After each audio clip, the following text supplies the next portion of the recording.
Alrighty, ladies and gentlemen, we are going to go live with the pistol round of the second game between JMD Gaming and Entity Gaming. Now, we apologize for the first match. There were some unforeseen delays due to the internet situation at Mumbai, the venue. So we couldn't really bring that to you. However, we are going to go live with the second game of the day. And that is going to be Entity Gaming and JMD Gaming. And with me today is the illustrious and forever amazing Bleh as my co-caster.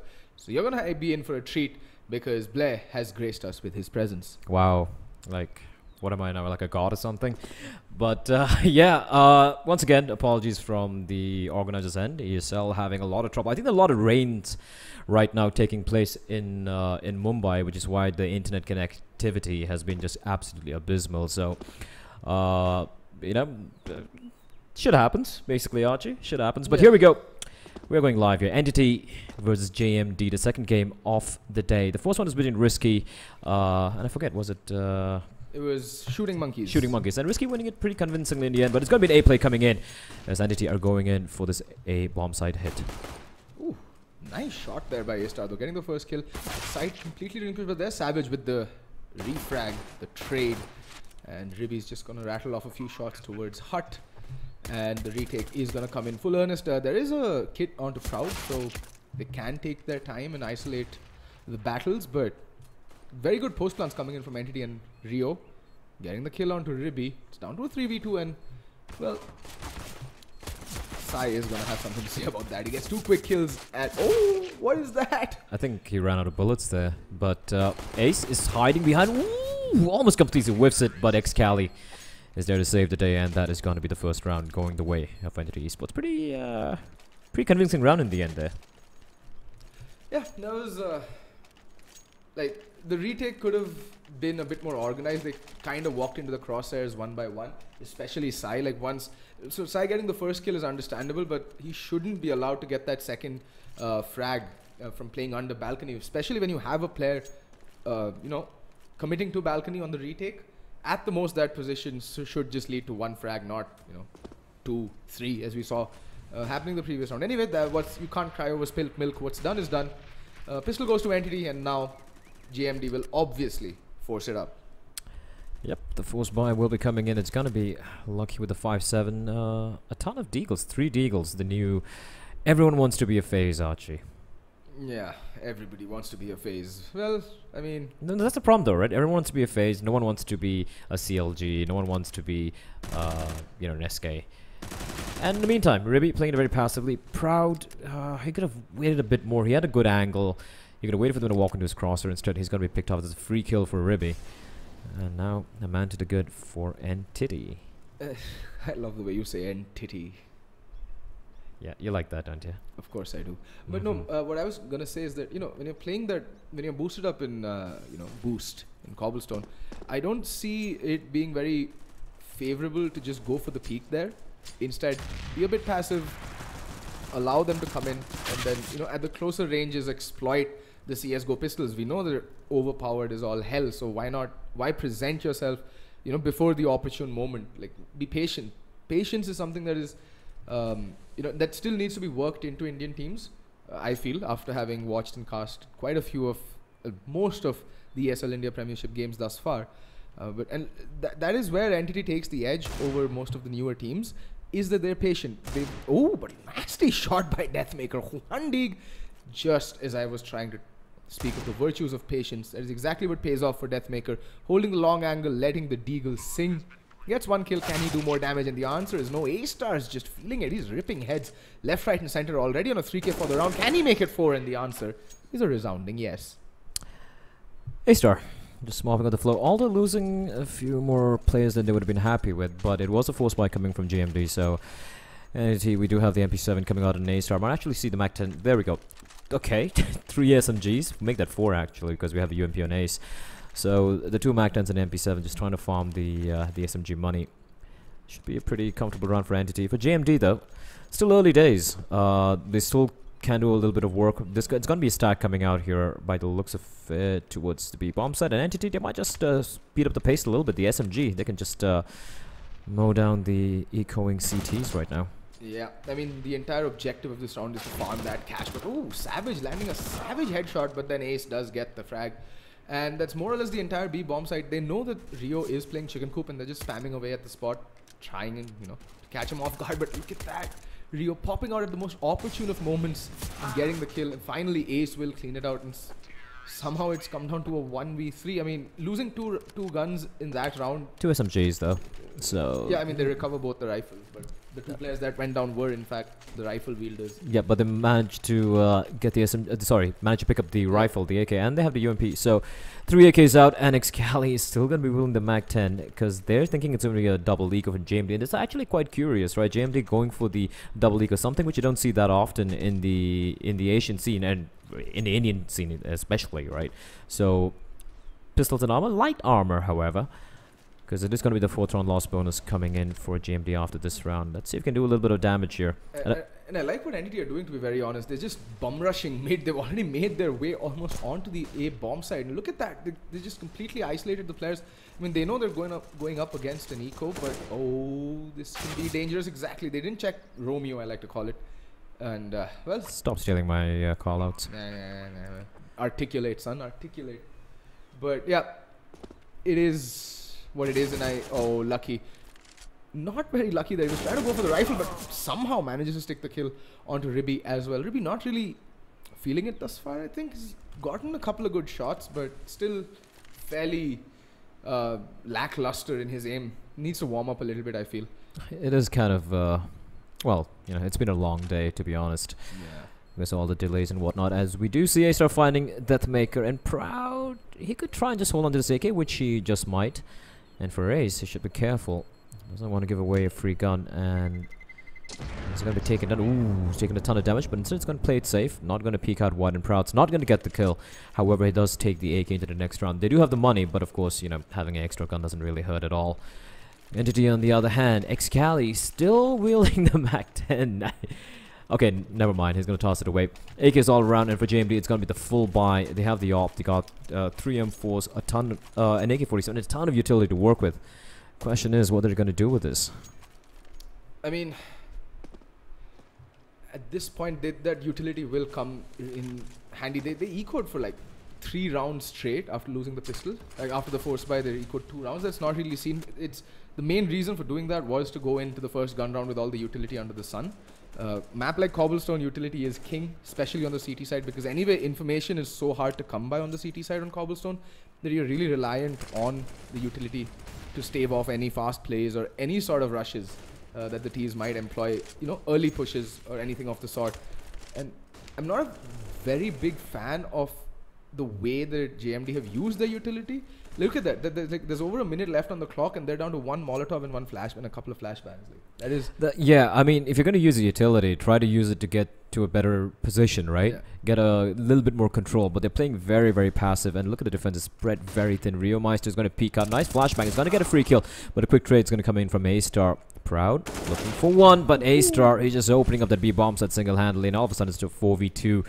I don't see a retake happening. And A-Star with a sprint, lucky, and he's going for more Savage in a 1v4 with the AWP, and I don't think he's going to live up to his namesake. He's going to fall all the way back and try and hold on to this gun. You can see the lure coming in as well, all the way over from Dragon Lore, and Savage. Can he hold on? Yes, the kill on the side. But like I was saying, right, the entire objective of the utility on the CT side is to try and hold off a push. But the way JMD used the utility that previous round, it was a bit wasteful, in my opinion. They literally had no utility, like little to no utility left towards, when the actual push did happen. And Savage is going to get spotted out by Ribby. They're just stuck in a proverbial dance of death, and Ribby and Excali needed Excali's help there to clean up that kill. Ribby, like I said, not really feeling it as of yet. Yep. Still, like you said, early days. There's still a lot of Counter-Strike left to be played in this map and the day. We have a lot of games lined up for you. All the upper bracket, lower bracket matches, all the way up to the semis. Yep, absolutely. I think we're going to be done with most of the lower bracket matchups as well. And Saturday and Sunday are going to be the basically the playoffs, the best of 3s, where I think 3 teams will be remaining from the 8 teams who are playing today. Next matchup, I think, is going to be Brutality facing off against D2D. That should be an interesting matchup. This one, let's be honest, Entity are the favorite team in this particular game. JMD still doing good work. Actually, no, I think it's going to be Semper Rex facing off against Wolves, which will be the next game. But that's a while away. In the meantime, I was reading in the morning that Brutality got a bye in the first game because apparently D2D were late to the venue or something like that, or because Talk Esports had an article out really early in the morning today. Or was that just conjecture and just quote-unquote friendly banter? I honestly have no idea. I'd be looking forward to see those two teams face off against each other, though, because they have a lot of history. Not necessarily great history, but it's always fun to see those, those revenge matchups as those. Yeah, I mean, it would be kind of funny because their previous meeting in the Masters Phase 3 did also get called off because D2D disconnected and dropped things over. But in the meantime, Proud and Rio Meister, like that double team of death in drop, getting 2 quick frags onto Excali and Ribby, puts it down to a 3v5. It's all gonna come down. Oh, Sai also falls down to Deathmaker.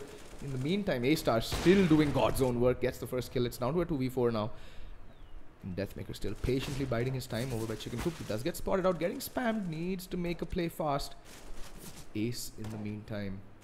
And A-Star, 2 very heavy hitters, and down goes A-Star, and now Ace all alone in a 1v3. What can he do? Completely Helen Kellered and put to bed by Savage. And both the ops recovered. Not bad, not a bad round. JMD put their first round on the board. 2 ops saved that will help at least putting rifles across the board going into this next round for JMD. Yep. The keeping, I think they keep 3 guys alive there. That's quite important to have a dual op setup as well. The thing is, though, I mean, if they get to like 5 rounds on the CD side, at least 5 rounds is something they can work with. Because it is Cobblestone, right? And there are very few teams, at least in Asia, who know how to play the CD side pretty well. The one team being which stands out would be Dreamscape, for example. But then they are a very different team.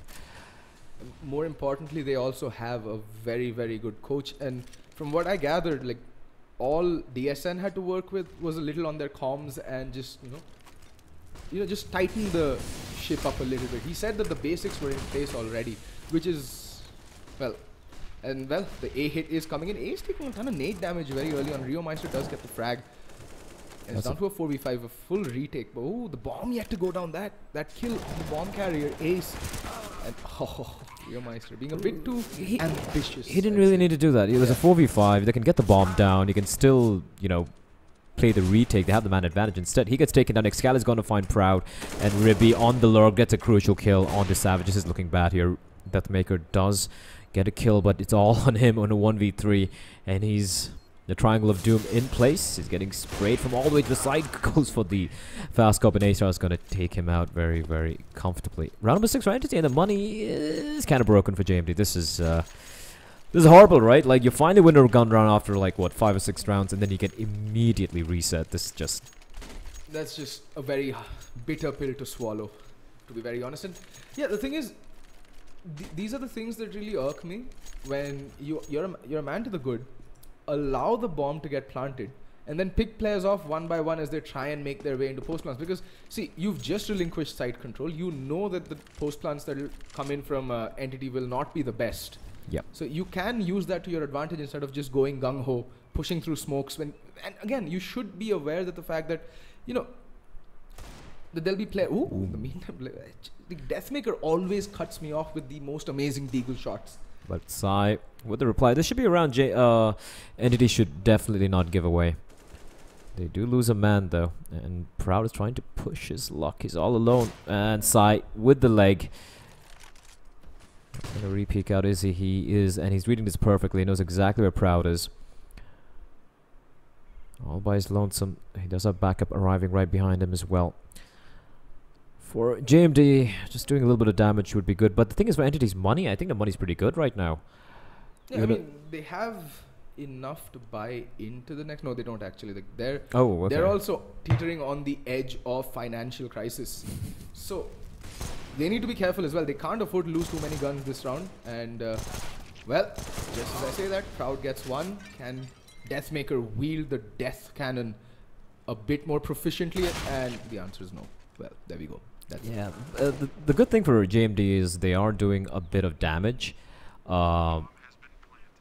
So that's a good thing. They are doing a little bit of damage, even though they have pretty much just pistols to work with, and they're keeping the money for Entity kind of in control, right? So they manage to string a 2 or 3 rounds together. They can actually get a few number of rounds. Savage getting a kill on Ace as well, and he will be dropping down to pick up that AK. I'm quite sure, as we do have a pause getting called.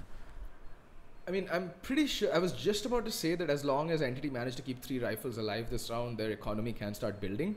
And just as I say that, Savage, like a bat out of hell, comes out of drop and just takes out, I think that was Ace.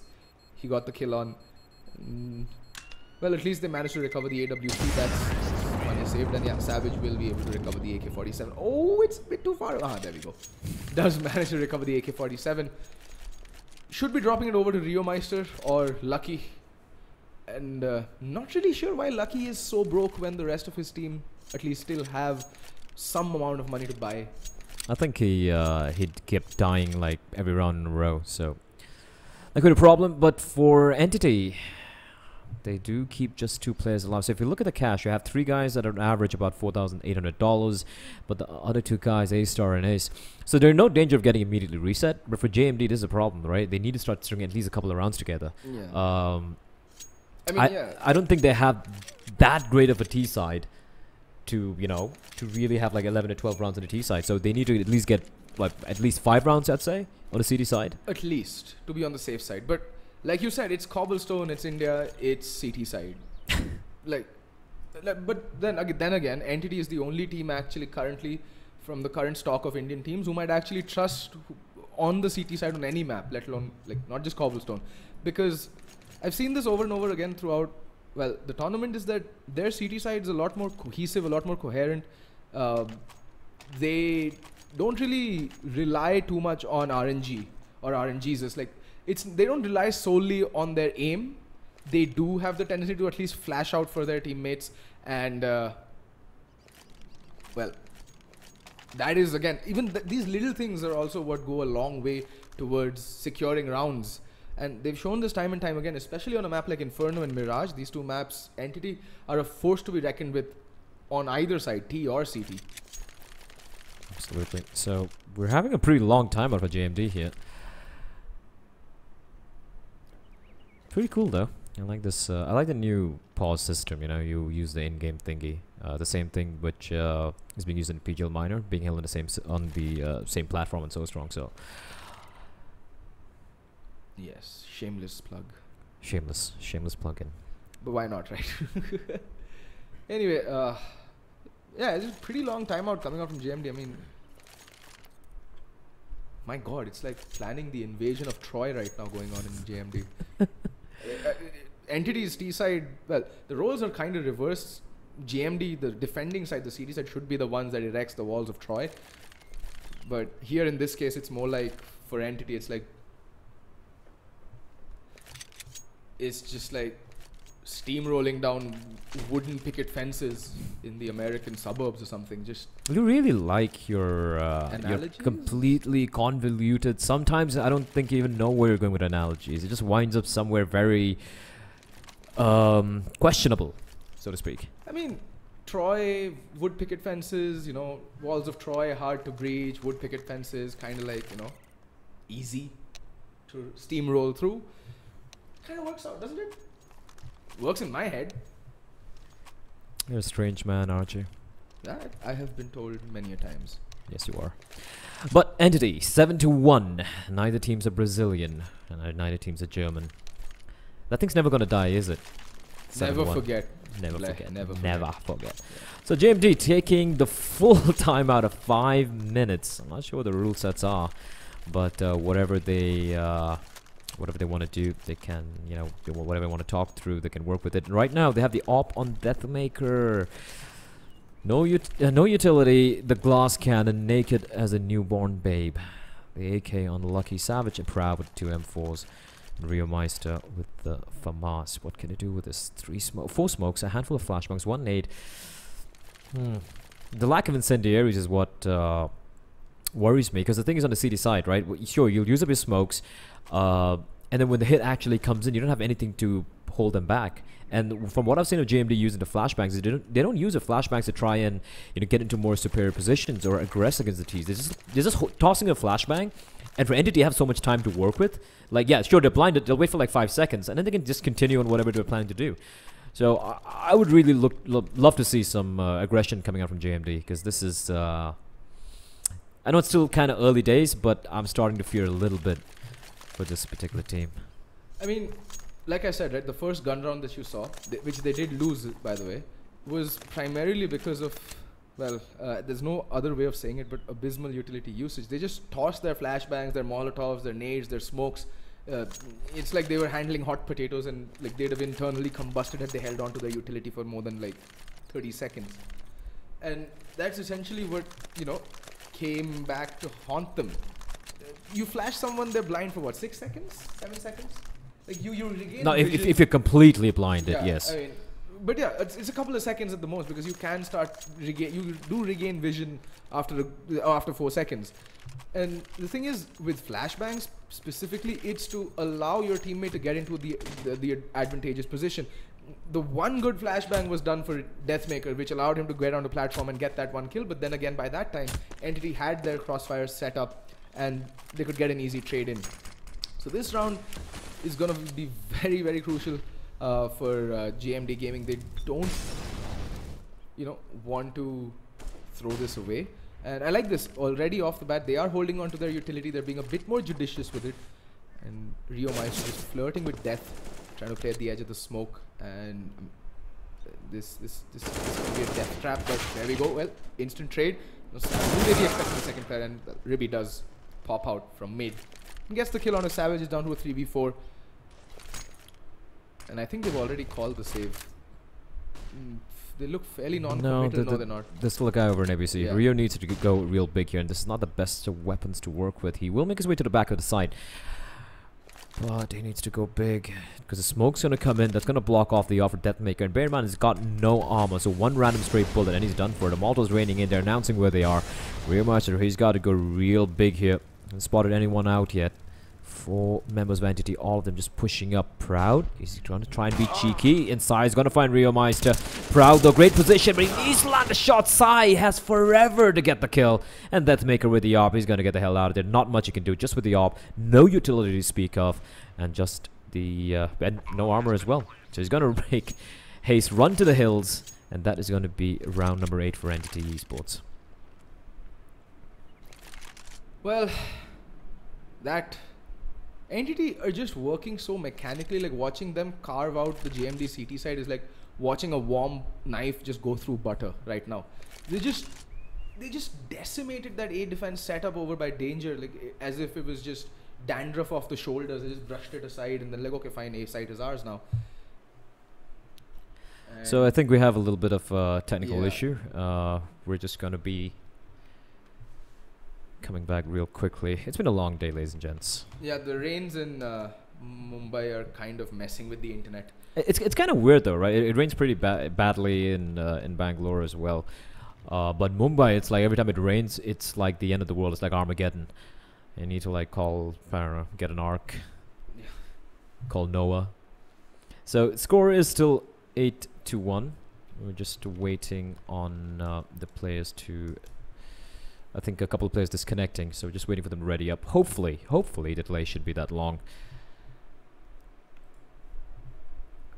Bum, ba, bum, ba, bum, ba, bum, ba, bum. So much Counter-Strike today. Lots of Counter-Strike. I just was watching a Tai Lu game, like Jesus, my heart, it can't take so much anymore, man. Like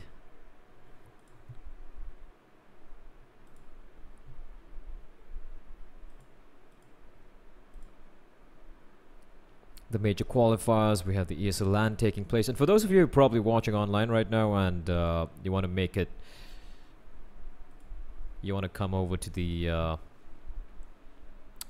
LAN or over in Saturday and Sunday, we do have, I think it's being held, what's the name of the mall again, Archie? Phoenix Mall, yeah, so you guys can come over. I'll be there, Archie will be there, the entire crew is going to be there, and I think we're going to have definitely going to have a blast. As it looks like we are back in the game. There we go. Yep. Scores are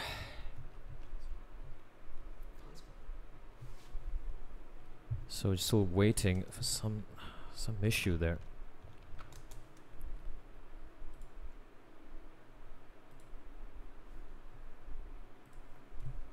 Alright. Like, looks like a couple of players disconnected or something. We're having a rough time ourselves trying to get the relay working.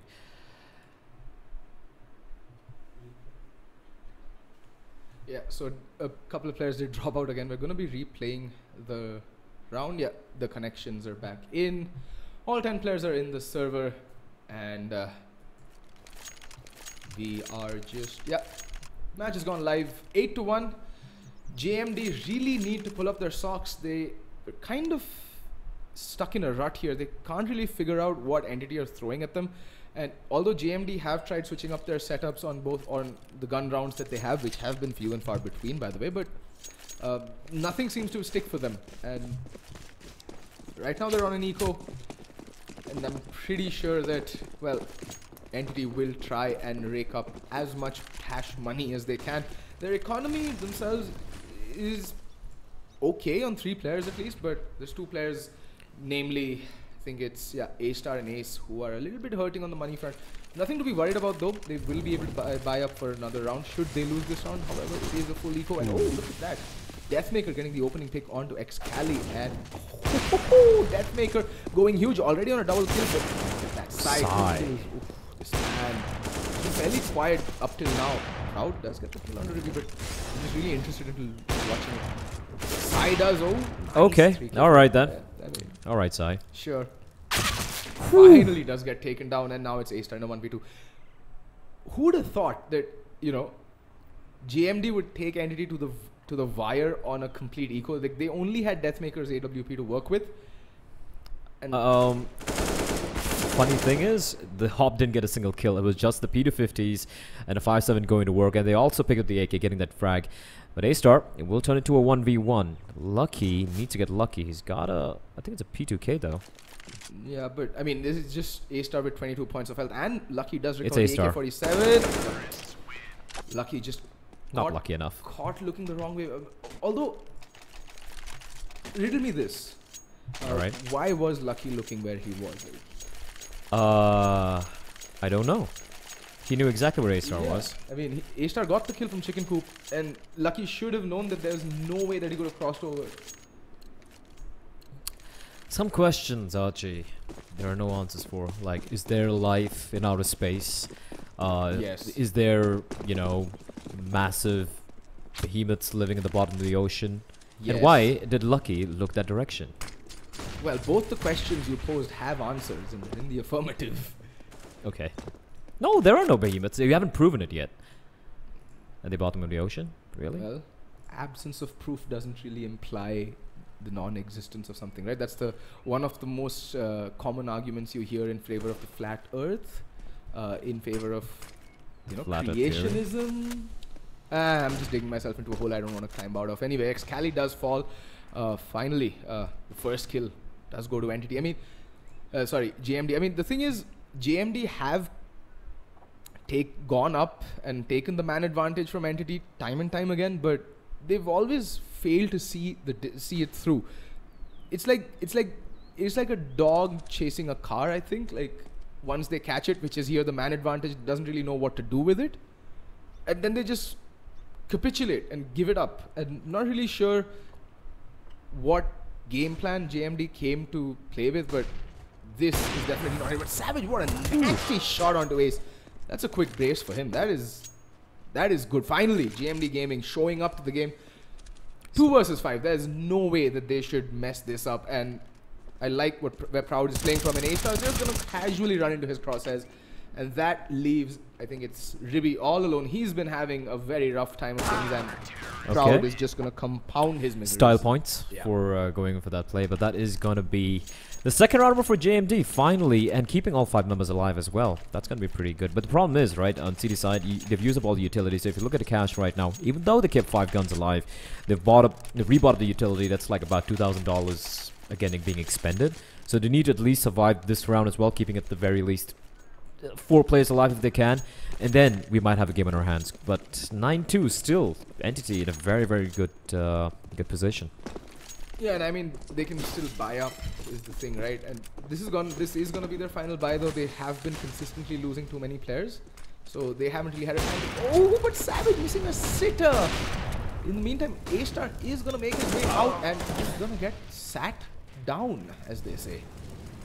And Ace needs to hurry up. Oh, bunny hopping his way to safety there. It's kind of curious, right? Two ops playing towards drop and B, while the sole M4, I mean, this is one M4 player playing kind of retake over at A. So the dual op setup, that's pretty interesting.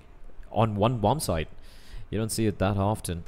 I mean, Entity have been favoring the early aggression is almost always towards the B bomb site. So I think that JMD thought that they could, you know, get a couple of kills if they affected the opt and trained them over towards the B bomb site, and that's exactly what's happened. Look at that, A-Star and Ribby both falling to the AWPs. So,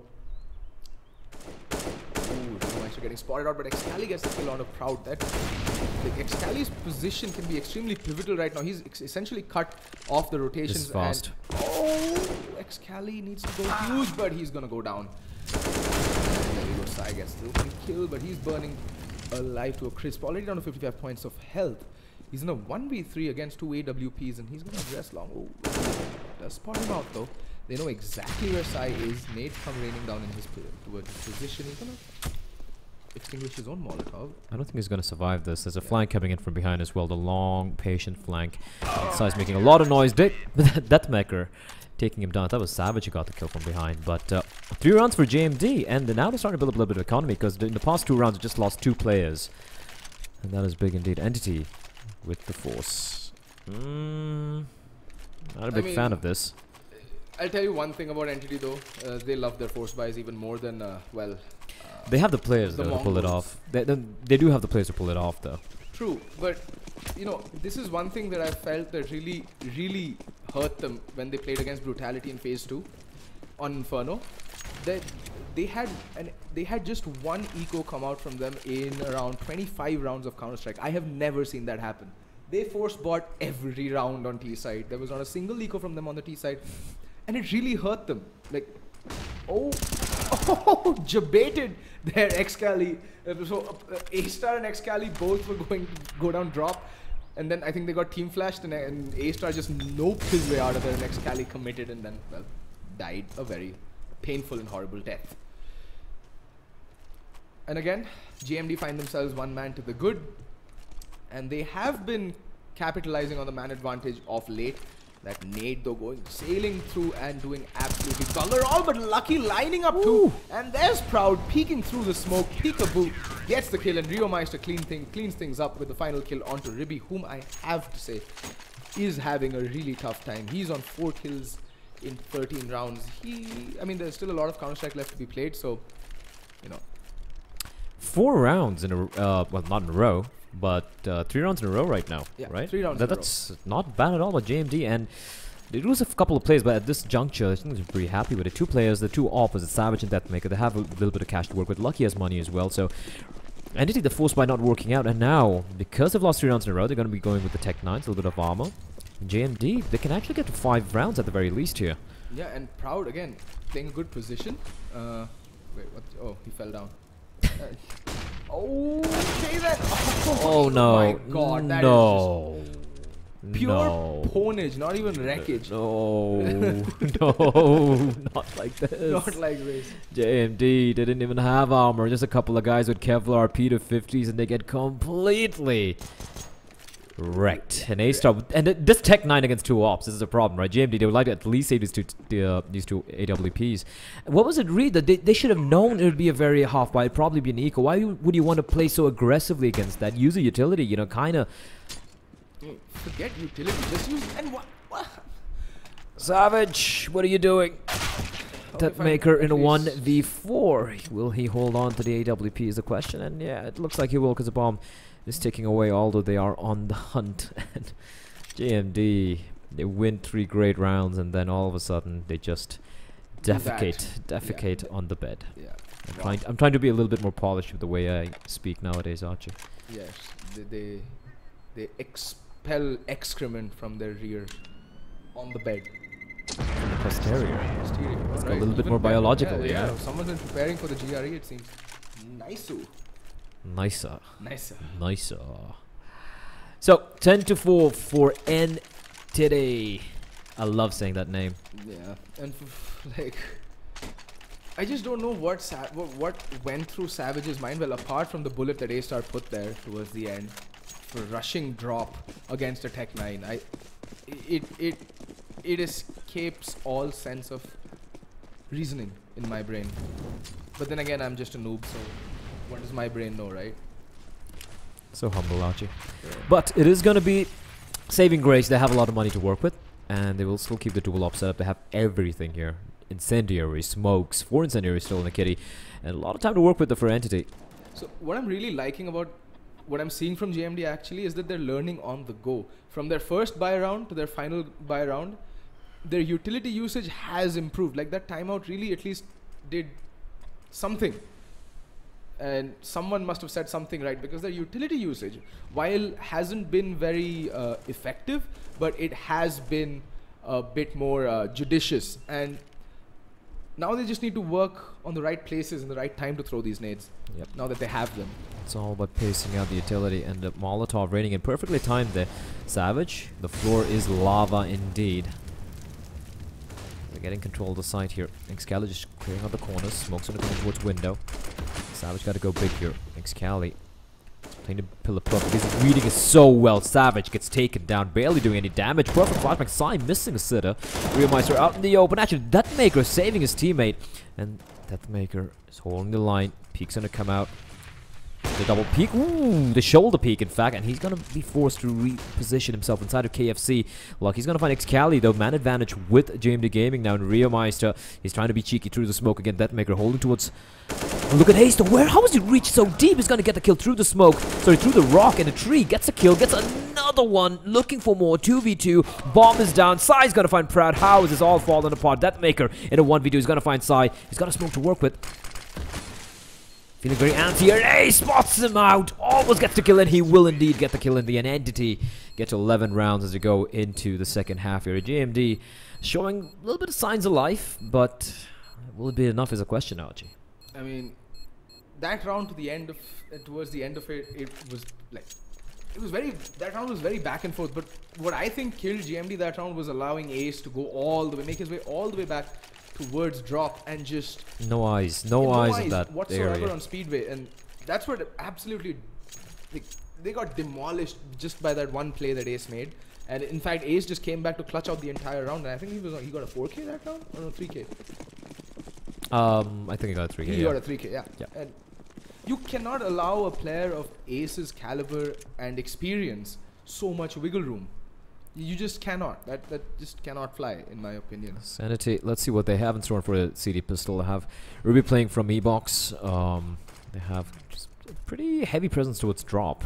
One guy over in KFC. And A-Star, almost lonesome, enjoying. Like I like the map. The push for aggression that's coming out from A-Star right now, and he's going to continue. He's not going to back off, and it can get a bit worrisome, because if he misses his shots, or if someone is even holding the angle, what? How? It happens, Archie. Yeah, okay. But thing is, he does damage, a little bit of damage. He gets info, yeah. And now Ace is going to be pushed back towards the A bomb side. Ace are falling all the way back, playing it smart. Doesn't need to go for the close range duels against the Glocks. He's got Ace for back towards APC, and actually Ace looking in two directions. But it's more or less a fake, because the bomb is still stuck here by drop, and Ribby rips one head off. Can he do more damage? Ace does get the kill, but Ribby gets traded down by Savage. Is down to a 3v4. And Ace is spotting over towards. It's a risky position. Those out in the open. Luckily for him, he will make his mistakes. Lucky's gonna find A-Star. Oh, this is looking a little interesting for Ace. He needs to get a kill, but he's getting hunted down. Doesn't know where to look at. Great work. They're using the numbers advantage they had against him and Sai now. He spots a guy out towards APC, and he's keeping him there. Sai gets a shot in Rio right before he gets blinded. And Lucky, he's on 2 HP, by the way. He needs to get this kill. I don't think they know where he is. Savage finds Excalibur. It's huge. It's all down to Sai. In a 1v2, he spots out a guy in his sight. He doesn't know where the other guy is, and he's taking a lot of damage. Doesn't have armor as well to work with today. But there's got to be a problem indeed. And Savage with a quad kill. That is absolutely huge from him. As JMD, they pick up the pistol round. That is, well, could be the start of a comeback here. I mean, this is what they needed. And CT side, Cobblestone, already a hard task. And losing out on the pistol round is even harder now because, well, frankly, can't really say much because if Entity do go for the force buy, I have seen them pull off some miraculous rounds on the force, and that's exactly what's going to happen. They have 2 Deagles, 2 CZs, and the UMP out onto Ribby. No head armor though, just head armor on 2 players, so that can be telling. And JMD have a contingency for it. They have gone with the double rifle buy-up, but these CZs up close can absolutely shred through any incoming opponent. Ribby is being boosted up. I like this. See, this is where you aggress when you get the chips. Ooh! Just as I say that. Just as I say that. All right, foot in mouth syndrome. You just jinx everyone, don't you, Archie? Yeah. So, Sai, Ribby taken down. JMD with a pretty solid anti-eco coming out here. It is a force buy from Entity, bear that in mind. They've gone for the pistols and armor, even had the UMP and Ribby. Now, Ace, Excali, and A-Star. 2 CZs and the Deagle. What can it do is the question. What can they do indeed? And it looks like Entity are more than happy to give up the B-bomb site. And I think, yeah, it is the smarter thing to do. Just save whatever you have this round. And you know, now the call to save should go out in earnest. And they might just be looking for some exits at the most because they can't really do much at this point. And yeah, they are going to set up for exits and just try and get a few kills on stragglers or people just greedy on the hunt. But 6 rounds of JMD. Just like 5 rounds separating them as Ace. He does get the kill, but it's just a Mac 10. Nothing lost, to be honest. Worth the risk, but Lucky's there to find Ace. It's all on A-Star. He's gonna be... There's nothing for him to pick up. Yeah, he does get the UMP. In A-Star, like I feel for him. He was just absolutely explosive in that T-half. And just look at the shattered remains of his teammates, and he adds to the pile of corpses. That is the drop zone right now. Well, we're still waiting on Entity. Entity's buy. Well, now it's going to be a full eco here. I mean, they have to go for the eco. And see, this is the thing, right? For me, with the whole force buy meta, on the CT side especially, I'm not a big fan of it, to be very honest, because if you do, lose it, it's a double-edged sword. As you know, we've had this discussion quite a few times in the past. That it is a double-edged sword. That it's a high-risk, high-reward play. But from what I've seen, more often than not, it is, it ends up in punishment rather than any reward. In fact, I've seen teams win all-out ecos because they do plays like this, where they just push out mid YOLO and just catch teams with basically give yourself a chance, right? Yeah. If you're going to just play default with USPs, it's never going to work out. So let's see what's going to happen here. 3v3. They don't have any armor though. Yeah, Rio. But look at this, it's down to a 2v2 and they have the NAK-47 and Mac can save that flag. Oh, ace though! What? God's good earth and Sai cleans that round. What? Yeah. So this is why just don't force buy, folks. Just push mid. 5 players, USPs, P250s, YOLO, and you win the round. Yeah, okay. Alright, that happened. Oh. How is this allowed to happen, Archie? Like, how do you lose to a full eco? You can't expect to win this game. Like, they were mounting a decent comeback. But this just might be, a punch in the testicles. Like, they're not coming back from this. This is just painful. Like JMD. It's like if I were, I don't know, I just, for some strange reason, I have the flavor of bile in my mouth right now. It is impressive though. Like, take nothing away from Entity. It was a ballsy move that paid off. Yeah, I mean, it worked out. Great play. I mean, credit where it's due, but absolutely abysmal. Just abysmal work from JMD losing that round. I mean, as they say, right? Feces happens.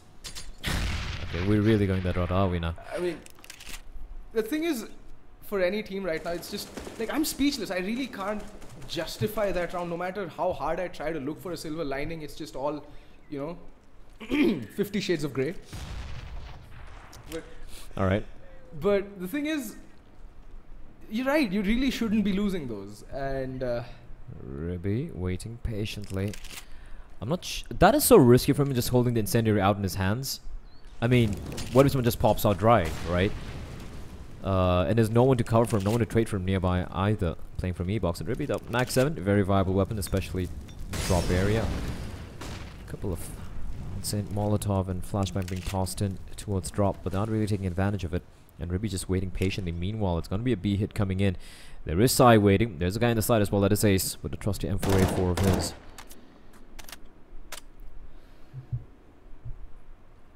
It's all going to come down to this round. Like if they need to go huge and... Nice entry. Oh, Deathmaker just raining death and destruction, but finally A-Star is there to rescue and... Okay. A-Star. Alright. Okay then.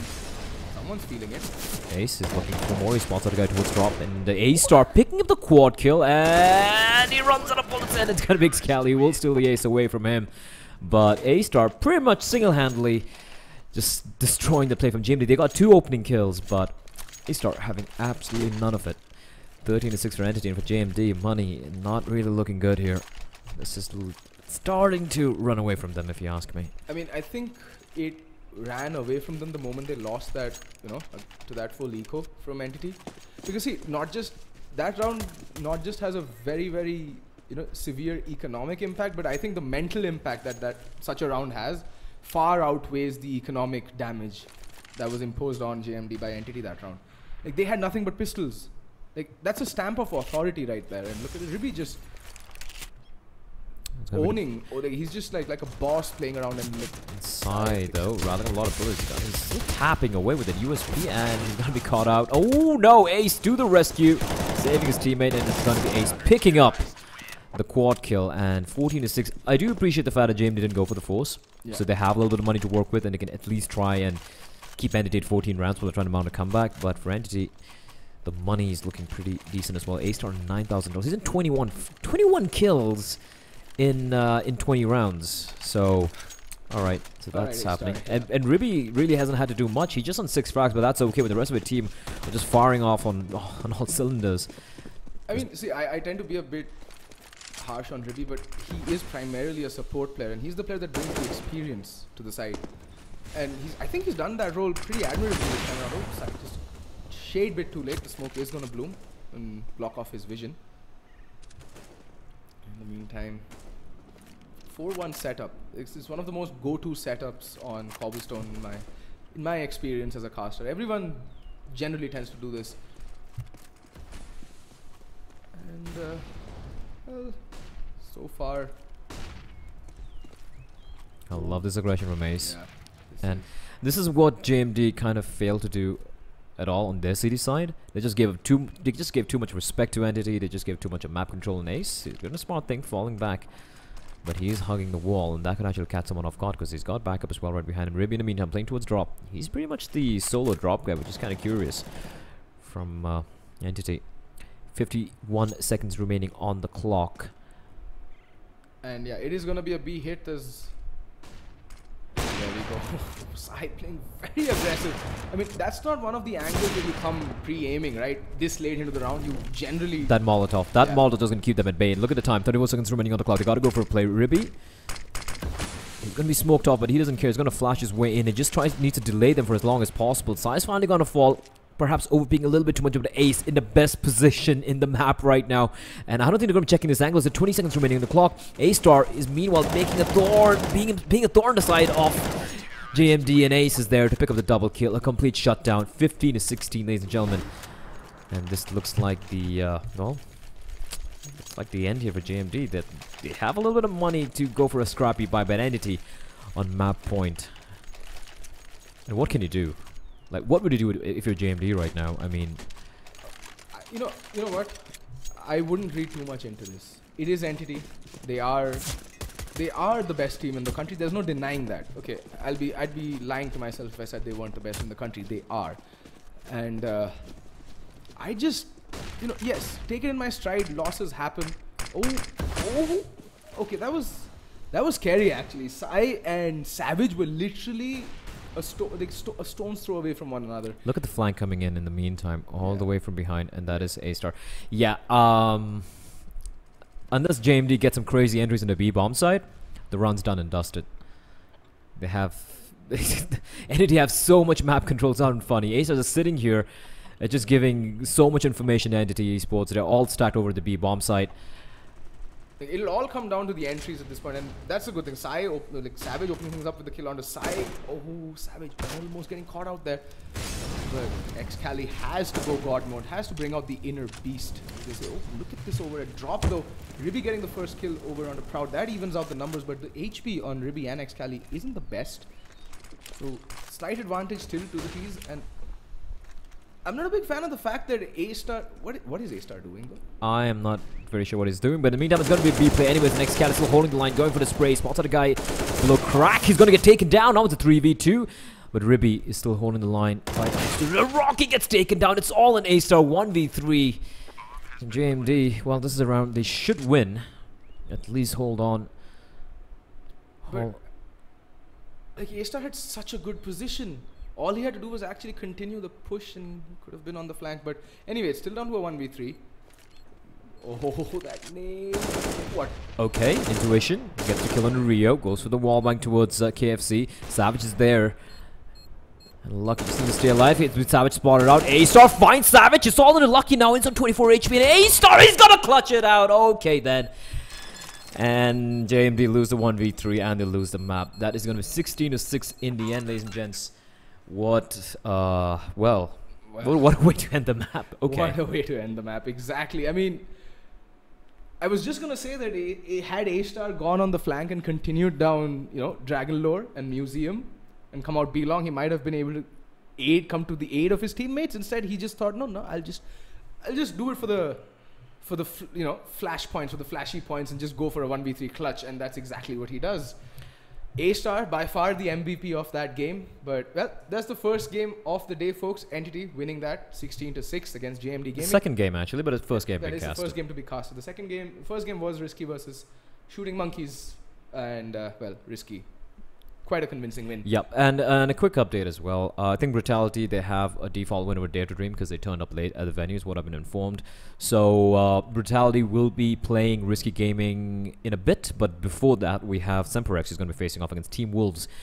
That should be slightly more close to contested affair in my opinion, and that's going to be coming up after a very quick break.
Alrighty, ladies and gentlemen, we are back with the second game of the evening. Semperex versus Team Wolf, one of the rivalries of the ages. And curious buy coming out from Semperex, not a single kit, 5 sets of armor. Not something that I've been seeing even them doing very often off late. They at least try and go with one kit and 2-1-2 setup. You know what I'm looking forward to though? Watching Krish play after such a long time. Yeah. I used to cast for him back in the day, then he had the unfortunate back ban. I'm not gonna commentate on that, but it's pretty cool to see him back in action. Although unfortunately he won't be able to play for any of the bout related events, but he will be playing this tournament, and it's going to be the A hit coming out. Impale gets taken out by DNM, but Foxy, you can't whiff those. He will, however, get the kill onto Neo, and Mythil tapping away. Will not be able to get the kill. Look at these post plans. Look, everybody's posted over towards CT. I like this. Yeah. Unconventional, and it might just work out in Hunter. Does get DNM, and now he's all alone in a 1v3 situation.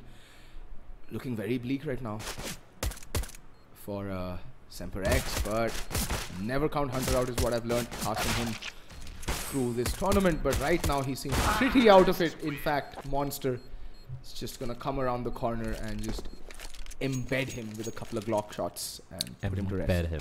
So, Semperex, Impale, Foxy, Hunter, Krish, and Mythil. And for Wolves we have Monster, Munnan, who likes going with the nick of Neo, DNM, Ritz, and Falcon.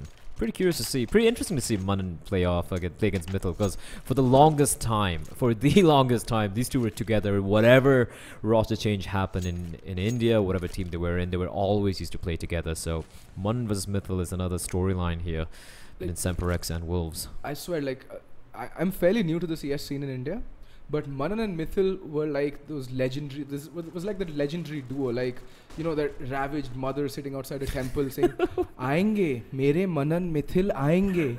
That's exactly how I pictured them. Okay, when I used to watch, when I started watching Counter-Strike, but now I see that they're in 2 separate teams. It's, yeah. Go for it. So, Wolves winning the Man, dude, you're something. You're something. Ritz is gonna get the opening kill over the B bomb side. Hunter is gonna fall, and Ritz is leading the way. He's got the Galil. Also mixed by, they have the AK, the Galil, and MP7. You don't see the MP7 being used by any teams in EU or NA, but you do see it being used quite often in some of the Indian games, or even some of the Asian games for that matter. We saw Tyloo with Dreamscape being very happy wielding the MP7. As Ritz is going to be making his way. Mythil with the Deagle. Impale is going to impale Ritz as well. And Impale with another one. All of a sudden, it's all on a DNM. Impale! What is this man doing? Picks up 3 kills. He's going to fall. It's all on a Monster in a 1v2, but the bomb is dropped in the middle of the site. He knows where one man is, but I don't think he knows where the lurk is coming in from, all the way from the apps. Mythil just running around, trying to stay alive for as long as possible. He's going to be spot out. Monster's going to take him down, and Monster has no idea where Fox is coming from, and what does the Fox say? The question is waiting patiently. He knows exactly where Monster is. Goes for the spray, almost whiffs it, but he's gonna clutch it out, and that is gonna be round number 1 for Semperex. The eco works out, and Impale with a Deagle just raining death and destruction over the B bomb site. And you know, this is the sole reason why the forced buy meta is still going strong in the Indian subcontinent, especially in the Indian subcontinent, is because what Impale pulled off that previous round. It was just absolutely insane. 3 Deags. What? Well, then they got phased. Please. But anyways, Wolves will go with their very own Force Buy. Tech 9's armor, a couple of P250s in the mix as well. Decent sum of utility. Hunter with a Mag 7. He's been having a rough start to the game, but still very, very, very early here. Hunter. Whew, nice peek. He's going to time it again. ASC does, and he's going to get the kill. A headshot as well to finish off Ritz. That's money in the bank. Headshot with the Mac 10, like a Swag 7, right? It's any shotgun is actually quite misleading because of the spread. Ooh, nice shot though. Quick turnaround. Munnan and Falcon getting 2 quick kills, and the B bomb site completely compromised. Krish has got to go big here. He's got the UMP, the ump, as some people like calling it. Nade's gonna sail in, does a bit of damage, and Krish is gonna go for hero plays. Yes, he comes free firing around the corner, finds DNM, does a little bit more damage as well, but all die in a second.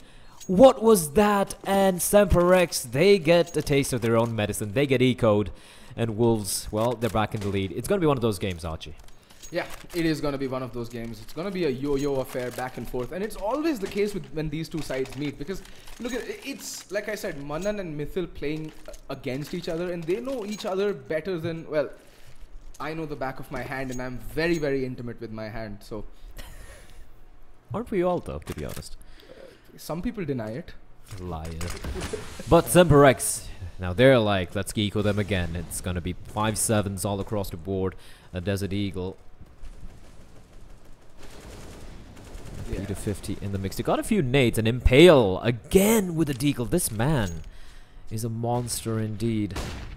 Finds the kill. Looking for more spots on Monster. He's gonna take the shots. Finds another one. This guy's nuts. Just give him a deagle. Take away any gun he has. Because he's gonna win it around single-handedly. And just like that, Wolves are 2 men down. Archie, what are we witnessing? We are witnessing destruction, as they say. Just Impale doing Nico things, I guess. He's just gone absolutely berserk with the Desert Eagle. It's like a man possessed right now. He's just hitting the nuttiest of shots. And Falcon, like, just left contemplating life and decisions here over by Underpass. He's got to play a very important role here, but it's going to be action at the A-bomb side where 2 guys are coming up close to Chris. Krish is waiting with the 5-7. He's got a player as well playing right above Shadow. They still have only the pistol to work with, but Impale with the deagle, he can still do a lot of work. Now the lurk is the main question. Falcon's got to go big. Krish, I'm sorry. Spots out a man. A pop flash going to come out. Foxy's the spotter out as well. Ritz is going to get a kill. Gets another one. Now it's a 3v2. But the deagle on Impale is going to find another one. Nope, not this time around. He's down to 5 points of health. And Mithil coming from behind the bomb is not going to get planted. It's all down to Falcon in a 1v2. He can do work here. There's time remaining, but Hunter is going to get the kill. And Wolves get ecoed again. Alright then, ladies and gentlemen. We definitely have a game on our hands here. This is ridiculous. At this point, I just think that both teams should just ditch rifles and SMGs and just should play with pistols. They don't need rifles. They're just echoing each other back and forth. And, well, match has been paused. I think the main point of conversation would be, should we just buy pistols? Like, there's... Yeah, just buy the pistols. I mean, why even bothering with rifles and, you know, SMGs and whatnot? I mean, it's... What's the point, to be honest? Yeah. Very, very frankly. And looks like that is the order of the day for Impale. Still to buy up anything. I think he'll just upgrade his armor and just go gung-ho with the deagle. Anywho, force buy is the, well, it's the theme of the day so far, at least this match. And Wolves are going to be forcing it up naturally. And Semperex still trying to decide their buy, because to be very honest, their money isn't all that good to, you know, buy up SMGs or sorry, buy up rifles. In fact, they have to buy the UMP or the MP9 because they don't even have that much money to go for a FAMAS buy. I mean, Krish can go for a FAMAS and that's about it. And Mithil, yeah, 1 FAMAS, 1 smoke. Armor FAMAS, obviously. And, well, Semperex's timeout almost over. Yep. Wolves, the AK, the Tech 9s. All right, let's have a game here, Archie. All right. Are Semperex going to get ecoed? Okay, then. That is such a tough question. I'll have to hedge my bets on yes. Of course they will. You know, so this is a question that I've been wanting to ask for a very long time. Like, what stream gives the better, like, chat experience? Like, you've casted all across the board, all across platforms. Mm-hmm. Like, while I personally feel that YouTube gives the better viewing experience in terms of, you know, servers being present in India and very little lag because of that. But for me, ever since I moved up to a graduated internet school, like moved from Delhi to Bangalore and now actually have access to first world internet, I feel that nothing like Twitch chat exists anywhere else on the planet. It is a living, breathing, dynamic being of its own. I call it a living being. What do you call those petri dishes? Yeah, petri dish. It's a petri dish of cancerous, tumorous substances. But I won't lie, I do like Twitch chat. I think it's got its own little charm. You know how it's got this hive mind tendency, you know, and you have this veneer of anonymity behind which you can hide and just do whatever you want. And it's kind of like watching a hive mind in action. It's pretty cool, to be honest. And it is a part of watching any game, right? It is different. Like, you know, when I try watching some of these games just without any chat, it just feels a little empty. It's kind of weird. It's kind of, I feel it's comparable to a crowd. Like, you have a big stadium and you have a sporting event, for example, right? You see the crowd cheering for a team and whatnot, and suddenly when someone pulls off a crazy wall bang and everyone goes back, there's something visceral and interesting in that. Although, if I'm casting, I just completely avoid chat. I think it just it's too a distracting. bit distracting. Yeah, I agree. But okay, match still paused. Like, this is a timeout for the ages, I think. I don't know what they're planning or conspiring, but I think Agamemnon's invasion of Troy actually took a shorter time. Agamemnon. That's such a cool name, though, right? I know, right? The names back in the day were so cool. Achilles, Odysseus, Agamemnon. Speaking of which, I was actually having a discussion with who was it? With a friend of mine yesterday, and we just realized that Krishna, when he died, he was shot in his feet. I think the soles of his feet. Very similar to how Achilles died, being shot in his Achilles heel, technically. Yeah. So. Pretty cool, actually, if you think about it. Here's the thing. At the end of the day, we're all, you know, most of the older religions, quote unquote. There's all similarities. We're all pagans. And there's just so much, you know, there are a lot of similarities if you actually think about it. Most pagan religions have the three big gods. Why are we having such a metaphysical and, I don't know, what's it called? Religious conversation? Yeah, you really don't want me to get started on religion. Yeah, let's not go there. Yeah. Two things you don't want to talk about would be religion and politics. Beef. Yes. So Semperex, we do have a technical issue being faced with one of the players. I think it's... yeah, it is. It is. I think it's Ritz who got this. You know, I remember... Or... not sure. You know, when you took me to my first LAN to have my cherry popped, that one of the most common technical problems that arises on LANs is that, especially at a cafe where this event is happening, is that some random person will come and thinking that it's his or her PC will restart one of the PCs that the games are live on. That happened. That actually happened. But to be honest, that is something that is completely on the admins. It should like separate it. Yeah. Cordon off the area. There's a complete cordon off. So if that happens, you have to blame the admins. That should never happen. Although we've seen it happen because let's be honest, right? We still have a long way to go when it comes to every aspect of esports. I'm not just talking about the teams, I'm talking about from the organizational aspect, from when it comes to the production side of things. It's still a learning process, but at least I'm happy that something is happening at the very least. You know, we are actually on an upward trajectory, right? At least you're not going downhill, so that's there. Semperex and Wolves. Here we go. The force buy from Wolves. They have the AK on Monster. The rest on Tech9's a lot of utility. This is interesting. They're actually expending. They're actually willing to sacrifice probably a UMP they could have got just to get that utility buy. So I'm expecting something a little bit more tactical coming out from Wolves this round. In fact, I would any day go for a Tech9 over the UMP, especially in its current state. And given that you're on the T side and you know, you really don't want to be taking too many engagements in the long range with the UMP anyway, with the 25% damage drop-off as it is. It's more or less just a spud gun at medium to high ranges at this point in the current state of the game. But I really like this position coming in from Foxy. Although, considering that he'll be facing off against Tech9s, and as I say that, he just casually mows down two people. Surprising. They had the armor, but the MP7 just shredding through them. He was in a great spot, looking the wrong way. Monster's gonna get the kill, and Monster through the smoke. I think he spotted the traces coming in there, but quick trades coming in. Hunter finds DNM, but Neo with a nade perfectly placed on the head of Krish. 2v2. Bomb yet to get planted, and Hunter being here means that the bomb can't be planted. Wolves need to get at least one more kill, and Hunter just looks away the worst time possible as Munnan doesn't spot the man. Hunter snaps onto his head, leaving it all down to Monster in a 1v2. He's got the AK to work with, though. He spots out Hunter, but Hunter picking up 3 huge kills. And it's going to be Semperex finally bucking the trend, and they win a buy round against the force from the Wolves. Finally, sense prevails, and we get the win. The team that's supposed to win actually come away with the win, and now Semperex in a very good spot to actually start farming up some cash, the dirty SMG money, as you call it. So very eloquent. And what do we have here? And I like what Foxy did there, that aggressive position by Foxy. He got like 3 players with their pants down, just staring into nothingness with Molotovs and smokes out.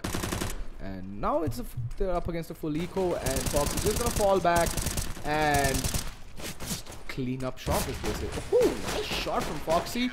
And Impale getting the final kill with the pistol, though. Unfortunate, not being able to convert that into $600 with the UMP.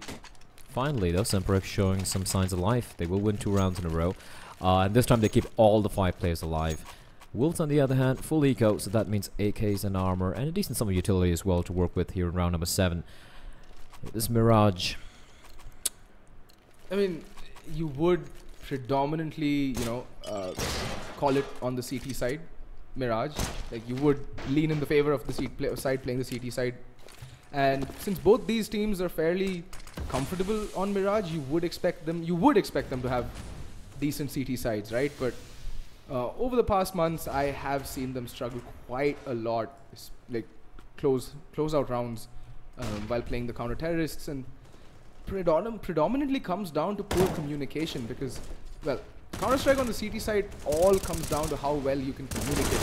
Oh, Impale and Foxy, they were the duo of death the previous round, and they're just carrying over. But in the meantime, the A hit has come in early. And as I start praising these players, they just die. But bomb does get planted. It's a 3v2 retake situation. Both players have armor and AK-47s to work with. And I like the smoke. It keeps the rotation at bay for a while. But Niho needs to be careful. I think Hunter is marking the edge of that smoke, watching for a push. And in the meantime, Monster, almost gets the kill onto Krish. But just Hunter is just playing with his food, allowing for that defuse to come in. I love what Hunter did there. He didn't have to... He knew that his teammates had taken control of the site, so all he had to do was stay alive. And he just, peekabooed the ever-living crap out of, I think that was Monster, who was the final player alive there. No, that was Manan, yeah, Niho. Well, Hunter does get a lot of flack many a times, but there's a reason he's been picked up by quite a few teams, He played for Invisible Wings back in the day. He's always been a part of at least, one of the top 5 teams in the country, so doing pretty good work there. In the meantime, though, it's going to be a fast A hit by the looks of it. Impale's going to find Manan. Monster with 2 quick kills. Krish should be careful there. Almost gets taken down. He's trapped in the corner. The Flames are going to push him back as well. In the meantime, Falcon finds Krish. And this is looking rough indeed for Semperex. Wolves might manage to steal this. Foxy left alone in a 1v4. There's not much he can do. I think he will be running to the hills here. Yeah, I mean, they really... this saved rifle could mean the difference between a proper buy in the next round and a cobbled together broken 4C buy. Because see, the way the money is right now on the CT side, Foxy really needs to save it, because Impale can buy, so can Hunter, and so can Krish. But if he doesn't, then Mythil might have to forego. Maybe see, Mythil can drop an op as well. So there's a lot of potential to actually stretch this economy for Semperex in the next round, provided they manage to save this gun, which he will. So good. They can also go in with some utility this time around as well. So that's essential. That utility on any CT side, any map is key, and especially maps like Overpass, Cobblestone, Mirage. It's all the more important to have counter flashes, nades, and Molotovs to stop the T's from pushing when they do decide to hit a bomb site. Absolutely. So 5-3. Still very much anyone's game here. Semperex will of course have the money to go for the buy. We have the op out on Krish. I haven't seen him play with that gun in a long time. You've actually seen Krish play off late recently, right? Because you've been casting the entirety of... I think he started playing from phase 3, if I'm not mistaken. Yeah, he did. Like, he was on the roster, which is why he was allowed to, start playing. I think he joined after the departure of No, that was Team Wolf. I think Amaterasu left Wolf, if I'm not mistaken. Regardless, Ritz, the flank gets one, but that's all she wrote for him, because there's Mythil with the easy retry. Suggest and Mythil, not done yet, gets the kill onto Manan as well, his old partner in crime.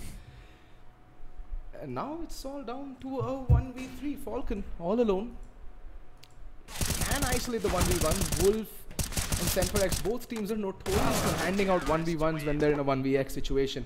And Falcon's spray just fails him there, and unfortunately, if he did manage to see off that kill onto the player playing jungle,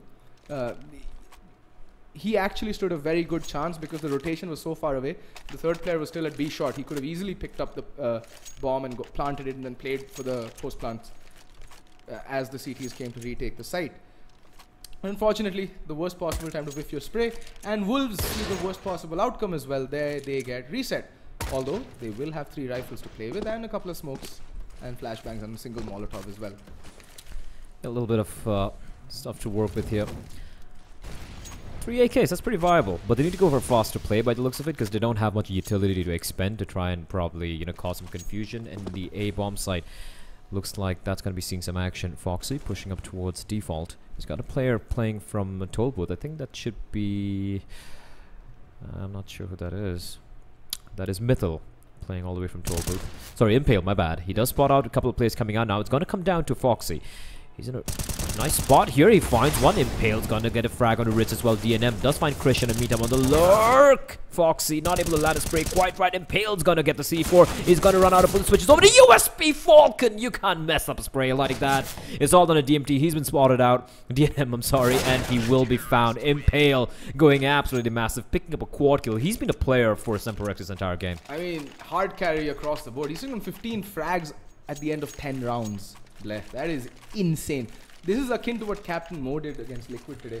Although, I'm just saying in terms of fragging, not quality or... Let's not go there. Let's not go there, right? Yeah. Okay, fine. I'll shut up and sit in a corner. Wear my dunce hat like a good little boy. But, well, Archie's sitting in the corner.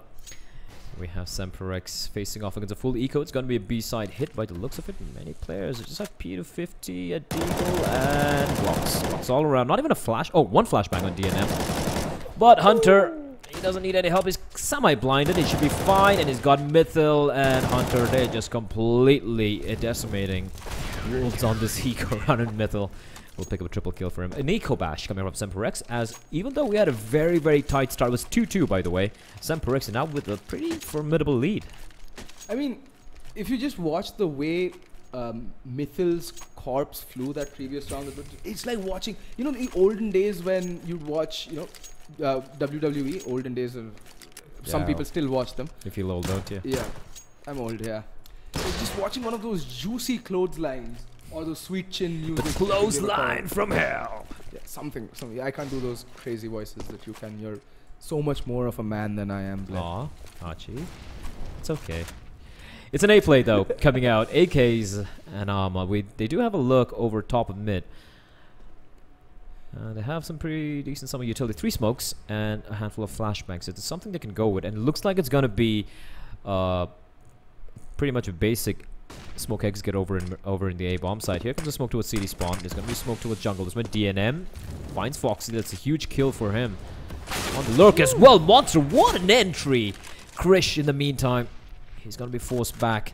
Nate's gonna sail in. Hunter's gonna be caught by Falcon. That is a great round. Great entries coming in. Krish is gonna be stuck in CD spawn. He spots out a man. Nice flick shot onto Munnan, but he's down with 13 points of health. Monster will take him from behind, leaving it all down to Mythil in a 1v3 as he finds DNM, and this looks like an impossible round for him. You know, one thing that, you know, really, you know, rings a bell in my memory spaces is whenever you say gets taken from behind. I remember you casting Myth. Oh god. Oh god. And that one time. Yeah. Like, yeah. Never I should have not said that. Like, for all the people, it had to be Ginny in, you know, getting taken from behind, basically. Yeah, that I should not have said that. But anyways, slip-ups happen. Freudian slip-ups. Freudian slip-ups indeed. Semperex, 8 rounds for Wolves. 4 rounds, still pretty tight game here. Wolves, they keep grinding back. They might lose a few rounds in a stretch, but they keep grinding back. And because of that, Semperex's money, look at that. Mythil, okay, he has an M4, never mind. I thought he had to go for an eco, but he's got 7k as well in the bank. So Semperex are in no danger of being forced to go for an eco. I mean, they will have to go for a broken buy if they do lose this, to be very frank. But I like this mid-aggression coming out with DNM. Kind of ready for it. And oh, what a shot from Monster. And that is good communication, in my opinion. DNM said that there's a mid push, and they pushed out A, and because there was just one defender over by the offside, and well, I loved how Hot Monster just played around that smoke, the edge of the smoke, using it pretty much as a wall. But it's a 3v3 and make that a 2v2. Quick trades coming into the bomb. It's not going to get planted though. Foxy taking down a bomb planter. It's going to be middle. It's going to get found out by DNM. Now it's a 1v1. Krish, look at him slowly crossing around the corner. It's going to decapitate DNM. Round number 9 for Semper X. His Wolves, the money is in the dumpster. Ouchie. Yeah, their money has been dumpstered. But knowing them, they might just force it up and win this round. You alright? Wouldn't be surprised, to be honest. I mean, that's the norm these days. Like, I've seen some of the craziest buys coming out from these teams, and they just somehow make it work. It's just, it's weird is what it is. Because I think, see, over the past few months, over the past years, right, the main critique of Indian Counter-Strike, if my memory serves me well, which it kind of does, it has been that Indian CS is very YOLO. There's no structure, there's no method, there's just madness. But off late, quite a lot of the teams have been trying to go towards a more structured style of play, and they've kind of completely let go of the madness. And when they're faced with YOLO styles of plays, they just have no answer because they've just not drilled it. They're like, I can't play against pug teams. That's not an excuse, Yeah, to be I know, honest. but yes, I do agree. And one more thing I noticed is how the structure as... Okay, we seem to have lag out. I think everyone's lagged out here, ladies and gentlemen. So that was awkward. Well, we are in trouble. Yeah, I think everyone's just lagged out. So we're just gonna be... I think we're gonna be having a restore coming in. So just gonna cut to a very, very quick break, and we'll be back hopefully very, very soon. Question is, will we see a restore though? Because the first kill already went in. Hunter got the kill. I'm not sure, to be honest, but I think everyone lagged out. In that case, I think we should be seeing the restore. So we'll be back after a very quick break, ladies and gentlemen. Do apologize for the delays. It's quite unfortunate, and I think we will be having the no, I think we had a restore coming in real quickly, so we will be resuming with the game. Hallelujah. There we go. So everyone back in the server. Wow, I mean, how bad is it in Mumbai right now? Like, I don't know if... I'm not from Mumbai, so I don't know if any of you guys are from Mumbai. But I don't know how bad the rains are. I know, I've heard tales of how bad it can get. But from what I know, the traffic's a complete mess right now. The internet's dropping here left, right, and center, which is why there's been so many delays today. Because the internet just going down all over the city. Which is unfortunate, because I'm really looking forward to probably the biggest LAN in Mumbai in forever. Like, you always see LANs in Bangalore, you always see LANs in every other place. You know, lots in Delhi, lots in Hyderabad, in Pune, whatever. We never get to see it in Mumbai, which actually has the highest concentration of, you know, the semi-pro or pro players in the country. In the meantime, an eco bash. Never mind, Falcon is gonna do a little bit of damage, but in the end, 3 guys survive. 10-4 for Semper X as you move into the final round of the first half. Alrighty, so Semper X kind of running away with it right now. These are identical scorelines to the previous one between JMD and Entity. I think that also ended, I think, 11-4. And given the lack of utility on Wolves going into this bye, that it might be mirroring that scoreline as well. Although that mirroring being the most appropriate word, because that time Entity were the ones that posted that, like, astonishingly good score on the T side. Whoa. Match paused again. I think there is, another round reset. I think some more lag coming into play there, or some hardware issue. Not really sure what's happening right now. It's just, boy. I think, our man on the ground, Ux, keeps telling us over Slack and WhatsApp is that it's just water. It's like the second. It's like Noah's Ark. Everything's just pouring and flowing. So You know what? You know what? I'll take the biblical flood over the heat wave that we had over the summer this year. Bleh? Yes. You live in Bangalore. You know nothing. So then bleh. I was in Arizona for okay, fair enough. Yeah, concrete melts there. Concrete melts in 50 Delhi. degrees Celsius, man. Yeah, it's pretty bad. Yeah. Okay, I take it back, senpai. I take it back. But yeah, it got really hot in Delhi this year, from what my parents tell me. I was in Gurgaon for 6 months. Even that was hell. No, you were in Gurgaon. Yeah. Doesn't need to get hot for it to get hellish. Wow, look at that. Anti-national. Foxy pushing up deep. He's going to get the first kill. Great Molotov. That was such a perfectly timed Molotov. No need to toss in a second Molly, to be very honest, from Foxy. There's a wasted incendiary right there, but doesn't matter now, does it? He's picked up 2 kills, and a bomb is dropped right in front of him. This is just absolutely abysmal. What a play from Foxy. The Ritz does get the trade in return. Finds Hunter. Monster catches Impel out in the open. Nikrish routes off a shot towards Ritz's groin there. Gets the kill. Monster with the trade. Still a 2v2. Monster 4 HP. And Krish misses the shot. I mean, that was a masterful peek coming in from Monster. He just crouch peeked. Like, it's one of the most common Opper techniques, and he employed that to perfection with the AK-47, catching Krish completely off guard. And now, well, bomb yet to go down, so that's going in the favor of Semper X. But look at DNM. This man's brain. He is one of the smartest individual players, and I've seen him. He's a doctor. Yeah, true. Okay, fine. You need some semblance of brains to be a doctor. Look at that. Metal gets wrecked. It's all on Krish. Scopes in. He can catch the guy out. He's gonna find Monster. Needs to make his escape. Oh, spots out. The enemy actually clips him. Oh, Krish with the clutch. Vac. No. Yeah. Too soon? Too soon. All right. Too soon. No, he's back. That's cool. So 11-4 for Semper X. That is a pretty solid scoreline considering how close it was initially. Wait, so doesn't the Clara analogy work perfectly for Krish? Why is that? He's not a woman. I'm not really aware of the tale, but wasn't it that Clara installed hacks on Krish's PC or something? I think Clara was born back. That was a long time ago. But let's be honest, though. I mean, considering the guy hasn't played for 2 years, he's showing up. He's showing up. Where's that cliched statement? What's that? Form is temporary, class is permanent, yada yada, something. Here we go, though. Second half live. Semper X on the T side. They got a huge lead. What a push from Wolf. That is awesome. They get the first kill. Falcon's gonna find Foxy. Krish and Mittel actually getting the kill. Krish not able to get the frag, is looking for more, but the Glock is going to do absolutely nothing. They all fall like flies. And Wolves, what a pistol round. That is some ballsy aggression coming out from Wolves. I mean, I really enjoy watching Wolf play the pistol rounds. They do some of the most innovative strats I've seen thus far in the Indian scene when it comes to their pistol plays. That push right there.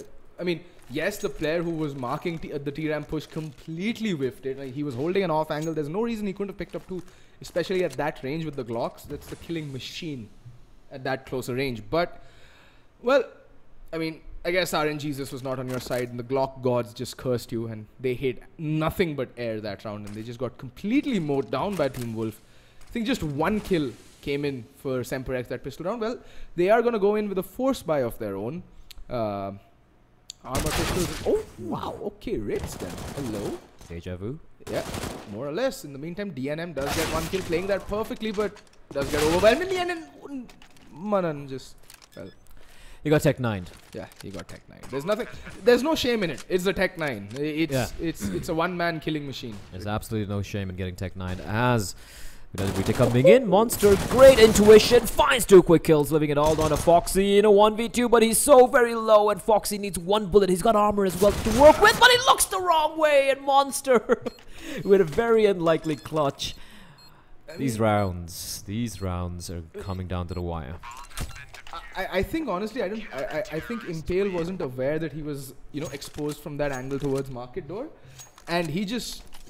There's, again, like, bad positioning there, but 1v1, anything can happen. The blood is pumping, the adrenaline is flowing, and, such mistakes are pretty common. But Monster, ice in his veins there. Kept calm, didn't really pay much attention to his HP.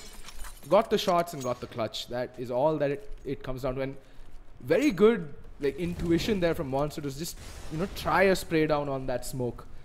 Gets the player that was impaled, who's already so very low. And Foxy, completely Helen Kellered, but still the 6th sense there to pre-fire and just takes Ritz's head clean off. Great shot there. And yeah, I don't think Wolves were expecting this force buy, but then, I mean, they did get the bomb down, so.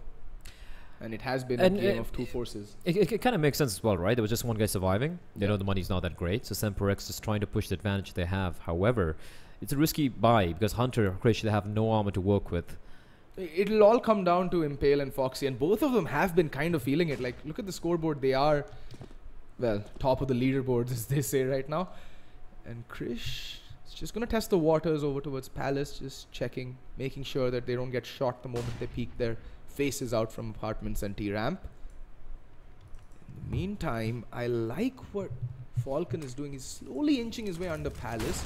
That Molotov again, perfectly timed, and Falcon, there we go, gets one kill, praying away, does finally manage to land the kill onto Krish, but I think it's a little too late because the rifle wielders have made their way onto the bomb site, and it is going to get planted for B short.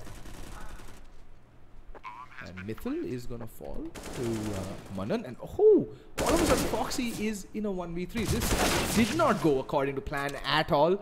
And Manan will be able to clean out that round. Recovers an AK-47. 3 players staying alive for Team Wolf. That is essential. And most importantly, all 3 players have now upgraded to rifles. So the next round coming in from Team Wolf will be a much better buy compared to the previous one. And Semperex should echo this. They have now lost 3 rounds in a row. They'll be getting $2,900 for the next round. So yes, they can upgrade their pistols, and I think they will be upgrading their pistols and maybe buying a couple of smokes. Okay, $2,900. Krish maybe committing a little too much economically into this round. I don't think they're going for the op, so 4K, you still want some utility, right? You'll just get armor, AK, you know, and a smoke or a flash. And right now, I think it's just going to be the standard A execute 4 smokes, one to cover up the bomb plant, and the 3 standard smokes. And they're just going to go try and get the bomb down just so that Krish can get that utility in the next round. And yeah. Oh, it's a different A execute. They're going to cut the site in half. This is a stroke of genius. They've just completely cut the site in half. Monster does pick up 2 quick kills. Bomb is making its way to the B bomb side, though. This is... They've sold the fake, but DNM, again, 200 IQ plays. Oh no. God. That is Unfortunate. Oh, that's just gotta be man. Get kicked in the nuts. 2v3. Oh no, Manan's timing out again. What is going on? Thought it's supposed to be LAN and Neo. He finds 2 quick kills. Now it's a 1v1. I don't know if we're gonna have a I don't think we're gonna have a replay because the kills came in. Oh no, oh no, oh no, Krish coming in from behind is gonna tap away, but Neo turns around, he almost gets to kill Krish, he needs to stay alive here, and Neo hunting him down, 4 HP, I don't even know what's happening. And Neo, Manan with a triple kill on the clutch, it looks very unlikely. And I think we might have a pause coming in here. Yeah, I mean, BNM, his sixth sense was like, I see dead people, and then he joined them because of lag. This is so unfortunate. So very unfortunate. Yeah, but I think both the teams tried out. It's about who recovered faster. Unfortunate. Really, really unfortunate. I'd be raging right now if I was playing. Like, right now, I just literally want to sing that nursery rhyme, rain, rain, go away, little Johnny wants to play. And, I mean, it's kind of appropriate if you think about it. Like, we're trying to have a good competitive game of Counter-Strike, and the rain's just washing it all away. The lag spikes. I mean, it has to be very, very frustrating for the players. As we are waiting for the unpause to come in. Yeah. I mean, Wolves... I mean, look at they were on their way to mount a comeback, but because of that lag, their economy is now more or less decimated. They could have kept more guns alive, is what I'm trying to say. Yeah, but I mean, it's a what if. It's a huge what if. But they got a bomb down. They have the money to work with now. Yeah, that's Emperor X. Oh, sorry, Wolves. Yes, absolutely. I'm losing my mind, Archie. Happens. You've been away from the scene for a very long time. No, I've not. I've always been in touch. Pugging with them and casting them, very different. Actually, let me rephrase that. Being carried by them. Oh, shut up. See, it's kind of like the human centipede of Counter-Strike. They carry you, you carry me, I carry Captain. Why does the human centipede have to come in? Jesus, Archie. I like that little cringe factor. I'm I still think it's my trying to USP. like scrub it out of my mind, and I saw it a long time back, and I made a mistake watching the second part as well. Highly recommended movie. It is the best movie, in my opinion. Anyway, I'm gonna go live with the 20th round of Counter-Strike between Semperex and Team Wolf. And well, both teams finally. Let's look at it this way. It's been much more closely contested than the previous game we casted with Entity and JMD Gaming. Like I said, right, these two teams, they're constantly at each other's throats. There's rarely a dull game between Semperex and Team Wolf. And they're mostly very closely contested affairs. These teams just know each other so very well that it's just unlikely that there's ever going to be anything but a closely fought brawl. Like the fisticuffs come out, it's that closely contested because, well, nobody has any money. Ever. Everyone's apart broke. from this round, at least. Wolves, Ritz, hugging the wall. He's missing a lot of action real quickly. He's actually a decent crossfire. Nice shot from Ritz, looking for more. He might 7 bullets remaining in the clip. Is making some pretty good discipline. Great shot there to find Impale. Middle with the trade, but Falcon is there, lying in wait to find Mun. And now it's a 2v3. Make that a 1v3 as Krish is always lonesome. Near the top of mid with the... well, he's got everything to work with. A full kit of utility, AK-47 armor, and a C4 on his back. And 3 kills to find. Falcon's kind of low. DNM's in half HP and Monster. I mean, it's unlikely, but it's still doable. I mean, Krish did... Like, this game has been the game of clutches. And insane multi-kills. Impale just going absolute ham. Then Foxy. Even Krish chiming in with a couple of very clutch rounds on the CT side when Semperex were there. But I like what Team Wolf is doing right now. They've backed off the bomb side. They've relinquished the A bomb side completely and are just playing for the retake. They're playing very passive. Like, let's allow the bomb to go down. They'd much rather see out the round than just give up rifles cheaply. Because let's take a look over to their economy. And, well, yeah, the time also runs out. Krish choosing to save. And, well, smart decision coming in from Krish. He was the only player who wouldn't have had money going into the next round. Everyone else can buy up. So they can eke out another buy. And considering the fact that Team Wolf also kept 3 rifles alive, they'll also be on even footing in terms of the buy going into the 21st round between these two teams. Absolutely. So 11-9. Wolves just 2 rounds away here. This set up a pretty impressive CD side defense. Yeah, I mean, the comeback is real, it seems. They had an abysmal T side. Ooh. Flirting with this is like the SK hold, I think. So aggressive over towards T ramp. And I think Semperex have caught wind of this. They've rarely ever contested T ramp ever since that drubbing in the earlier part of this half. They've just gone for mid control, which is... It seems curious to me that Wolves would offer mid control up on a platter and not play the double op. It's the more common play to see the double op being employed and mid control being relinquished on the CT side on this map especially. But so far it's been working out, so I mean, if it ain't broke, why fix it, right? Absolutely. If ain't broke, don't fix it. Ritz again. This time he's swapped his position, and Impale should be careful. A perfectly timed peek from Ritz, and Impale can get his face punched in with an M4A1 of Ritz's. Very slow round from Semperex. They are waiting for this A pincer, and they still have a guy over in B. Now, if he can get a free kill, that'll be huge. But Falcon finds a man. Impale, he drops down. Ritz knows where he is. Great shot. Gets the kill. And now Foxy on the look. He's going to get a frag. But look at Ritz is tapping away. He's trying to get a kill here. But Foxy's going to find the enemy in the meantime. Now it's a 3v3 and Hunter alive on 1 point of health. And the thing is, they've run down the clock so much that they can't even, target the B bomb site right now. And Falcon go huge from triple box. Yep, finds Hunter. And can he find Krish? Yes, he can. That's bomb down. That's more or less the round done and dusted with Foxy all alone. Trying to mark his territory with the knife, carving out his name in the wall like a common prisoner in a gulag. In a gulag. Nothing else popped into my mind. Like, that's the most iconic prison I know. You tried. I tried. 11-10.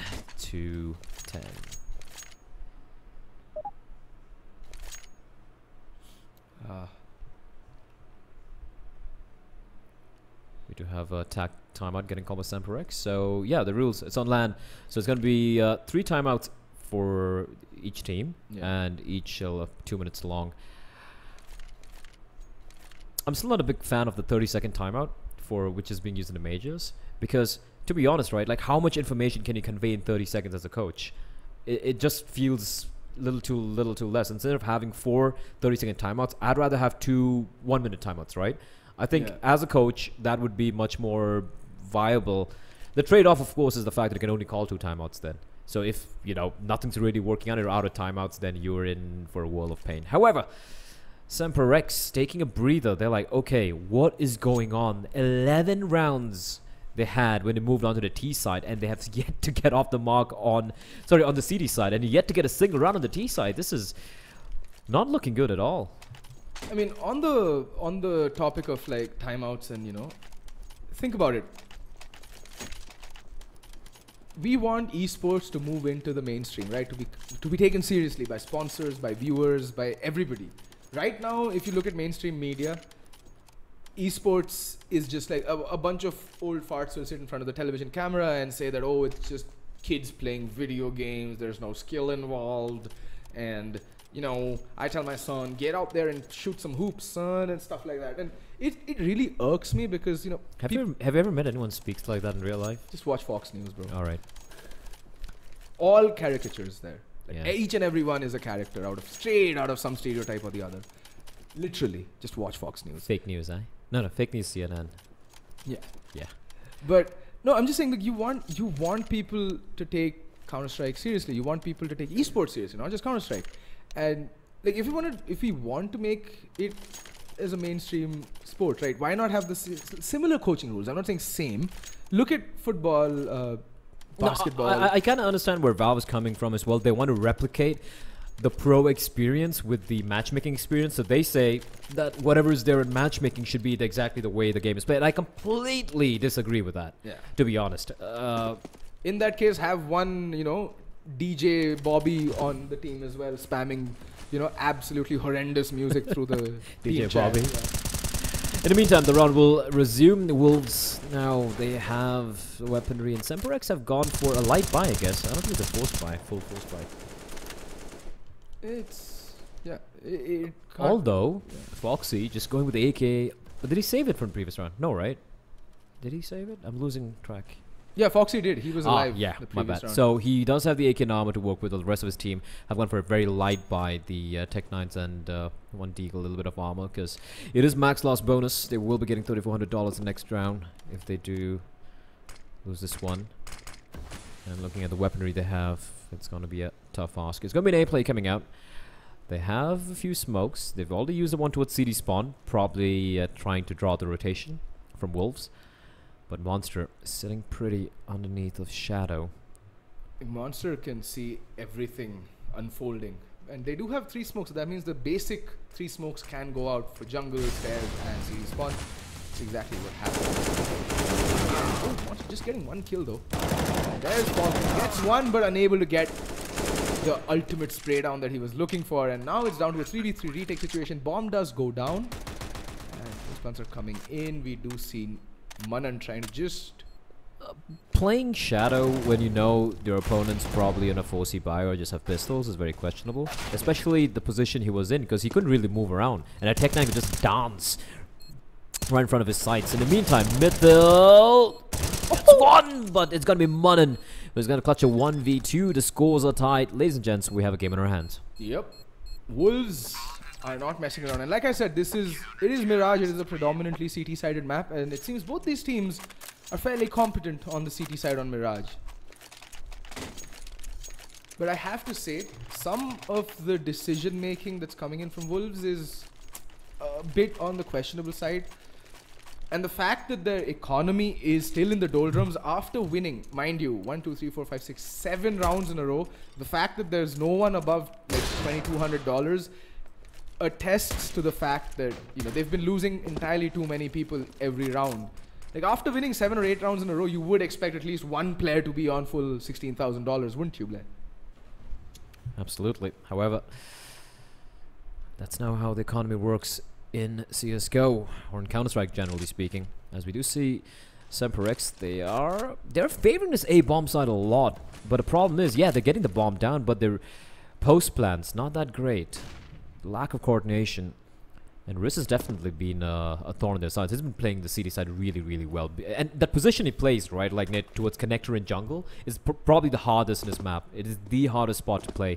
And the veteran of a lot of games, of different iterations of this game, he's doing a great job here against Semperex's T side. I mean, think about it, right? They know that there's just 2 players inside and 1 player playing from jungle. And every time it's just, oh, monster. Okay, I think he got caught in 2 mines and now he's stuck in the middle of nowhere. Needs to make up his mind fast and he's going to go in the cave. And why is I'll just not ask rhetorical questions anymore. Like, just, what was that? The C4 goes in all alone. It is down in the open. Monster getting tickled by the flames, but he's still going to survive and get another kill. But Ritz and Falcon, 2 quick kills, the 1-2 punch. And Hunter's all alone in the 1v4. Bomb dropped out in the open. He gets 1 shot in. Finds Ritz. He needs to find 3 more. But with 18 seconds remaining on the clock, he's just going to run to the hill. Semperex can go for yet another buy. But do they have a little bit money in the bank? They do. So it should be another buy coming out because it is going to be max loss bonus, and it's been max loss bonus for quite a while. Ladies and gentlemen, Wolves are in the lead. They've won 8 rounds in a row. Or is it 8? Or yeah, it is 8. 8 rounds in a row. 4, 5, 6, Yep. 7, 8. Yep. Semperex yet to get a single round on the T side. This is ridiculous. What a comeback. Yeah, it is. It is. What a comeback indeed. And I mean, it's just been comical, really, to see just the bomb like aimlessly walk out onto the bomb site. Like, this is what happens in matchmaking when the bomb gets tossed around spawn like a hot potato, and the person who ends up with it has no idea that they have bomb.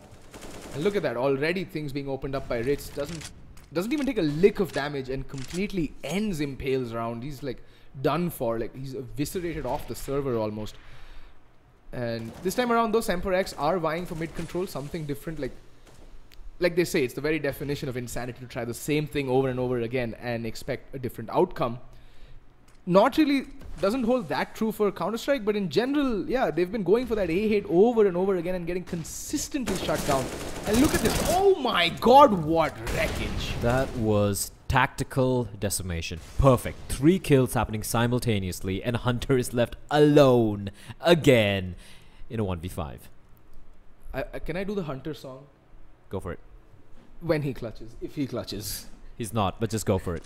It's like... No. I'm not feeling it now. Getting a little too self-conscious, aren't you, Archie? Yeah, man. Have you seen the chat recently? No, I don't watch chat. I know you're more evolved than I am. I'm not. Basically, look, I see enough pain and destruction and misery on this planet every day. You just open up the news, open up any site, and all you see is like gruesome things. You know, which is why I only watch My Little Pony. No death and destruction. I like My Little Pony. Yeah, it's my escape. My Little Pony, My Little Pony. Although, to be honest, ladies and gents, Archie's Hunter song is quite lit. It's pretty legit. Pretty legit. Yeah. Oh yeah. So 13-11, Semperex calling a timeout. They need something going the way. Problem is, because they brought up everything they had that round, they will have to go with pistols and armor.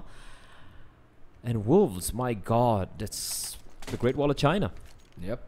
The Semperex have had no answer. And I think the key to breaking this Wolf defense is a YOLO rush B. No, one thing I got to point out is Semperex, they're actually getting control of the bomb site. They're getting the bomb down. The problem is the post plants are non-existent. Horrific peeking. They're getting picked off one by one. They're not really peeking together, right? Nope. And I just don't get why the post plants are so horrific. They're getting control of the bomb site. They're getting those entry kills. Sure, there are a couple of rounds where they get completely destroyed by Ritz or Monster or whatever. But like at least 4 or 5 rounds where they actually get the bomb down and just not able to do much after that, which is just quite abysmal. As we do have 33 seconds remaining on the clock. I mean, think about it, right? The post plans are something that every team needs to work on, I think, the most. Because getting the bomb down is just half the battle won. Because more often than not, you will have to face at least 2 to 3 counter-terrorists coming on the retake. So post plants are one of the most essential parts of any T side on any given map, and if that element of your game is weak, and it has been found to be extremely wanting on the Semprex side thus far, and they're paying the price for it. Right now they do have, well, 6 flashbangs, 1 Molotov and a couple of smokes, and upgraded pistols across the board. Impale back with the deagle. This should be interesting. He wreaked. He wrecked. He reeked. Wreaked. I was gonna say he wreaked absolute havoc. Then I realized, well, you know, he wrecked would be a more, whatever. He just wrecked with that deagle in the previous half, like when they were on the CT side. So I mean, why not take a walk down memory lane? Hits in the meantime. There's gonna be made that deep smoke. Interesting smoke though. Very interesting iteration of the crossing smoke. And look at that Hunter just bombarding into the A bomb side. Okay, bombs down though, and look at Munnan going off. Finds 2 quick kills. Just 1 guy remaining alive. Perfect Molotov to keep Mittel at bay. He's gonna fall, but a trade comes in. Ritz will get the kill. 14 to 11. Semprex, however, at least it was pretty much an eco, so they have the money for the buy. But this is it. They need to convert this round, or else Wolves, they're gonna get to map point. I mean, think about it, right? Just how that round played out.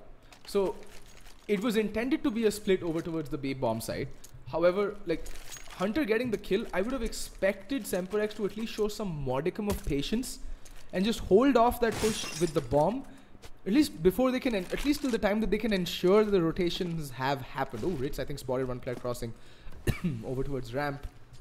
In the meantime, Palace is gonna get smoked off, and Monster is gonna make his way to his favorite little perch under Palace on the cinder blocks. As fall the nade, gonna be a little too late, but doesn't matter. He's gonna get a kill. Great shot from Impale, and Monster's literally been sitting in the same spot for I don't know how many rounds. He gets a kill, but Mittel will go for the trade. Look at how low Impale and Mittel are. 3v3 here. What are these post plants? This retake is gonna be very easy. That smoke, I'm not sure why. Okay, he actually was trying to smoke off the guy over in T1. Waldo's gonna push out the man. That is gonna be Impale. He's gonna find Neo. Somehow they're winning these rounds, and oh, what a shot from Hunter. Okay, Archie, they get the first round. They get the first round on the T side. All right, the cavalry choirs are singing. They've done it. And more importantly, they did it with 3 players staying alive, so they can actually go in with a strong buy in the subsequent round. And because Wolves have been falling like 10 pins round after round, even though they've been picking up rounds, their economy is broken. Look at it. The 1 round, if they lose, they'll be forced to eco. And Semprex, just like that, might just have a window of opportunity back into this game. Absolutely. And the push up mid. Pair up and burn. Oh wow, look at that wall of Molotovs there. Alright. Normal services have resumed. 4v2. Yeah. Are they ever gonna get a break, Archie? I have no idea. I have no idea. Foxy's just impersonating Bugs Bunny, trying to, you know, sow some seeds of misinformation and doubt in the minds of Wolves, but they're not having any of it. Hunter still falls like a sack of potatoes, and Foxy again finds himself in a 1v3. The number of times that players from Semprex have found themselves in a 1vx situation just goes to show me that their trade game has just not been on point at all. Absolutely. On their T side. Absolutely absent. And we're gonna see that fancy smoke for deep B. Oh, NA. And Ritz will finally put him out of his misery. 15 to 12. What do you think, Archie? Come back? I mean, no. Wow, you took a while to come to that conclusion. I just saw the money and I'm like, no, not happening. Okay, yeah, they're broke. They are faced with a problem here. The problem is money. Money is not looking good for Semprex. So looking back at that smoke that Foxy attempted, was it a faulty jump bind or a brain fart? I don't know. But here we go. It's going to be an A-pincer coming in. A faster A-pincer. They have got control of mid. And here's the interesting thing, right? Wolves haven't really contested mid. Just Ritz single-handedly being such a boss over at connectors. Foxy's going to find Monster, though. But Falcon replies like, really quick look at Ritz. What a man! He finds two from behind. Hunter and Krish left in a 4v2. This looks like the beginning of the end here. One man remaining alive, and it's gonna be Hunter who will fall 16 to 12. Okay. Alright. Alright, ladies and gents. Coming up next. Cool game, but the thing is, Semperex had nothing to show on the T side. Coming up next is going to be everyone's fan favorite. It's going to be Brutality, and they're going to be facing off against none other than Risky Gaming. We're going to take a very quick break, and I'll be right back.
Alrighty, ladies and gentlemen, we are back with the fourth game of the night, third to be casted and broadcasted.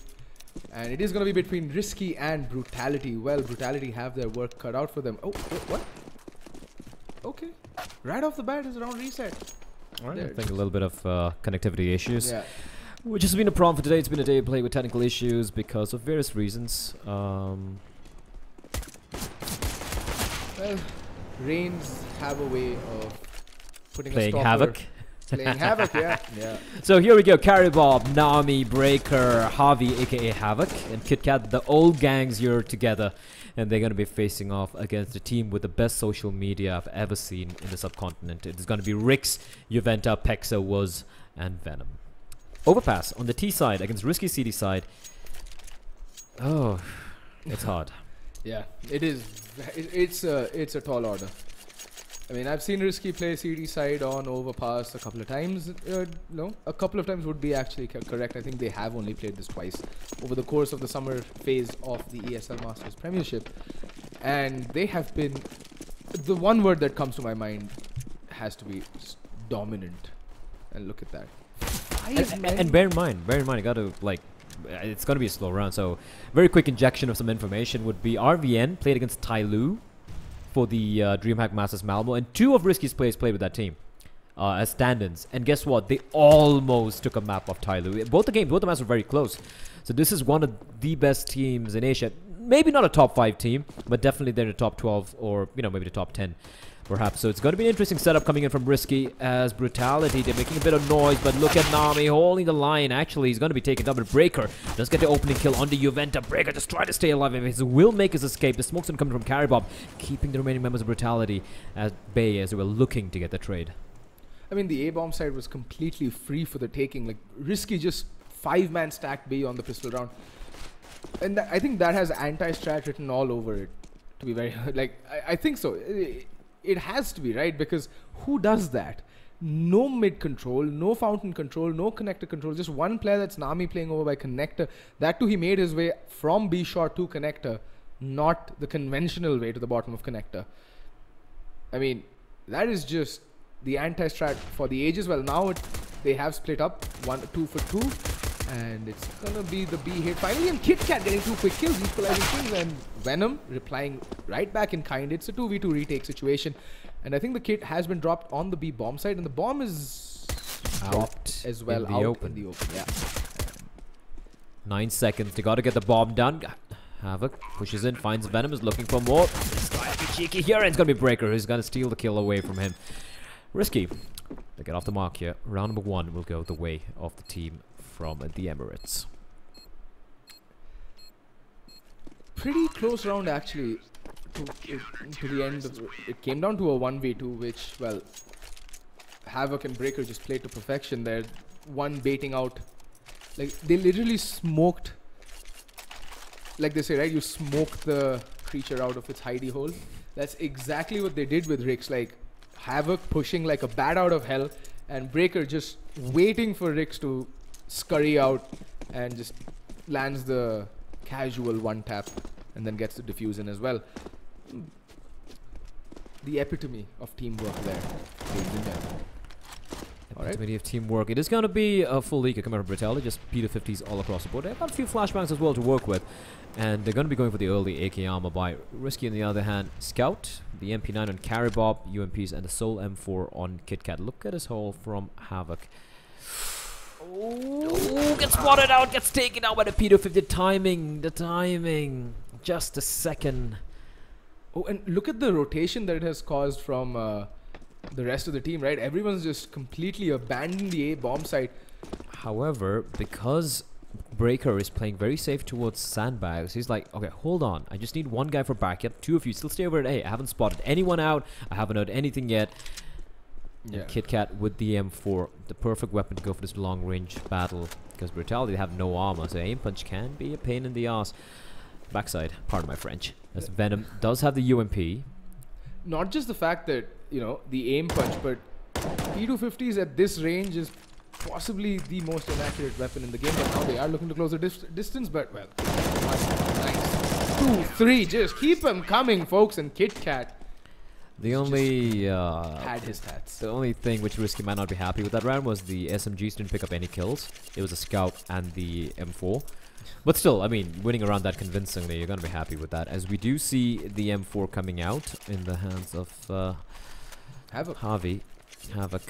Carrybob's still gonna be wielding the MP9. Probably trying to go for some info plays. They're gonna aggress in, try and throw a spanner in the works of brutality.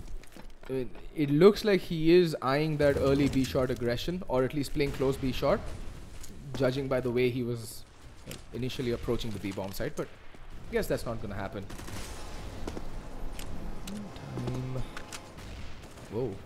Early connector aggression kind of punished both Havoc and KitKat, taking a spot of damage there and falling back way back to the A bomb site.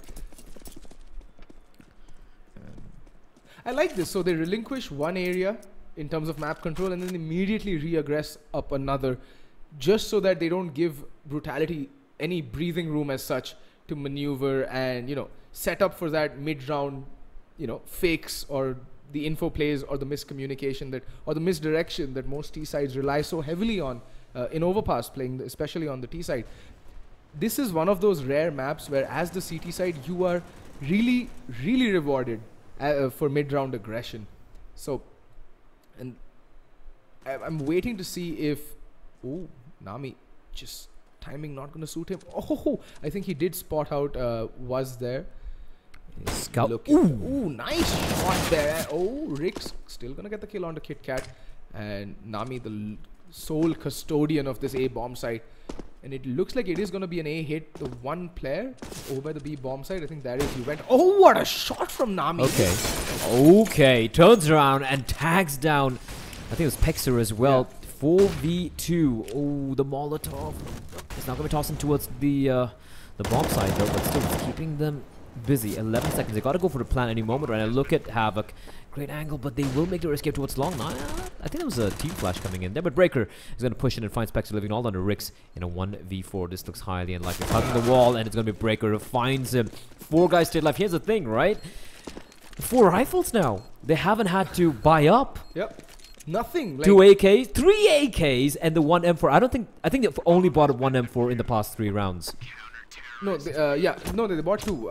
KitKat had an M4 earlier. Yeah, yes. Earlier, and then in the past round, Havoc just bought up, and it's just ridiculous how meticulous and how methodically they just deconstructed that A play. Nami went absolute god mode there with that scout. Absolute god mode. You know what? I have the saying that this tournament is pretty much free money for Risky. And I'm going to stand by it. They won the previous ESL India Premiership Masters last year in Delhi, during Delhi Comic Con in December, I think the first week. Yes, it was. And they only dropped 1 map, and that was to Dare to Dream. Just 1 map, that's all they dropped, and they won it very convincingly. What is going on here? KitKat! Like a wraith in the smoke, he finds a kill, but a lot of damage being dealt out by Brutality this time around. Now it's a 2v2. Juventa, no armor. It's a pretty light buy from Brutality, but I mean, they've done the damage. They just had pistols and armor out onto a couple of players, and it's a pretty decent eco. It is a pretty decent eco. They and will still winnable because the defense is, I think, they got Risky. Yep, the defense is split between the 2 bomb sites, so they can try and overwhelm Nami, who's playing by his lonesome towards truck. However, Juventa, he has the AK, but he's got no armor, so the aim punch is gonna be concerned. They're slowly snaking the way towards the A bomb site as Nami lying in wait. I mean, Nami has a very good angle. It is a very commonly pre-fired angle though, but he's just spotting over towards long, and that oh, what a shot! And now Pexer does get the kill on Nami. Just unable to land that telling headshot, and Pexer didn't even have head armor. All Nami needed was that single headshot. But Pexer internally bleeding, 18 points of health. He knows exactly where he is. He saw the flash come out. Yeah. And Harvey, he's gonna fake it out. So smart. He read it perfectly. And Pexer, he actually went for 3 fake plants there. If it actually stuck the plant and probably got himself to a better position, it could have been a possible round. However, for Brutality, considering they barely invested into this round, they get 4 kills and they get a bomb plant out of that. As we do have attack pause, I think it's attack pause. Yeah, I think it is a tactical pause being called by Brutality. it is going to be their full proper buy round, so I think they just want to see who plays what, plays where. And they just need to refresh. They just need to hit the refresh button on this game. They have taken Risky the distance very recently in Phase 3. I think they took 14 rounds off of Risky. But that was in an online game, and this is in a LAN setting, so anything can happen. Like, it's a very different environment, LAN and online. And, well, I think this stack pause is what Brutality needs to just pull themselves back together, reassimilate their thoughts, and hit the 5th round with, firing on all cylinders, because they need to put a stopper on Risky. Their money will soon get out of hand, even on the CT side. Look at the economy right now. It's just 4 rounds have been played and everyone on Risky is above 6k. That is ridiculous. Yep, money for days for Risky as Brutality. Taking a sweet time, talking things out. They have a lot of money to work with.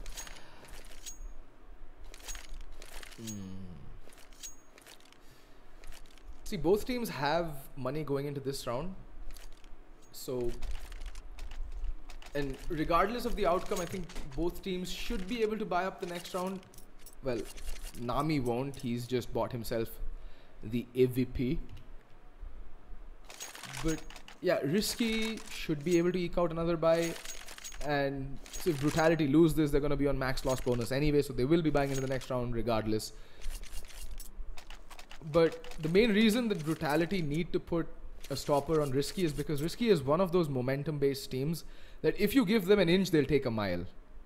So you need to be very careful while facing off against Risky. You don't want them to secure the momentum early game because they are relentless. They will just keep throwing numbers at you. They'll just keep at you.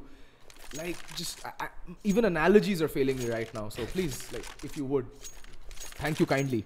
Okay. Okay, you've left me in a spot here, but here we go. The game is going to be resuming. It's going to be Brutality. Can they strike back? Can they strike back? It's 5 acres. It's kind of interesting that they haven't put the op in the hands of Ricks. I mean, they've gone with the 5 AKs. Op on T side on overpass. I mean, it is doable without the AWP. In fact, if you're going for a fast play or any kind of aggression, I think the AWP is kind of a, shackle around your ankles because you have to play around it unless, you have one of those crazy aggressive oppers like Fallen on your team who can just open up a bomb site with the big green gun. But knowing fully well that Pexer, just as I was saying. Breaker. Yeah. Gets broken in half, but I like the setup. Ooh, the timing, and Nami, he's gonna get the kill. Wuz is gonna fall. And the bomb's been spotted out as well. Nice flashbang there to push back Nami, but there's still a guy holding aggressively towards the long, and that is KitKat. And now the flank is on. The noise cues giving him a clue. Oh, it's the timing, and he knows he's clearing it out. There's no one over in party, and although it's a 4v4, Havoc is gonna be ready for this. He's getting so much information. And Risky, they're pretty happy going with the retake play. Look at the utility they have to work with. 3 incendiaries. And here comes a play. And Havoc. Incendiary in place, but I think it's going to be extinguished. Havoc spots out where the bomb is going to be planted. But the bomb will go down. Juventa peeks out wide. Not able to spot Harvey's head. He's going to get bombed out. Havoc finds another kill from the same position. Look at the flag from KitKat as well. Pexer and Venom, they need to go absolutely huge, but KitKat, he's got the best position possible. Pexer finds 2 quick kills. Now it's a 1v2. He's got himself a great position as well, but not able to get a third. KitKat will end him. Round number 5 for Risky. Now, this is what struck me as a little awkward the previous round. Risky were playing the SK boost. SK have been playing that boost to such a, so consistently or so frequently rather, the teams now just Molotov right at the top of that boost. So the players are forced to come down and relinquish that position. Why did Brutality look so, at 6s and 7s when, faced with gunfire from where are we getting shot from? It sounds like it's coming from Danger. It sounds like it's coming from Graffiti, but I mean, I thought it was a very commonly known spot and very commonly pre-fired as well. could be wrong. Anyway, Pexer again opening things up. 2 rounds in a row now. He's gotten the opening kill. But there's Nami with the refrag. And the trade game has just been on point for Risky thus far. 4v4 still, as we do see Breaker being cheeky. He's pushing in towards the smoke. It's all about timing here. Smoke's going to dissipate. He's good. Spots on a shadow, finds one. Oh no, this is so bad. This Pexer is gonna be... He's gonna get the kill, but Nami, what is this angle from him? He's being so very ballsy, and Caribop has got his back. Flashbang comes in, Nami not able to get the kill though, and Caribop is still in the back of the side. It's 2v2, Bomb has been spotted out as well, so we see rotation coming in from Havoc, who's coming in from behind. I don't think they're going to be ready for this. All he has to do is to stay alive. Caribop and Havoc, they strike together at the same time, simultaneously. 6-0 to Risky. And Brutality, nothing is going their way. I mean, just look at that play from Caribop and Havoc, and just in that, like, 10 seconds of gameplay, you'll see the gulf in class between, well, Risky and, I think, the rest of the Indian scene. That little bit of team play, that communication. Caribop saying, yo, I'll stay alive, come out, kill them. Yes, it's an added bonus, like the cherry on the cake, that Caribop also manages to find a kill himself. But then he done the job. Just him being alive on the bomb site is what allowed Havoc to complete his rotation, come in completely, and just decimate the team from behind. And that is what is lacking in the Indian scene, is that just that little bit of communication and team play. Oh, Pexer making his position known, and Nami just being teased. I don't think Nami is someone who takes kindly to being teased very often. And in the meantime, whoa. Wow, Nami. I have never seen this, folks. 1 player over towards the A bomb site and 4 playing B. But Nami, again, he made his way to the washrooms, and he can actually be a perpetual thorn in Brutality's side if he just stays alive, and doesn't need to be the Kit Kat getting a 2-man spray on. Finally was, and Juventa coming in with the trades. And Breaker now finds was. That's down to a 3v2. And whoa, Juventa going down to Breaker yet again. This is just going from bad to worse for Brutality. Ouch. Absolutely brutal from Risky. Absolute brutality. Wordplay. I love it. Much wordplay, such wow, very doge. Let's go. Wow, are we going out the entire meme? The Yo. meme tanks coming out as Brutality are asking for a tactical timeout. Well, they need a tactical intervention, not a timeout at this point. I mean, are 3 minutes enough to hire a new coach and relearn how to play Counter-Strike T-side on Overpass? I'm just surprised they allowed Overpass, because Risky are a force to be reckoned with. Although Brutality have been practicing a lot on this map. I know for a fact they've been scrimming a lot on Overpass, you know, probably trying to make it their home map. But to be honest, I just feel like Risky are a little bit of a couple of levels above most of the scrim partners that Brutality have found to play to practice this map on.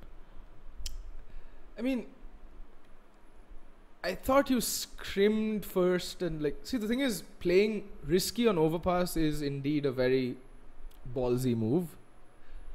But the thing is, as Equitas says, right, that you don't play a map that your opponent is weak on, but you try and, you know, pick your way or ban your way to your strongest map. I mean, I don't think Risky cares what map they play, to be very honest, against any team. But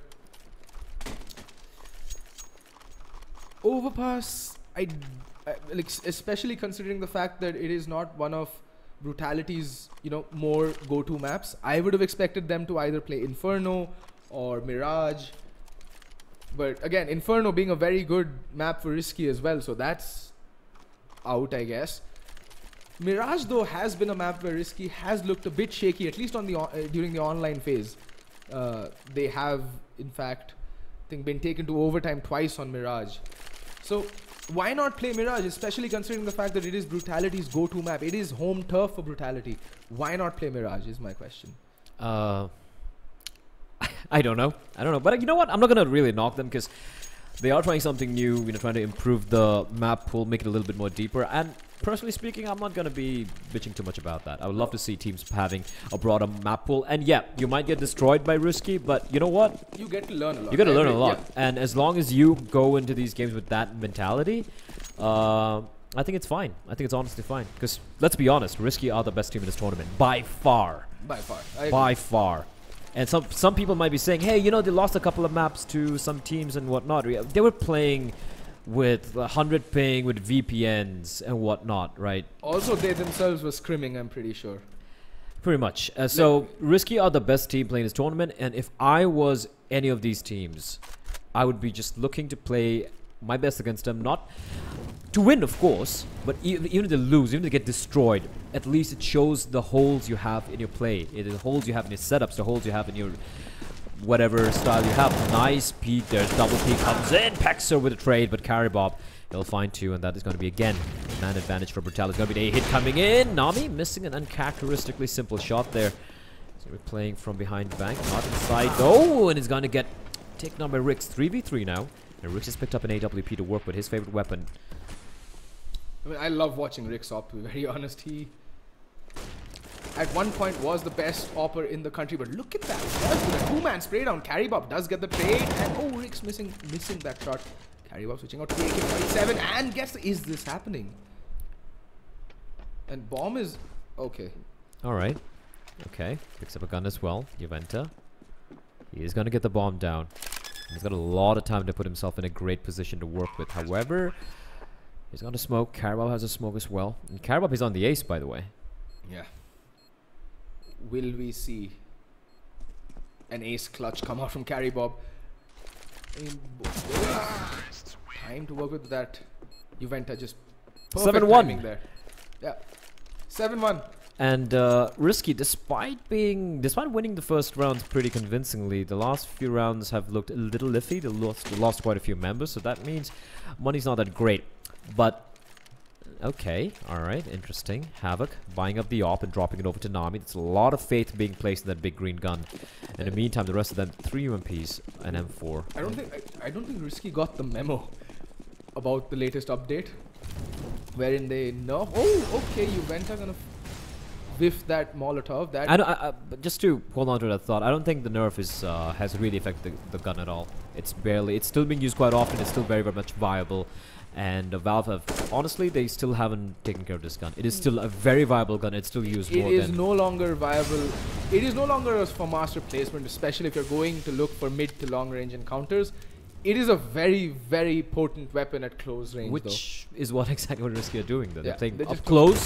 Harvey pushes in, and Venom gets taken down. The UMPs, you were saying? Yeah, but how? How? Okay. Then. How?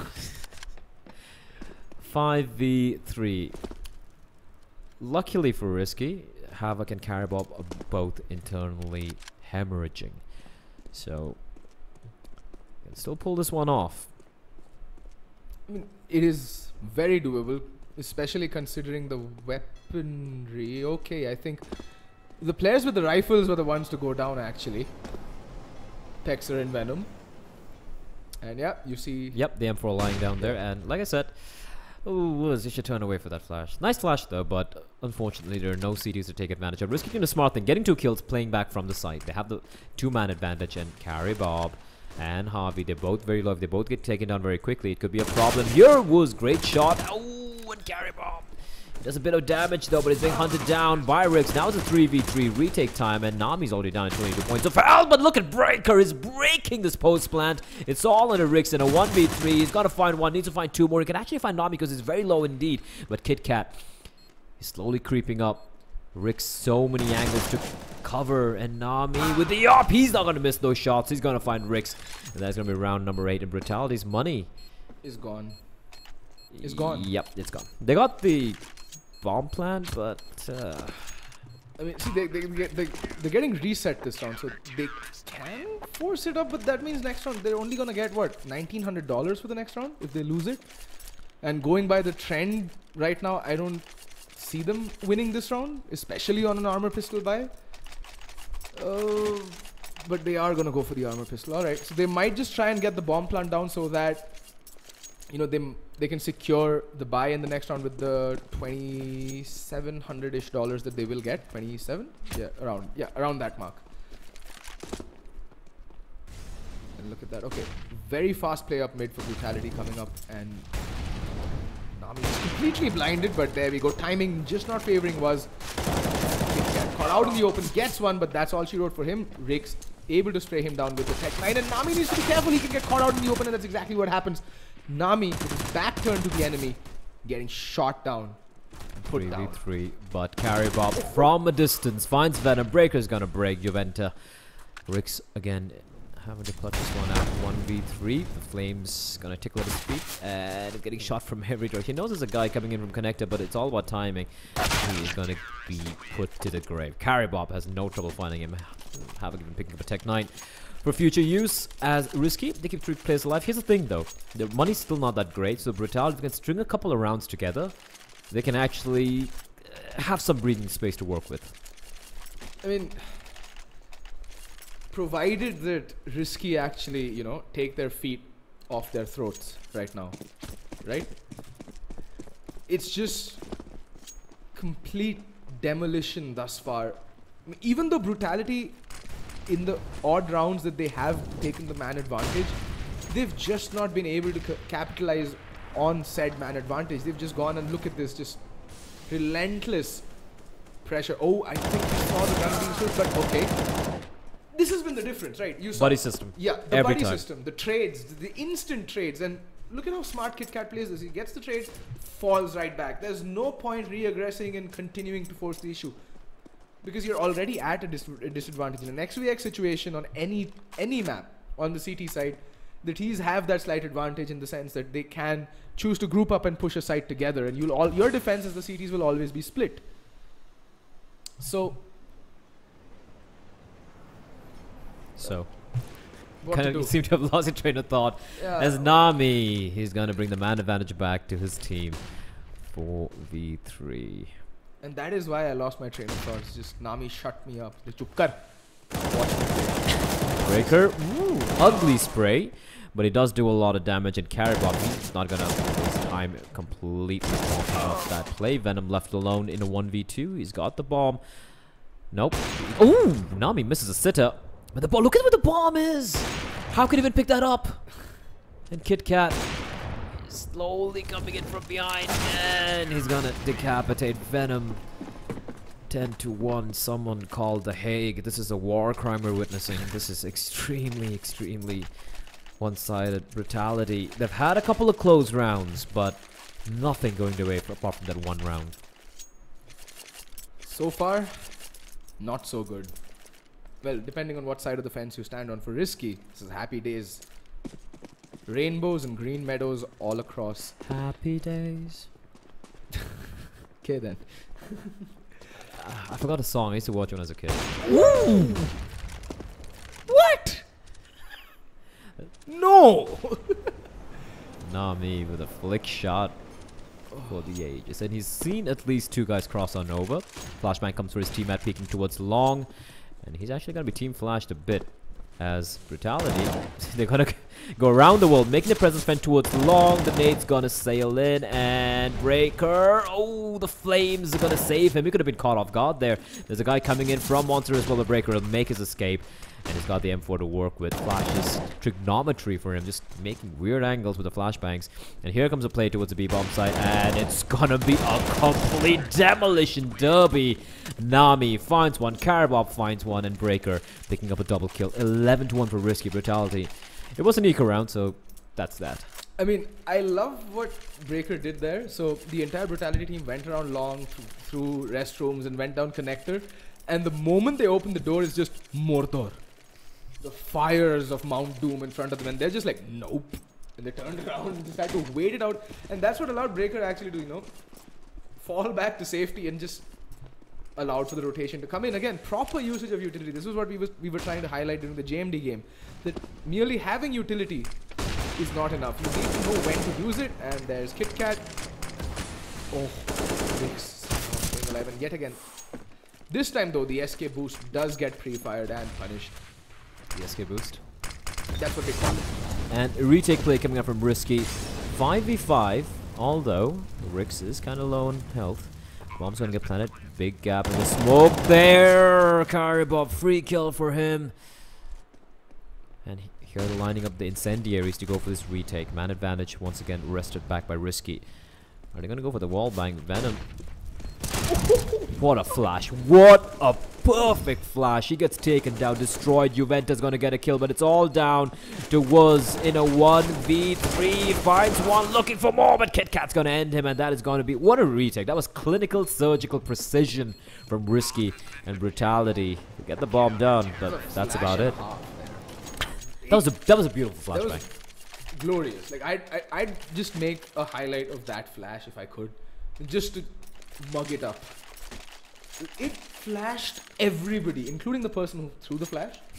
But sacrifices have to be made. Yeah. And the scores as it now stands is 12-1. Risky just running away with it.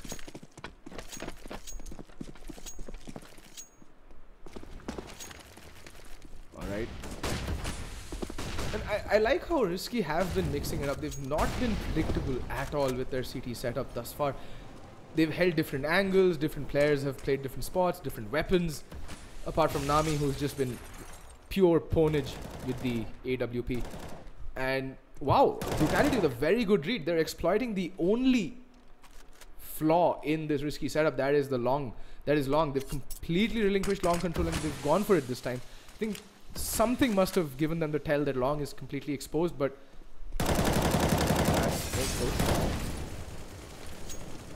see, that smoke, what it does, it kind of telegraphs your intentions and your position because of the map control. Oh, look at Kit Kat, and 0 cares given, but okay, he is going to be made to pay for. I liked a little bit of ballsy play coming from Risky right now. 12-1 is huge. Oh, and Breaker is re-aggressing out. He hears the other guys. He's holding the trigger finger, waiting patient. He's going to find one. He knows there's still another guy in somewhere around the bathroom, and he will just escape, but Havoc is still waiting. He's all alone in the B-bomb, so he doesn't care. He's going to do a lot of damage, but Rix will get a trade. Meanwhile, one guy isolated all by his lonesome will fall to Karibob, and they still need to cross on over. Flashbang's going to come out, but it's not going to blind him. Molotov raining in as well, but Nami with the op, he's not going to miss those. It's all down to Venom. Sorry, Rix in a 1v3, and they know exactly where he's going to find one. 2 more to kill. Oh, okay. Nice try there from Rix, though.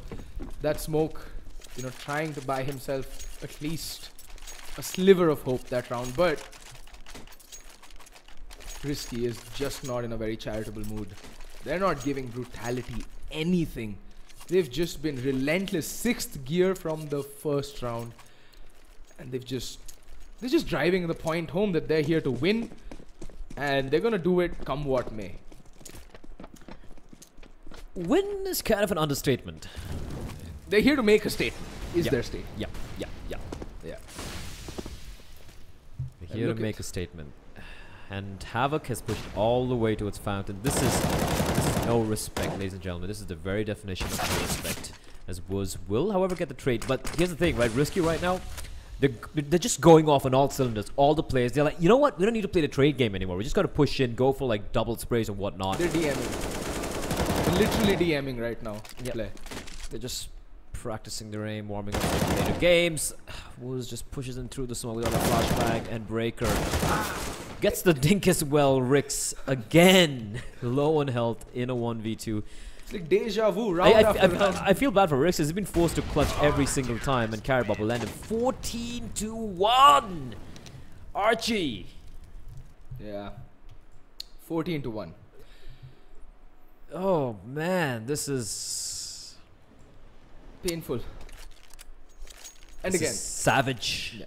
It's savagery. It is brutal. Wrecked. This is like watching caveman society where the weak just get consumed for dinner.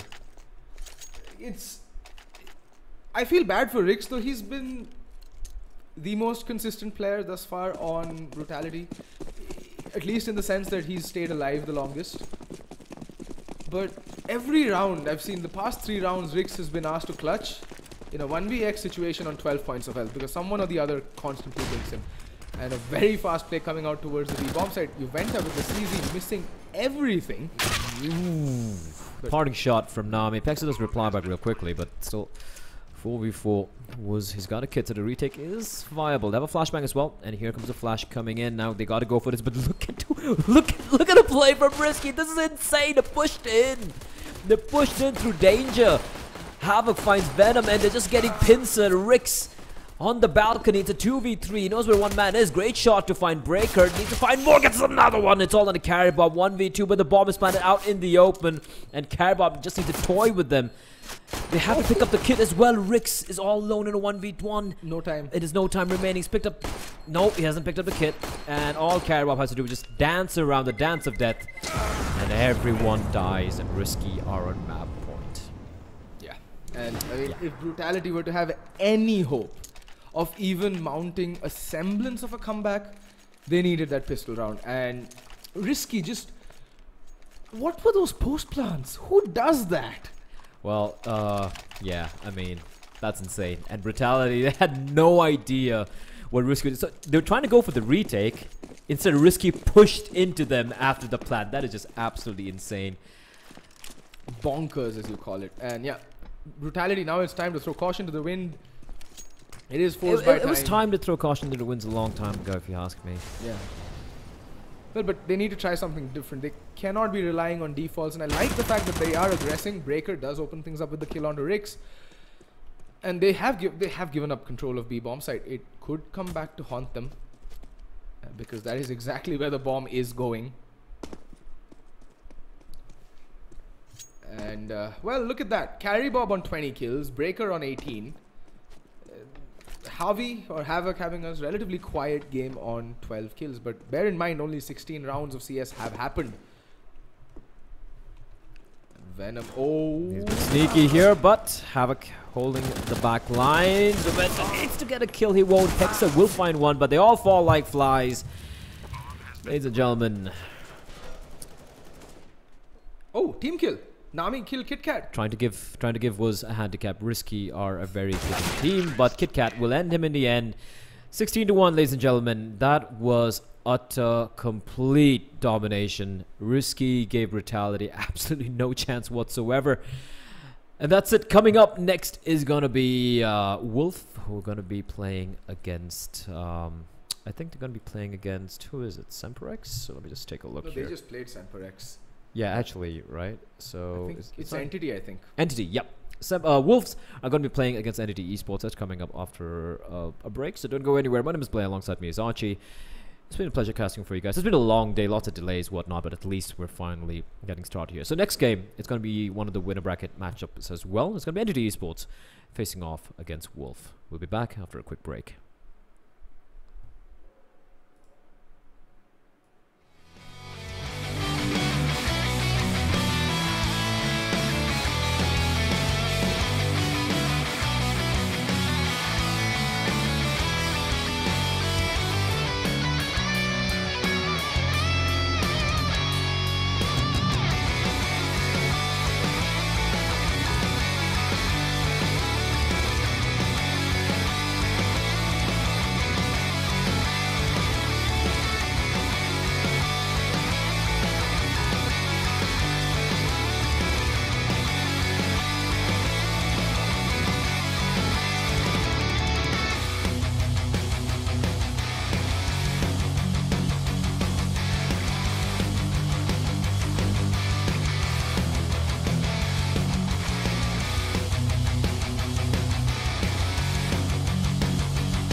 Alrighty, ladies and gentlemen, we are back with Entity versus Team Wolf. I think this is the third match to be casted off the upper bracket games. And ooh, look at this strat coming in from Entity. They're all in alt mid, and Ritz has taken a ton of damage. That insta dink with the Glock, the pea shooter, or the water cannon, as I like to call it. But well, does a tremendous amount of damage to unarmored head, unhelmeted heads. And that's exactly what you see onto Ritz right now, and apartment control more or less relinquished. But there's Falcon getting information, spotting out two players. That's the nade being followed up. Monster with the kit. And whoa, okay, Excali in the meantime does get the kill. Just coming out onto the A bomb side, and complete A control being wrested from the hands of Team Wolf. And look at that ace just completely wrecking Manan there. Just execution gangland style, getting glocked in the back of the head. And it looks all is lost for Team Wolf, at least in this pistol round. Ritz will just be looking to save this armor, because most importantly, because he hasn't taken a lick of damage on that armor. So all he'll have to do is spend $350 to get the upgrade. That means he can buy into the kit and nades with the upgrade. But alright, before I even complete that sentence, good night Ritz, 1-0 to Entity. That was a pretty good dinner we just had right now. Donor rolls, really, really good. If you guys are in Bangalore, you should definitely order some donor rolls. In the meantime, coming back to the game, here's my question for you, RG. Why, in the name of anything that is holy, would Wolves allow Entity to play them on Inferno? Why Inferno? Why would you pick? Why would you allow Inferno to go through against Entity? Please, please explain this to me. Excuse me. Pardon me, tuberculosis. So... No, so I'll answer the question. Why? Yeah, I'll tell you. It's very simple. When your map pool is 1, you play that one. Inferno. Yeah, alright. Very short and sweet answer.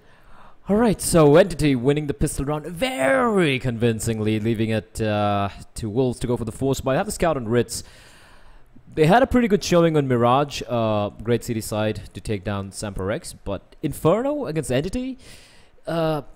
I wouldn't really go for it. If you're an Indian team, and this is one thing which really annoys me, is the fact that most of these teams have no idea how to go about the map picks. In my humble opinion, you should know your opponent's strengths, right? There's a difference between, hey, maybe we have a little bit of practice on this map, so maybe we can try our luck, or, you know, just allowing your opponent's best map through. And Entity have proven time and time again they are a force to be reckoned with on Inferno. And I just have a bad feeling about this game. Wolves will go for the full save, because they gambled everything on the B-bomb side, and it's going to be the A plant, so they're just going to try and hold on to these pistols armor and the scout on Ritz. Well, see, like you said, right? Like I said, actually. Excuse me. If I sound too, humble.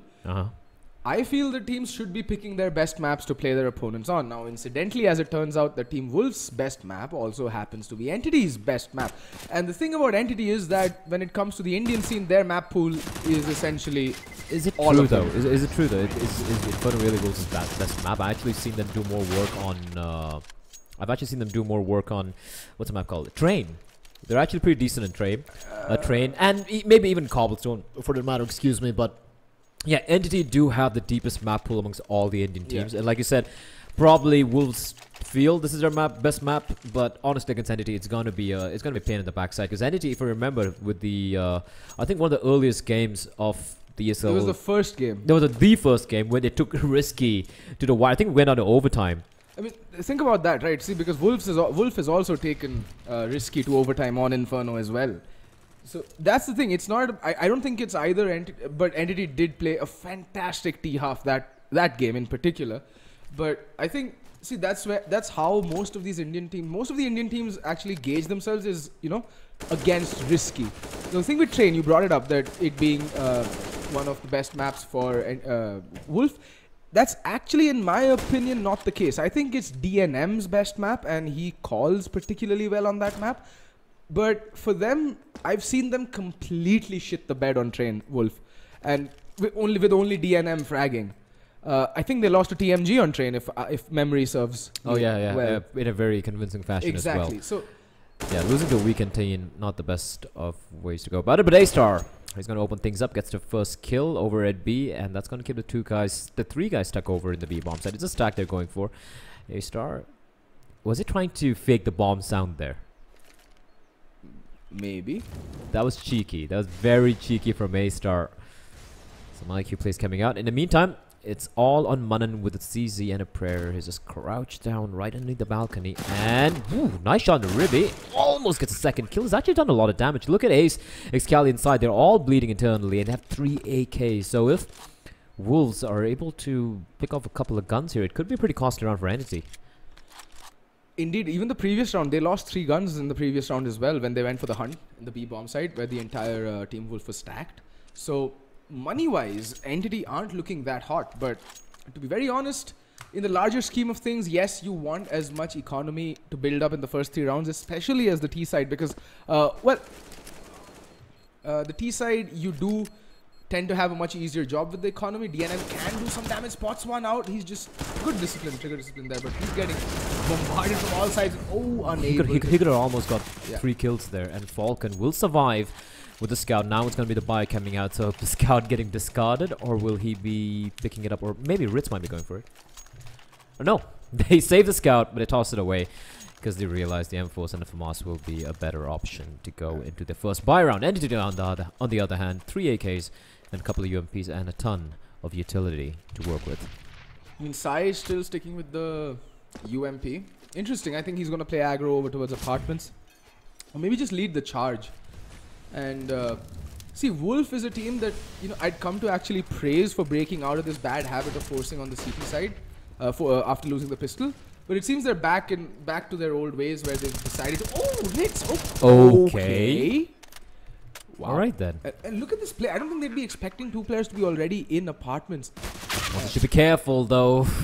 That is, you had a Molotov in the nade. You can just push that guy out, but trying to be sneaky, gets caught out. Now it's a 4v4.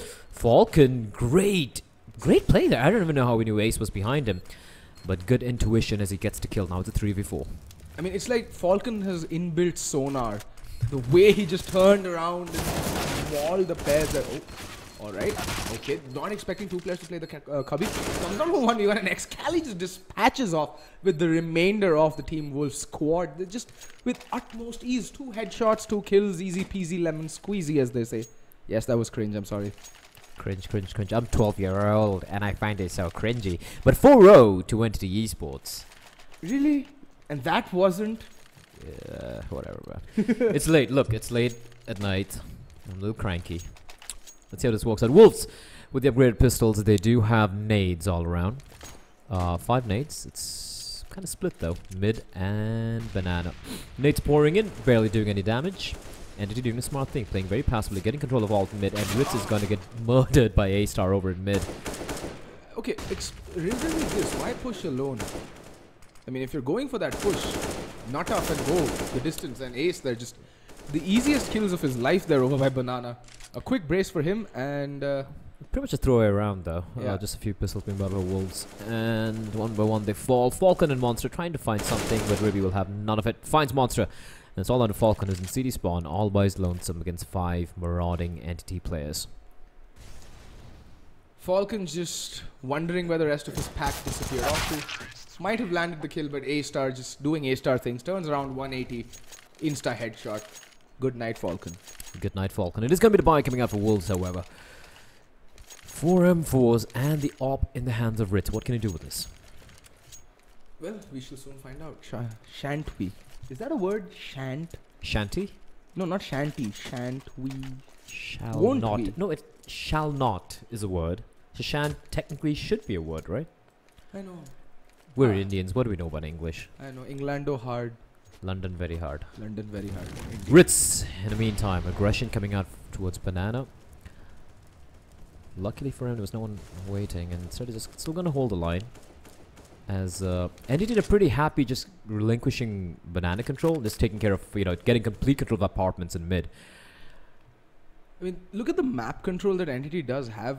The problem with the Wolf setup right now is that again, there's just no map control going in for them, so they don't have any information coming for them. They have a modicum of Banana control with the way that Ritz and well, Manan have been posted up pretty, you know, they have top Banana control, but that's literally just one flashbang and a nade away from being relinquished. You really don't want to contest top Banana if there's, you know, even the slightest chance that you can get next. And that's more or less exactly what happens. Ritz will chance the repeat though. But exactly like I said, one Molotov, one nade, one flashbang. That's all that was required from Entity's end to completely wrestle banana control from Team Wolf. Now they literally have no map control. No map control is the name of the game, and they're playing from deep in the side. It's going to be a big hit coming in with 25 seconds on the clock.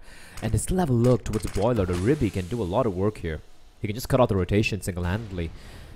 And meanwhile, over it be just one man.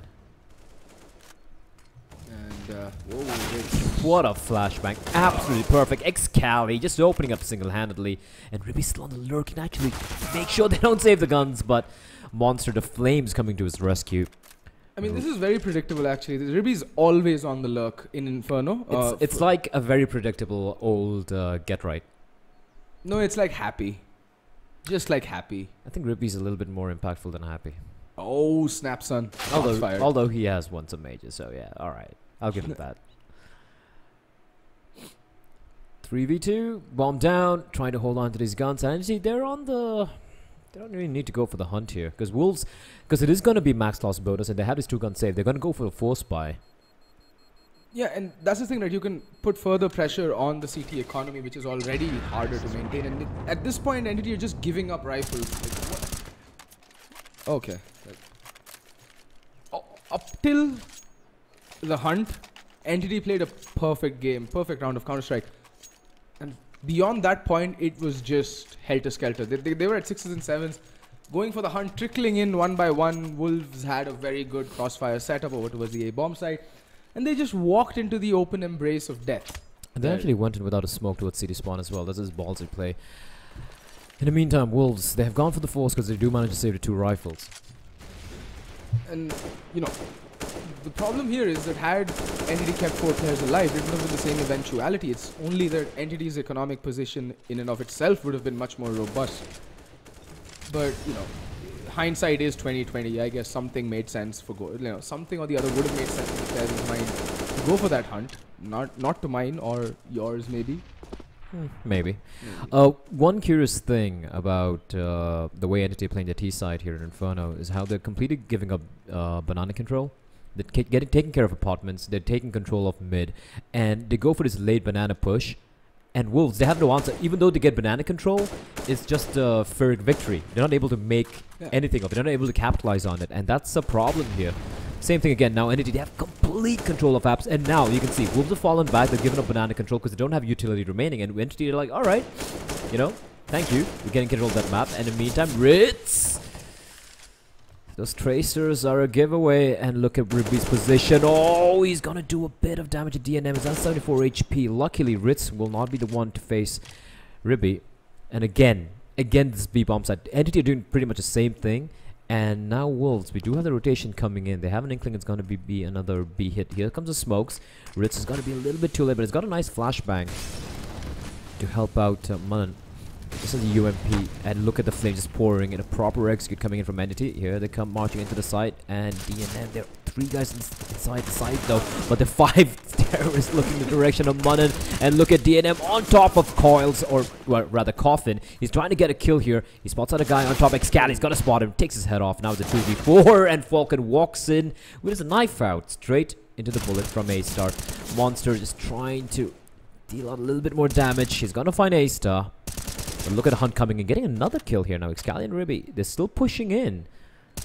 Monster will not get more than 2. He's gonna fall. Entity, round number 7. This is very reminiscent of the risky and brutality game. Well, to be very honest, I mean, see, it made sense why they wouldn't want to flash in their previous round. You brought smoke, right? You brought it up, that very ballsy play indeed from Entity. Not going in there without a smoke. It makes sense actually. Like, you know, one of the biggest tells that tells your team to rotate is that smoke. At least at this tier of Counter-Strike. And not having that and having the surety of aim to know that you're gonna win that duel, I think it actually builds up on. It lends to the mental fortitude of the player that, yeah, okay, I'm feeling it, I'm hitting these shots, all's good. And Wolves, they're on max loss bonus. They're gonna buy into, oh, okay, A-Star just failing his parkour skills, and nothing lost there. You know what I would like to see from Wolves right now? Is for them to like keep rotating players from the B, from banana to A, so they keep re-smoking of banana, and even if like 30 seconds remaining on the clock, they have some banana control. Because what's happening is they're running out of utility. Look at that. They have 3 flashbangs and 1 nade remaining on the CT side, and it's still a minute on the clock. Right? This is going to be really hard for Manan to hold on. He does have backup in the form of DNM, is playing all the way from Old Car with an M4 of his, but with those aimers and entity side, with those AKs, it's going to be a problem. Here comes the late B take, and Manan's going to be completely blind. Excali again! Single-handedly picking up 2 quick headshots. That's the round pretty much done and dusted. The B bomb side completely compromised. And what? Whoa. What's happening there? Ribby! He's... Such a huge misplay from Entity, but yet they don't get punished. They still pick up this C4 and they make their way towards the B bombs, and Monster's left alone in a 1v3. He's got utility, but no kit. What's he gonna do here is a question. Oh yeah, he does pick up the kit, but the bomb is gonna get planted now, and this is an impossible retake. He should just save. Like, yeah. He has utility. He has the AK-47, the armor, the kit. There's a lot of investment that he should be taking into the next round. Especially because his team is going to be more or less solely reliant on him. Like, they are on match loss bonus, so Wolves can armor pistol it up. And I think at this point, they should armor pistol it up so that they can go in with a much better buy in the round after the next one. But this is more or less a lost cause. If you keep forcing the issue, right? And Entity made this very mistake against Brutality on this same map, and they lost because of it. You keep forcing, especially on the CT side where utility is paramount, you're not gonna get anywhere. It'll be like spinning in circles. And the funny part is, right, so they played that well, but that one smoke that went for deep banana was such a huge tell for Entity. They came out pre-firing close banana. Yep. And it was all because of that smoke. They knew that the money on Wolf would be absolutely shambolic. Utility would be sparse. Utility would be sparse, and they would like to get into your faces with the UMPs, the pistols, which is why they use their utility perfectly, flashing, molotoving, everything. Every inch was covered. This is what we were talking about, right? That the first team that actually figures out good communications, good economy management, is the team that's going to be dominating India. And Entity is more or less doing that. They've gotten the... 8-0 is a pretty solid tell, if you ask me, as... Yeah. Monster with an AK out. Oh, A-Star is going to get caught. I think that's Spray. Ace, in the meantime, he's going to make up for it. He does find DNM. And Monster, the only guy with armor and the AK, he is very low indeed. So he should just be trying to hold on to his gun. I don't think it's going to be... Or probably dropping it for someone else, but no one else has any armor. So he's still going to be wielding it. Excali, in the meantime, going on an excursion mission towards B. Spots on a man. That was... a little scary for Manan, who will... There's a 3-man stack over in B now. And I think it's only Monster playing from Pit, is it? Yeah, and this is what Entity does, right? No, that's Falcon. Yeah. It's Falcon. And they put the fear of God in teams when they play Inferno. They've hit the B bomb site so consistently that it has forced Team Wolf to commit 3 players now. And they're going to hit the A bomb site.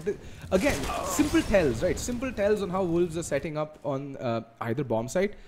It's just... the read that Entity is showing, their elevated game sense of late, the practice is showing. The fact that they've all stopped pugging a lot and are more focused on scrimming. That's actually true. I'll give him credit where it's due. I've rarely seen even Excali playing much pugs and stuff nowadays. Yeah. They're taking this a little bit more seriously, which is, you can just look at the scoreline. They are having an incredible T side here, and nothing too special, by the way. They're just reading Wolves like an open book. And for Wolves, they don't really seem to have a game plan on the CT side. They're trying to get banana control, but they keep falling back real early, or when they try to hold aggressively, Entity have a perfect read on them, and some great counter flashes, great flashes, great pop flashes, great usage of utility, and they're just getting completely destroyed, and Monster won't be able to save the M4 either. Luckily for Wolves, it wasn't equal on the previous one, and they have max loss bonus, so...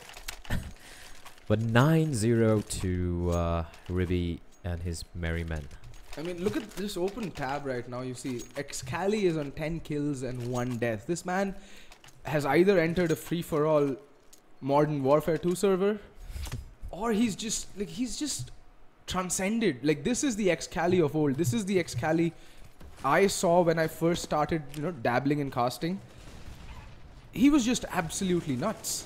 He'd just take the craziest of shots, go for the most aggro plays. Yes, he had bad habits. I think back then he was playing for TMG. upon discovery. A long time ago. A long time ago. But oh wow, first time in this game. It's Wolves with the man advantage, but that gets instantly neutralized. But Monster, the nice shot, nice trade on his side. It's down to a 3v4. I think Wolves should just relinquish and play from sides now. Allow for the entity to come to them. However, that is a double-edged sword because so far, whenever they've allowed entity to come to them, they have come and they've brought the pain with them. Fancy. Yeah, I'm channeling my inner WWE caster. You know what? I think the WWE casters, or I used to. You know what? I used to like them with WWF back then, but I think they were some of the best sports casters ever to grace the planet. Seriously, they were awesome. I agree. They brought the hype. I mean, you knew it was fake wrestling, but the way they hyped it up, man, I miss Jerry Lawler and what other guy's name? But A-Star in the meantime, opening things up. Monster going for an unwise peek because it was kind of low. Ritz in a very rough spot. He's going to get the first kill, but quick trades as A-Star picks up a double kill, and all of a sudden, man advantage completely neutralized and overturned. In fact, it's all down to Munnan. He's got an op to work with, not the best of the guns. Go for this retake. He can probably pick up a kit from one of his fallen teammate. Oh, okay. An A-Star. Ooh, gets decapitated, but AC knows exactly where Munnan is coming from now. Munnan just rattling off a couple of shots. Doesn't know where someone else opts to come out. Oh! Okay then, Munnan. What was that? What? Trigger bot.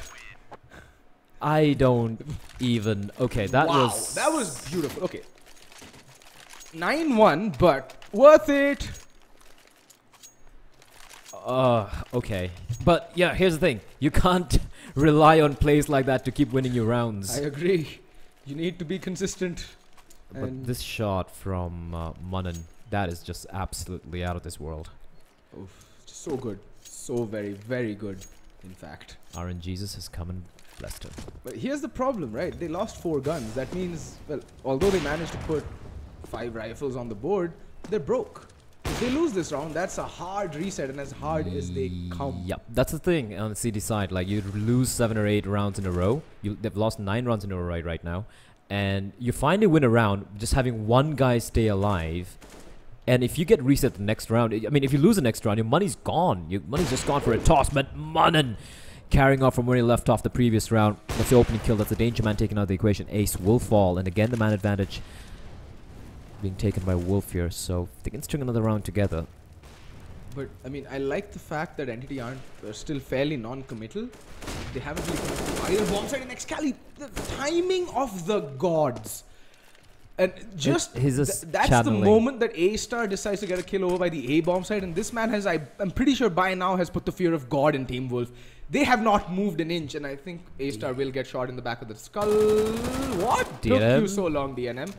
But still, finally does get the kill. Ritz is gonna push through the smoke and get pushed back down and told to sit down by Ribby. How are they losing these man advantages? And Excali just pretty much channeling his inner 2v2k at the moment. Yeah. Excali right now is a man possessed. Like, we've been really riding him hard over the past few weeks that, you know, this man used to be one of the most explosive players in Counter-Strike. But then again, right, I still believe that he does blow, you know, sometimes hot, sometimes cold. Right now he's really on point, but he's not as consistent, let's say, a Psy or an Ace. He's not. But if he does go off, that's going to be quite painful for their opponents. 10-1, and we were speaking of the money getting reset, and Wolves are broke. And 4 guys below $2,000. This is just abysmal. I have more money than Wolves right now. That is sad. That is sad. Oh, you have over $1,000. Oh shit! I'm poorer than they are. That is sad. Nice save, Archie. Wolves, well, makes sense to go for the force buy. Anyways, have to go for a double eco here. Ace. What's gonna do?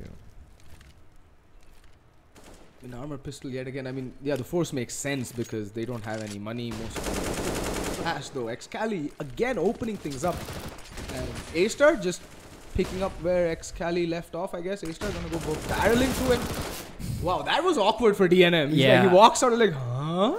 He just walks into 3 guys looking at him, and Munnan, he does get the kill on Excali with a deagle. Okay, Munnan just taking matters into his own hands right now. Sai playing it very smart, the off angle, but he's gonna have to drop back into the flashbang comes out. Munan's gonna avoid it. Oh, and Sai will finally end Munan's attempted reign of terror. And that's gonna be round number 11. Wolves, they went for the force, and that means now they have to go for the eco. And this is just going from bad to worse to painful. Yeah, it is now entering irretrievable territory. 11-1. This is not even. This has transcended like murder. This is genocide right now. It's just complete demolition, round after round. Wolves have no answer for what Entity are bringing to the table. And it's just a couple of upgraded pistols. Actually, just one upgraded pistol. And that too on Monster. Sorry, Manan. As Ribby opening things up. It is a full eco round, so Excali is just going to be going in for the hunt. There's no one to be bombs at Ribby. Spots out a man. Monster does get the kill, and they might just pick up the AK-47, which they will. Yeah. But Ace and A-Star having none of it. Nothing is going the way of Wolves. DNM left alone 1v4, and that should be on number 12 for Entity. A very, very convincing anti-eco round, and a very convincing half coming out from right now the best team in the country. That's just painful to watch. DNM turning the corner and just staring like Bambi in the headlights as an incoming truck named Sai smashes you in the face. Very graphic. Descriptive. I like it. 12-1. Wolves, what can they do? M4s, 5 smokes, absolutely no incendiaries, 1 kid and monster, a handful of flashbangs. Here's a problem though, right? Like this version of Inferno, the B-bomb side is a very different beast altogether. It's not like the old, you know, more narrower choke points we had in the previous iteration of this map. So it's not that easy, and even a lot of international teams are still struggling with trying to figure out, you know, how to work this map. You know, it's still a, you know, when you get a new girlfriend or a lover, you're trying to learn things about her and getting to know her better. It's pretty much the case with this map and the rest of the scene. And right now, Wolves, they are pretty lost, but what a perfect nade there. Taking a chunk out of Excali, but this time it's going to be an A hit. Can the A side defense hold is the question, but Sai is going to open things. What a perfect flashbang. Monster is blind for days. He falls and Ritz through the smoke, praying to the gods. And he'll find absolutely nothing. And there's a bomb side. Again, compromise taken over by Entity. Bombs down. And retake time 3v5. And all the Sai and Excali kind of low. And Ritz does get a parting kill on the Ace. Are they going to continue with his retake, or are they going to call for the save? And looks like the save is going to be the call of the hour. Round number 13 to Entity as we go into the final round of the first half. Archie. I mean, I think the call for the save went out the moment Monster died in pit, because the 5v3 retaking the A bomb site, very tall order. And most importantly, they don't even have the money right now to even attempt that retake. They don't even have the loss bonus going for them. They need to save all 3 rifles because, well, like they were reset not too long ago. $2,900 means that at least a couple of UMPs, maybe a Max 7, some utility. They can at least buy up utility. Yeah, so that's and there. Have some amount of firepower to go along with it to, you know, supplement it. If they'd lost even one more rifle, that would have been like disastrous.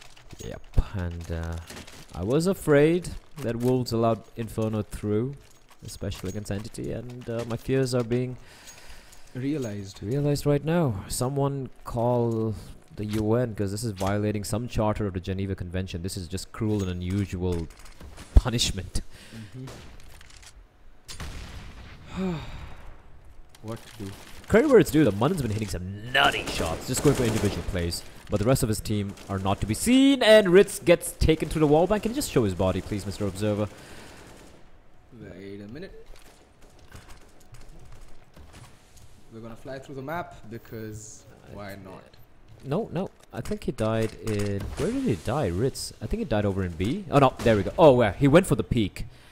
And yeah, here the thing with Entity is they've been playing they're getting ultimate control every single round in the past 14 rounds and 15 rounds now. And Ritz probably going for a Hail Mary play. Very risky when the 2 AK is looking in a general direction. And that's the opening kill going the way of Entity. 4v5 Wolves. And I mean, by now it's just become par for the course for the opening kill to go Entity's way. They're just kind of reiterating the fact that this is their map and they don't want to be messed with on Inferno. I'm actually enjoying Entity and Risky just decimating both the opponents, right?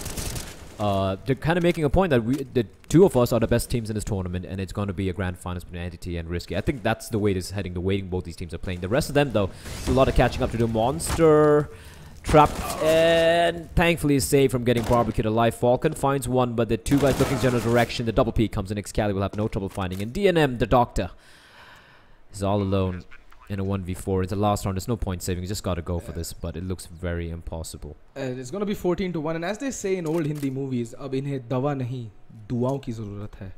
Wow, and that's exactly what they need. A miracle to maybe mount a comeback. But miracles today have been few and far between. And will... Nope. No. Even before I complete that sentence, no. No miracles for you. Wolves and Entity will see off the first half. 14-1. That is as resounding a half as you can get. Yep. I have nothing else to say, man. This is just... This is spanking. This is just a very, very brutal spanking. It's painful to watch as well. What can you do now on the T side? And I mean, getting one round on your CD side on Inferno, yes, the map is still yet to be figured out. It is still, you can't really call it CT or T sided or whatever. It's still pretty much a balanced map. It's CD sided. It's CD sided. Slightly, I feel. But the way they're getting stomped, I don't see anything. I don't see anything that happening here, to be honest. It's Entity sided for now in the Indian scene, in the Indian scheme of things. But overall, yeah. Wolves, though, again, man advantage. They can actually try and effect some change. But what is they going to line up for Ace? Okay, then. All right, sorry. Little bit of prepubescence hitting me. Sorry. But Ace on a 2K. He's going to spot out both the players. Oh, caught on the reload, somehow staying alive. But that he's just bought enough time for his team to rotate, and both Excali and Sai, by far two of the most illustrious talents on the Entity roster, and that is why, because wow. Alright, Manan left alone, and down he goes. Alrighty, 15-1, Entity. Map point. Map point. It's really hard to... Like I feel bad because I play with these guys, right? I know DNM, I know Falcon, and they're nice guys. No one deserves to be spanked like this. And this is just painful to watch. I'm sure most of them are nice guys, but yeah, getting completely wrecked. There's no other description here. As Entity, they're looking to close it out 16-1. Wolves, it's the Hail Mary by Tech9, CZ, the P250, a little bit of utility, and the Dream. And for Entity, look at that, 2 M4s, 2 UMPs, and the MP7 Rib. You know what I find the hardest thing while casting, Blair? Talking? Apart from that, that is a very painful task. But see, my primary, break into the public forum, if you may call it so, if I may call it so myself, has been streaming. And addressing chat is one of the cornerstones. And as I say that, it's giving A-Star a very nice tombstone to lay his head on. And Ace will pick up Falcon, YOLOing out of smoke. But this is good. Bomb has made its way onto the B bomb side. They've sold the fake pretty well. But at this point, I don't think Entity really care. Yep.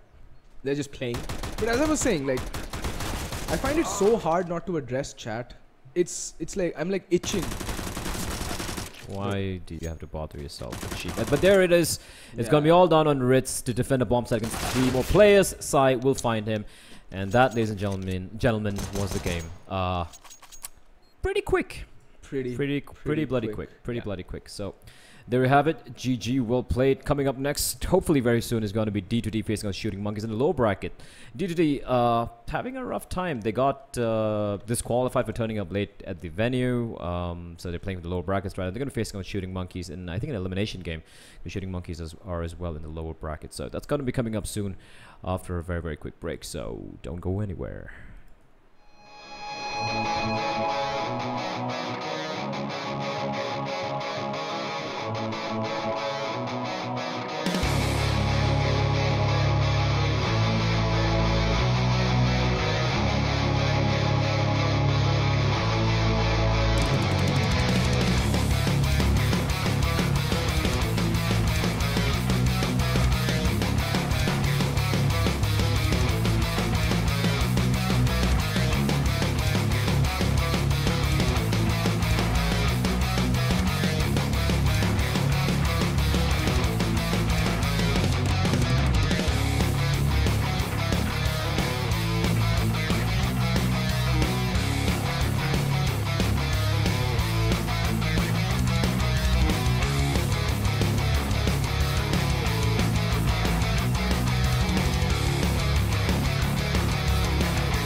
Alrighty, ladies and gentlemen, we are live with the first match of the lower bracket for the day.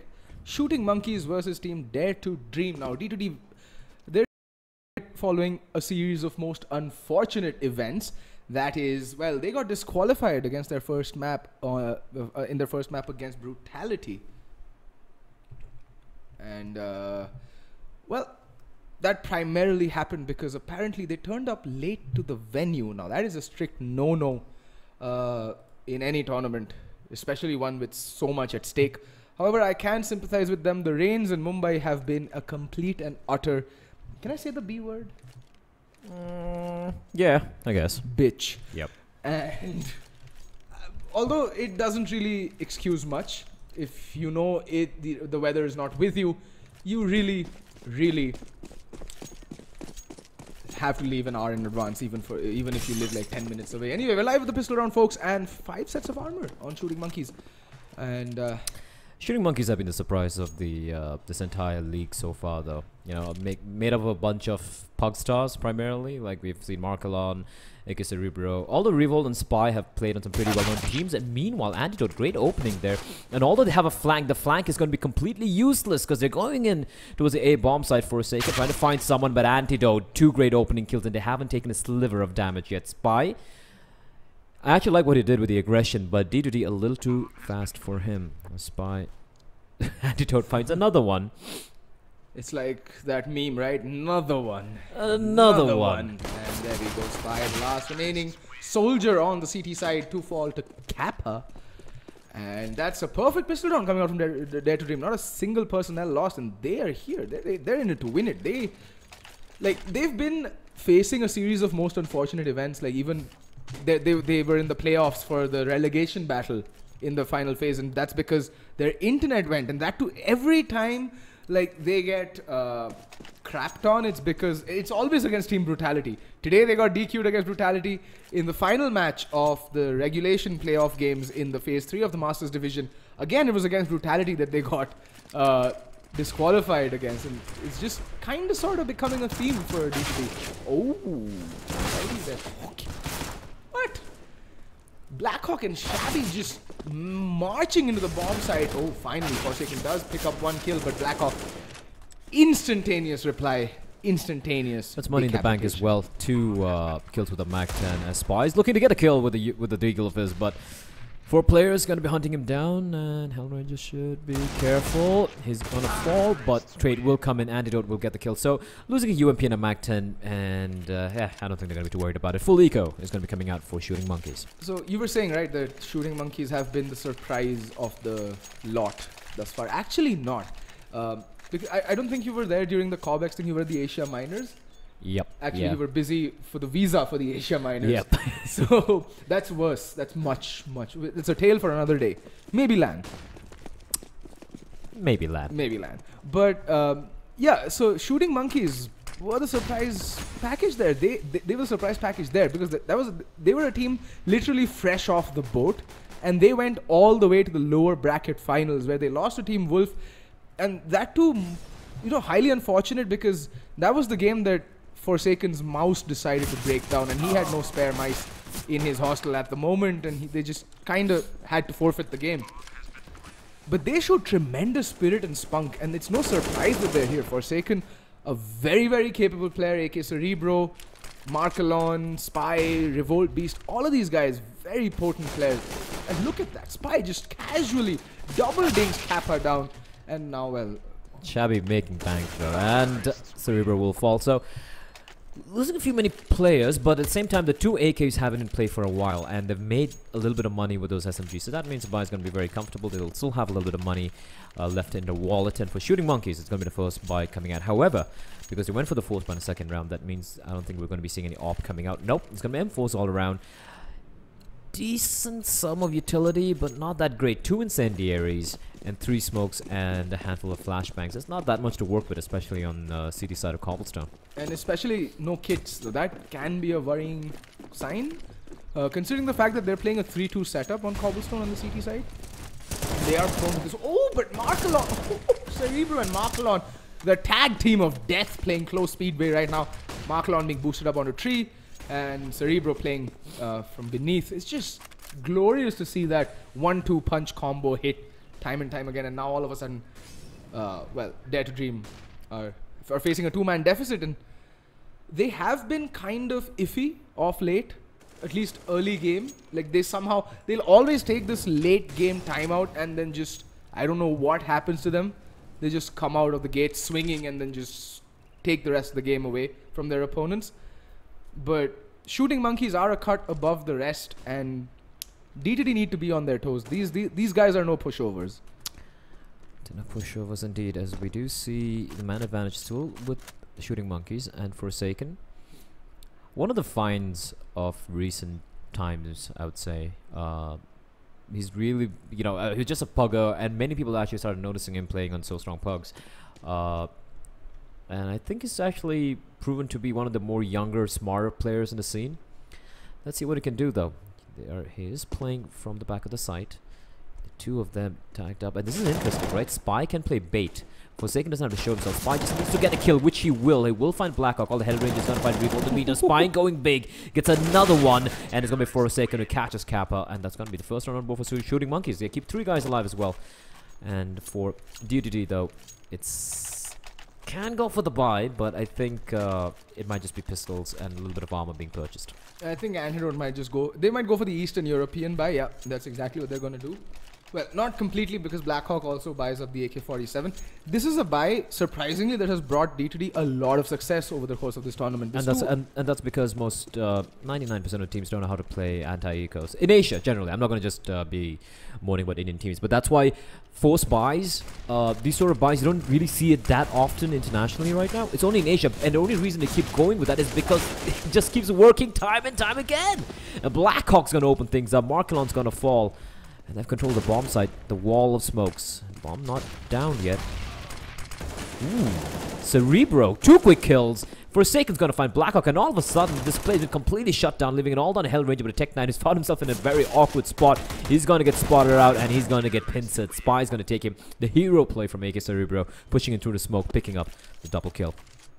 I mean, that was Blackhawk there, who just marched onto the bomb site, got the bomb down in a sea of completely white players. Like, they're just so blind. That entire stretch of a good 12 seconds, everybody on the B bomb site was just playing black in front, with their arms stretched out, their eyes tapping, just nothing going there. And it was just completely zero vision there. It was like a foggy Delhi morning in the winter. I like Delhi winters. It's cold, but I like the cold. That's cold, Blay. Yeah, I should retire from wordplay. Don't do that. Alright, so D2D have gone with... That's interesting buy. The AK, Tech 9s and armor, and they got control of drop. Okay, pistol Forsaken. Wake up, Forsaken. He's all alone. There's going to be a lot of action coming his way. He's going to find it first, but looking the wrong way. Gets another one. Great spray there. Looking for more. Does his work. He's got 2 kills. Now it's going to come down to the player out there. Spy. Great decision making to jump out and take the fight instead of getting taken down by Hell Ranger. Antidote and Revolt. Revolt being very sneaky. But Hell Ranger finds Spy. That's a big kill. And why did he just leave Antidote all alone? He knew where he was. And all of a sudden it's all under AK Cerebro 1v2. When Forsaken went huge there, he got the 2 opening kills and did a ton of damage onto Blackhawk as well. They just dropped the bomb. I mean, literally. They just dropped the ball there on that round. Yep, Forsaken doing what he could, but then a very iffy play from the remainder of his teammates. AK Cerebro. This is very smart from Hell, but he gets taken down. But he doesn't know there's another player in the side. He was expecting one more player to be there towards table because he spotted him out. An Antidote. He's going to pick up a crucial double kill there, I believe, and that is going to be round number 4 for Dare to Dream of Shooting Monkeys. Well, they can go for the buy, and they should. Yep. Yeah, they should. 3 players can buy up fully. Oh, Cerebro going with the AWP. And yeah, Revolt, I think, will be playing Armor 5-7. I think he'll either be playing A-Long, mid, or drop. These are the 3. Or Broken. Broken is the best place to take that pistol, I think. Absolutely. And, okay, the P90. Alright. I mean, we have seen Moxie wield it like Moxie, God, but Moxie's Moxie. Okay. Let's not go You're there. talking about the second best teim in Asia, second or third best team, and the team who also beat Tai Lu for the Dreamer qualifiers. Let's not start comparing teams yet, yeah? Yeah. It's a little too late for me to be that forgiving, so to speak. But here we go. D2D Wow, someone woke up on the wrong side of the bed, or rather, I'm didn't. old, Archie. I'm old and annoyed, and the timing forsaken. The P90 will completely destroy him, so it should be the safe call coming out here.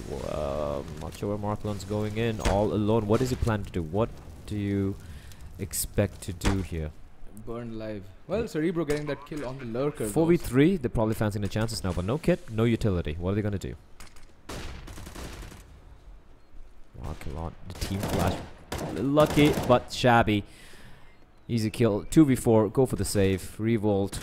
The 5-7 trying to get a kill, and no, he won't. Shabby will take him down, and Aegis Cerebro down to 10 points of health. He'll fall back. Again, I'm not sure what they're doing. Were they trying to go for a full retake? There was one player going in all alone, and look at the hunt coming in. They're not going to allow Aegis Cerebro to hold on to this to this op, and Shabby will find him. Nice shot there from Aegis Cerebro. He will. This is what I don't understand. Forget this round. Okay, it's done and dusted with. Once you get the kill onto Hellranger, you have Revolt who doesn't have a gun but has armor, right? He can go and pick up the rifle that Hellranger is wielding and have 3 rifles to take in the next round, and you can actually get a buy-in and have another round with not just guns but even utility. But now with just 1 AWP saved, what are your chances? You can't really do much with a full buy. What are your chances with 4 pistols and an op? Archie, you're a gold nova. Why are you making fun of teams? Why are you being so critical? What do you know about Counter-Strike? Nothing really. Just, you know, tomes of knowledge being, you know, I was just being sarcastic. Yeah. And I'm being glib. You're being very Who glib can as play well. that game, brah? Yeah, bruh. But here we go. Shooting monkeys. They have the op saved in Aegis Cerebro. The rest of them just one upgraded pistol. 1 P250. That's how bad their money is looking. And Dare to Dream. Taking it slow. They are inching the way towards mid. Where there's 2 players there. I wonder where the op is. Cerebro. Oh, With the op. Spy, though. Okay, this is a huge flank, but Kappa, having none of it, will find the kill. The opposite A bomb site, so Aegis Cerebro with the AWP. Actually, no, it's looking towards drop. This could be troublesome because the second the smoke blooms, he's gonna be in a little bit of trouble here. He's gonna peek out though. Spots out the guy, the laziest flick shot I've seen. And Markelon saving him. Is so very low here, and Forsaken just camping right into the back of the site. He's playing ostrich. They can't see. I can't see them. They can't see me. That's. Actually, no. I know what he's doing, but still, it's funny. It can work out, but the USP. Kappa finds Markelon. The op, the sole op, it's gonna make his escape, and Forsaken is left. He's been Forsaken. Yeah. He's been forsaken by his teammates, and Aegis Cerebro just fine. No way, No. almost. As Revolt, all of a sudden he finds another kill. Now, 14 seconds on the clock. They need to get the bomb down. His retake is very much doable. However, Revolt, he's kind of low on health, 36 points of health, and no armor. And Shabby is gonna find him. And Cerebro, is he feeling it? Scope comes in. They hear him. They know exactly where he's coming in from, and the crossfire has been set up perfectly. Shabby and Hellranger. And Shabby reading it to perfection, gets a headshot. I think he spotted the shadow out coming from APC as well. Round number 6 for D2D, Shooting Monkeys. Well, it was an eco, so they can go for the buy, but utility once again is going to be Sparse. Kind of sparse. Now, I take offense to your previous statement when you said that that's the laziest flick you've ever seen. You've played with the captain. Look, these guys are still way No, but you ahead. cannot say that. All right, I can't say it. In all honesty. Yeah, a little bit of hyperbole never really hurt anyone, Archie. Yeah, well, if you can be... What was that word you used? Sarcastic? It's too late. Brain has stopped functioning. Anyway, Markelon's just going to line himself up against the wall, trying to get a good peek in or an angle in, not really sure. But D2D, see, one thing you'll notice about D2D, I don't know if you have thus far, is that they tend to leave things way too late for their own good. Very Navi-esque. Or Gambit-esque now, as you would put it across. The problem is, they were very... Weren't you the one who said not to compare? Yeah, it's an analogy, Archie. So was Moxie. Look, alright, fine. Okay, fine, god damn it, man. Revolt. Completely white. He's looking in the right direction, though. Now we know where he is. Ooh, putting a bit of damage, but a flashback's going to come out, and he's going to reposition himself. But oh, the double peek comes in. They all die and fall like flies. Spy with 2 quick kills on the refrag, but once again, it is left in the hands of the young player. And never mind, he's dead. 72. The young maestro, the young shit, he's dead. He's dead. He's dead. And Haisha, Huisha, they all fall down. They all fall down. Yeah. We're trying to go all baritone on me, are you now, Archie? I can't, I'm a squeaker. Yay. Yay! You can't do that, I can't do you. Yeah. We all have our strengths. and weaknesses. Yeah. But here we go. D2D. They've got a pretty good read as well. Hellranger with the Mac 10 looking to farm some money and probably go on a fact-finding mission. The rest of his teammates with AK-47s. Hellranger, great reaction there. Finding Forsaken, and he's going to fall back, getting a little bit of info. He's taking too much damage, and he doesn't want to, waste all the utility he has on his body still. Revolt will be caught swapping to his pistol. Antidote was going to decapitate him. Marklon waiting with the Deagle, and he's going to fall as well. They're just falling one by one, and AK Cerebral left with a UMP far, far away from where the action is taking place. And that's going to be round number 8 for D2D. And it's, what, now 3 kind of one-sided games in a sequence? I mean, but in all fairness, it's the T side on Cobblestone. And, Shooting Monkeys, as we've already said, they're a fairly new team. And experienced teams have a hard time playing the CT side on Cobblestone. And CD side generally in Asia is more or less a hard time. And this is one of the most, if not the most T-sided map in all of the game, in my opinion.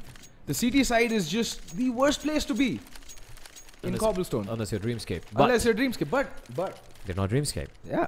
They don't have DSN as a coach. So for those of you probably tuning in and wondering what the hell is going on, and if you're really bad with how formats work, this is a double elimination tournament. Double elimination means there is a winner's bracket and a loser's bracket. So right now, in the winner bracket's finals, we have Risky and Entity. I think they're going to be playing tomorrow. In the loser bracket, this is the first game here. We have, let me just take a very quick gander. So Shooting Monkeys and Dare to Dream. Loser is knocked out of the tournament. Winner plays Team Wolves, right? That's coming up next, by the way. The other loser bracket game is Semperex playing as JMD Gaming. The winner faces off against Brutality, and the losers get knocked out. So we're going to be seeing 2 teams going home today. Yeah. And, I mean, as far as Shooting Monkeys have come, I think they still have a lot of growing left to do and a lot of maturing left to do as a team and as a unit. And at this point of time, I think, see, D2D are a paid team. They're a salaried team. They're one of 2 salaried teams in the country, if I'm not mistaken. I think the other being Entity. I think Wolves also are a salaried I'm not team. sure, though. I was talking to Falcon, right? And he's like, we never get paid. What is the salary you speak of? It just reminded me of Sid Joshi's famous meme. Par salary kitna doge? Exactly. Oh, Blackhawk doing a chunk of damage to Spy. By the way, it's a very expensive invested round here for Shooting Monkeys. They have 2 ops. And Spy double scoped in. Should be careful. A peek comes out. He finds Shabby, but now they know exactly where he is. He's trapped in the corner. He's got to go for the peaks. He's got to find Kappa as well. But there's a flank coming in from APC. Antidote is going to be on the lurk. Gets the kill. Spy's still alive. How is he still alive? He's that good.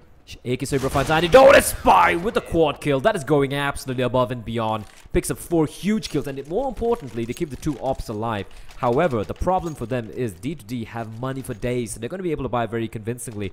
In the meantime, the rest of the teammates, UMP, FAMAS, might be seeing another UMP or another FAMAS coming out here. Yep, 2 UMPs of FAMAS and the 2 ops. Again, the 2 ops have to go off. The problem is, if they lose this round, they're going to get reset. That's a scary proposition here. Problem is that they can't keep relying on both the ops. Because yes, while the ops are very good at holding down sites, if they get run over, they have nothing to retake with. They have a FAMAS and 2 UMPs. So where do you play from? Where do you take these guns? Well, it seems the Forsaken's going to be playing drop. One of the UMPs, and rightly so, is going to be playing Broken Wall. And the other, I think, is playing mid. This is not the best range for this gun, to be very honest. And Forsaken needs to be very careful. There's players all around him. And Blackhawk spamming away through the smoke. Maybe trying to catch an unfortunate player crossing over, feeling lucky. But Shooting Monkeys so far, apart from the pistol round, I have not seen any aggression come out from them, especially in the buy rounds. Like, this is what I keep telling or keep thinking when I watch Indian teams play, is that They play a very vanilla brand of Counter-Strike. Oh, and Forsaken masterfully going to be dodging that flashbang. And will this corner, this close angle be checked? And yes, it will be Blackhawk. He's going to pay his due diligence, but Forsaken lands one. What? Gets 2 kills. How? And there we go. Broken wall, UMP OP. That is the ideal range to take the ump, and getting 2 kills from that position. Oh, and Cerebro whiffing one of the easiest shots of his career, and both players are going to be completely blinded. What's going on? Just Indian CS things. And Cerebro, he's going to go for a jumping shot. Go for a jumping shot. No, this is it. What are you doing, Cerebro? You don't need to go for that fight. It's a 1v3. Why are you giving away guns? You can't afford to give away guns to players. Your money's still not that great. And Blackhawk is very much still alive. We'll switch to his POV. And now 1v2. And Spy will end him. Will they pick up the AWP in time is the question. And yes, they will. But again, no.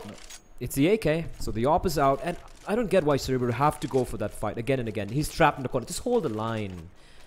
Cerebro, you don't need to farm IR. This is not a pug. You're not on the leaderboard. It's a knockout game for you guys. You can't make this small little... Oh, mistakes, Archie. Archie, hold me. Daddy. Don't let me...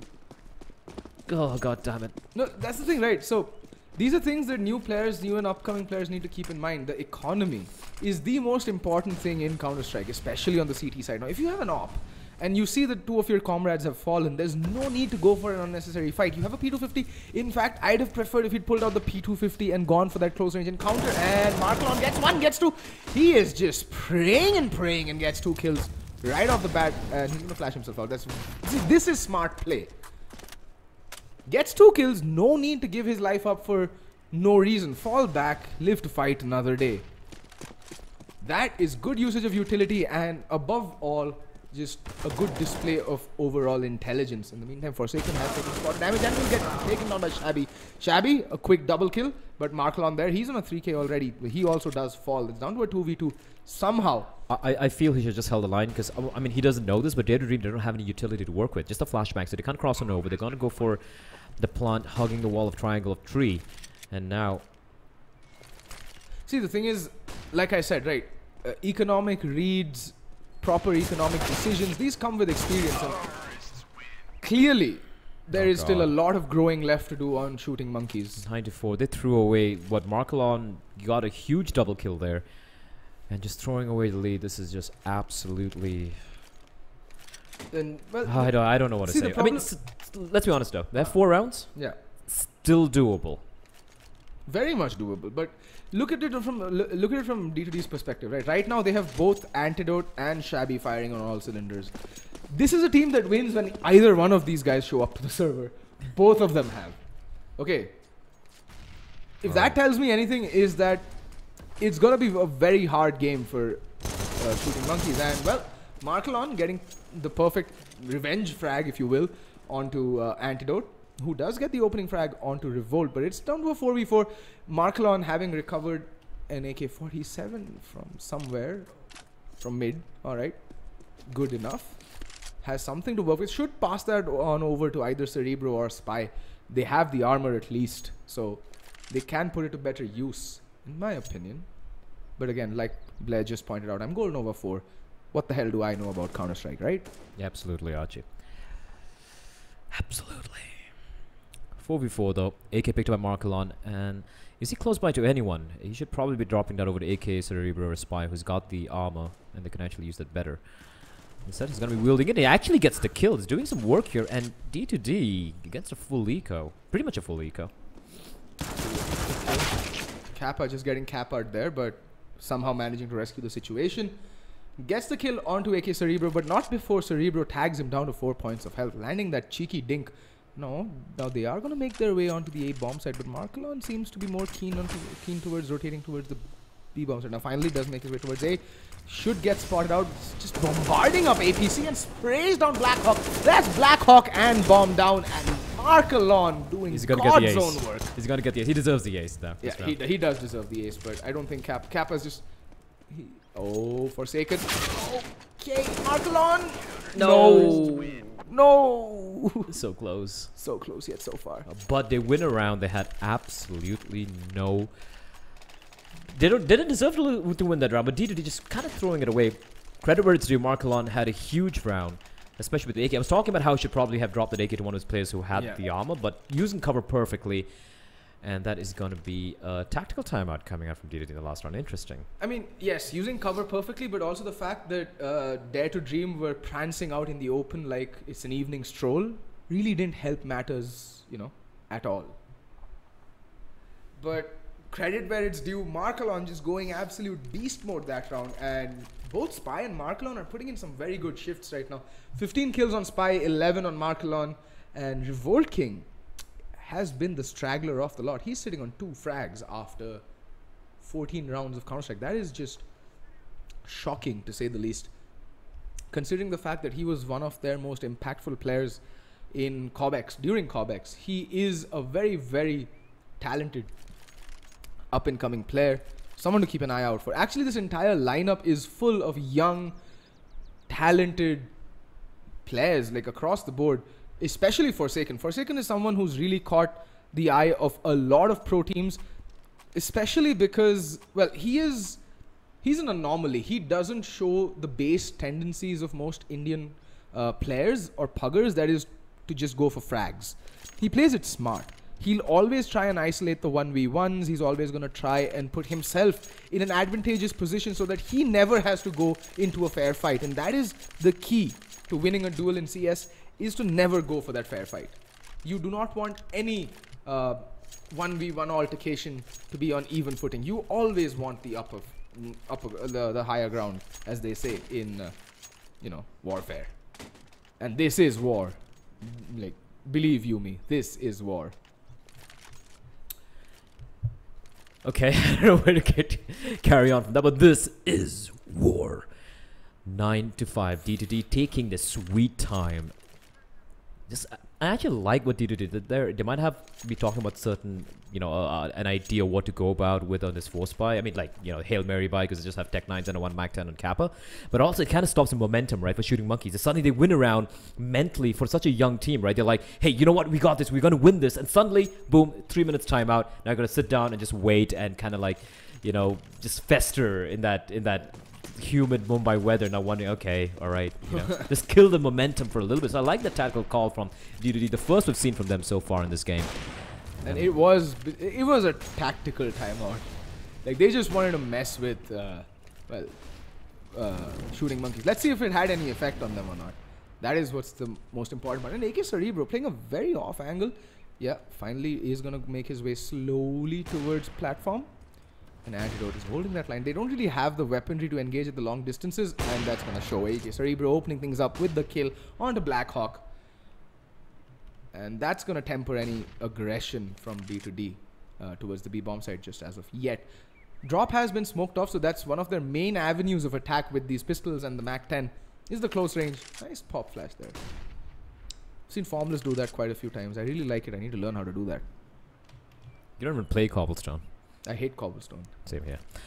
But then again, you know what? Amongst all the maps in the rotation right now, I think this is the one map which I feel should be removed for the new iteration of Dust 2. They should probably rework this map. It's not a bad map, don't get me wrong, but it's just too... It's a boring map. It's too T-sided. There's no variations on what teams do. And AK Cerebro finds on Markland, really immediately taken down. The Cerebro actually gets attacked through the edge of the wall for a second. Should get a free kill here. That's going to be the frag going as well. Even all on a Hen Ranger with a Tech 9. He knows where one guy is, but he's getting pincered here. Tech 9 doing some work, trying to get a kill, and he will fall. 6 rounds on the CD side. Not too shabby for Shooting Monkeys. This is something they can definitely work with. And this is one thing that I've been wanting to do for the entire evening, so please forgive me, but the score is just screaming out. It's just meme. It's just a meme right now, or at least meme in the Indian streaming scene. You have been deprived of sexual liaisons, haven't you? What is this Greek you speak, my friend? Too much London? Too much? No, too much lonely. What is going on? It's that devolved fast. It's 11:27 on a Thursday evening, late evening, so you will forgive us just, you know. It's been a long day. Losing our minds here and there. 6 to 9 though, as we do have another timeout coming from D2D. I've seen us from Hell quite often though. We need to have words when we meet at LAN, if we meet at LAN. Yeah, done. Yeah. He likes taking timeouts on the second pistol round. I've seen him do this many a time.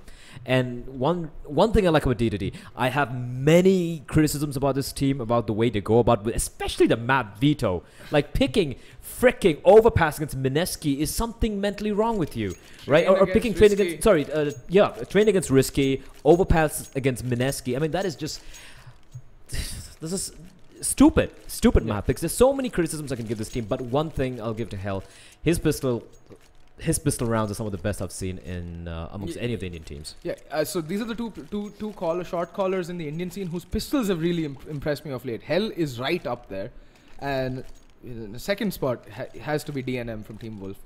Both these guys have very innovative pistols. Like DNM's more of an anti-stratter than a pure out-and-out thinker, but DNM, the way he weaves and crafts and molds his pistol rounds is just a joy to watch at times. Although it is annoying to sit through 3 minutes of a timeout just before the pistol round.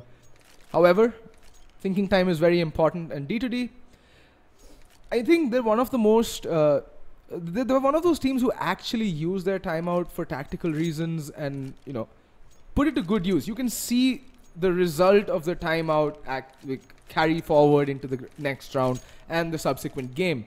That is actually rare to see in this tier of Counter-Strike, because mostly timeouts are just to, you know, call out your teammates for screwing up. But D2D are a team that have actually gotten down a certain, at least one element to the tactical aspect of the game. And that is what I like to see. If evolution is natural and evolution towards a better goal or towards, you know, a higher tier. Stop philosophizing, Archie. It's too late. The pistol round is live. Let us talk about people killing each other with guns. Boom, boom, pow, pow, yay, everybody's dead. They're pushing up mid. Kappa! He's going to be making first contact, rattling off a few shots, unable to land a shot. However, smoke's on the bloom right in front of him, and we have a look on in the name of Hellranger, who's waiting patiently. In the meantime, Kappa making contact. He's going to get taken up by the Revolt, and Hellranger coming in from behind. He doesn't notice another flank. The flanker is being outflanked, but Antidote's going to get a kill on Forsaken from the balcony area, as AK Silver is going to reply back real quickly. 4v3 now, and Hellranger finally making his way towards Stable. And Spy, he's also flanking him. The CZ's going to come on. He's going to rattle off a few shots, but now Hellranger knows exactly where Spy is, and it's going to be Hellranger. He's going to get the kill on Revolt. AK Cerebro with a quick trade, but Trade's coming in left, right, center, leaving it all down now to Hellranger in a 1v2. He's getting shot at by Spy, and this looks impossible. He's going to get taken down by Markelon. That's going to be the round going the way of Shooting Monkeys. Pistol round goes the way of Shooting Monkeys. And after all that hype, the only thing the viewers shall take away from this round is that Blair is a rap god. Yeah. And that, ladies and gentlemen, is how to bootlick. Thank you very much. I'm just getting so triggered. I'm having to entertain myself right now. So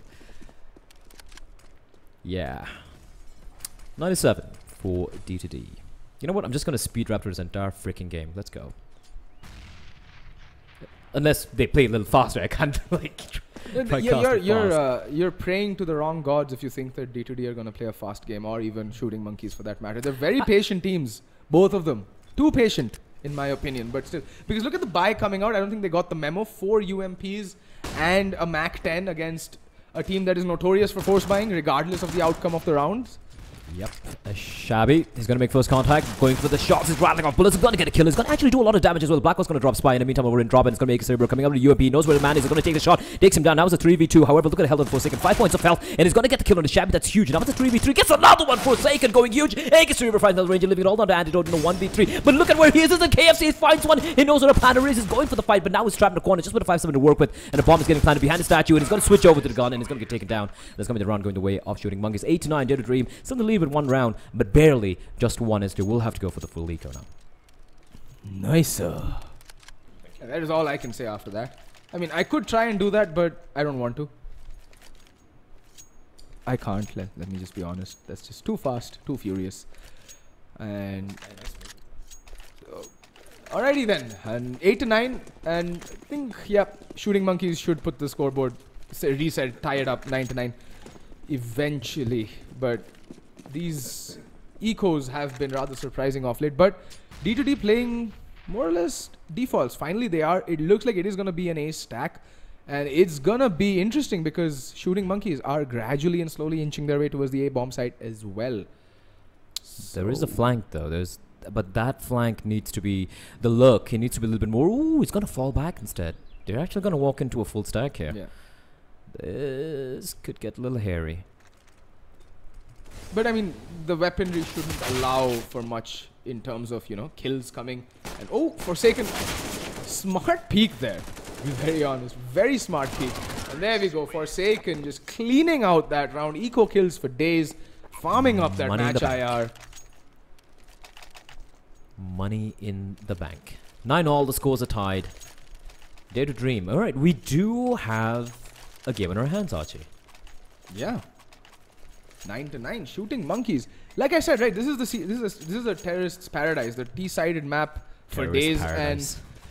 And well, still sticking with the 2 UMPs. I mean, why not, right? You still have money for the next round to buy up, regardless of the outcome of this one. So can consider this to be a throw round, but in such a close game, I don't think you should give D2D an inch to, you know, maybe find a foothold, because that's all they need, to be very honest.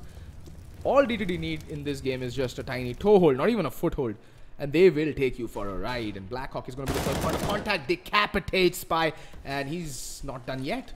You know, smoking himself off. Well, just as I say that, Forsaken with a quick brace. And now Shabby all alone on the B-bomb side. What can he do? He has 4 players to contend with. They're swarming onto the B-bomb side. He's getting swarmed from all directions. And backup is on the way in the form of Hellranger. He spots out a man. Yeah, he's going to be playing by Roth. And Shabby is still surprisingly alive. And a tremendous display. Off-trigger display. No one's going to check close, but they're all dead. They're all dead. Huge from Shabby. Picks up 2 quick kills, waiting patiently, and now it's a 3v2. Problem is, the bomb is down, although this is doable for Markelon, because Hellranger's on 15 points of health and Antidote. He's the only guy you have to contend with. Oh, this is cheeky. This is cheeky place of Dare to Dream. I don't think he's going to be expecting this. He's not picking up the bomb because he's got a lot of time to work with. 35 seconds on the clock. And I mean, I like what Markelon's doing. He's trying to isolate the 1v1s. He's trying, but right now he's isolated from, like, he's exposed from 2 different angles. Yeah, he's closing down the angles, just clearing them out one by one. Then might finally make a play for the bomb, but taking too long. Yeah, and D2D are also playing it very smart. They're just waiting for the bomb plant to go down, and that's when they'll start making their move. Yep, they get their sound cues. The flashbang comes in, and so do the players. And Markelon, she's playing it very smart as well. He hears out Hellranger. Oh, spots out Antidote, but missing the spray. He needed to land that, gets the kill on a Hellranger, but there's Antidote with the refrag, instant reply with the trade, and they had to act fast there, D2D. They didn't have a kit on them, and that's exactly what they did. Sticking the diffuse here, Antidote, and D2D will put 10 on the board. If only, I mean, everything is easier in hindsight. Markelon did what he could, but if he wasn't in that spot where he had to do a 180 to get the kill onto Antidote, he could actually clutch that one out. It was very much a viable round, but D2D back in the lead, 10-9. Shooting Monkeys, of course, will go for the buy. They have pretty decent sum of money. AK Cerebro out with the AWP on the T side. And D2D, they keep just one guy alive, so that means the money is still in a pretty precarious state here. But think about it, right, from Markelon's point of view. He would have expected both these players to aggress in together. So what he did kind of made sense, because he saw, I think he heard Hell. That's when he knew he was in trouble, because he was solely focused towards doors. And now Hellrangers is the one in trouble, and he doesn't do anything. And 2 players just falling like dominoes. Forsaken is just possessed right now. He's getting braces every round up till now. And down to a 4v3, but Markelon's going to make his way to the bomb site. Oh, a bit too premeditated there, Blackhawk, with this spraying a bit too prematurely. Prematurely, indeed, as Kappa is left alone, and he just pausing for a second to admire his knife. And Shooting Monkeys, they're really testing D2D. And here's the thing, on the T side, on Cobblestone, and now the scores are tied, this is a very good opportunity for Shooting Monkeys to somehow try and pull up the upset. Because, by the way, bear in mind, this is an elimination game. Loser goes home, winner will go on to face off against, I think they're going to be facing off against Wolves. Let me just check real quickly. Yeah, I think they will be. Yep, the winner of this game is going to be facing off against Wolves. And it's basically knockout right now, because we're actually in the lower bracket. The lower bracket. So every game is a knockout game. There's a lot to play in. Meanwhile, in the winner brackets, we have Entity Esports and Risky sitting pretty in the winner bracket finals. That's going to be played on Saturday, by the way. Saturday and Sunday will be the LAN. I mean, even this is the LAN, but this is being held off-site in the cafe while they're setting up the entire stage and stadium and whatnot. And even we're not in Mumbai right now.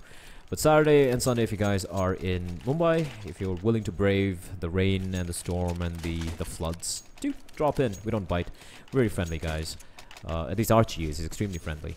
And yeah, we'd love to meet you guys. And especially, I've been waiting for a LAN, like a proper LAN event in Mumbai, especially with CSGO, considering how many good players we have from that one city and region alone, right? Like, I think most of them are from Mumbai. Which is crazy. Shabby again playing that very smartly. Gets one somehow.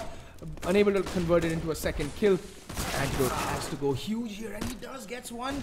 Can he do more damage? Kappa already finding Forsaken. That's a danger man taken out of the equation. Now all of a sudden, Shooting Monkeys are finding themselves in a 2v4 situation. And Cerebro missing the easiest flick of his life, and then finally does get the kill on a Hellranger. But now he's getting swarmed from all sides and will get taken down. See, I can do that too. Did he miss that? Cerebro!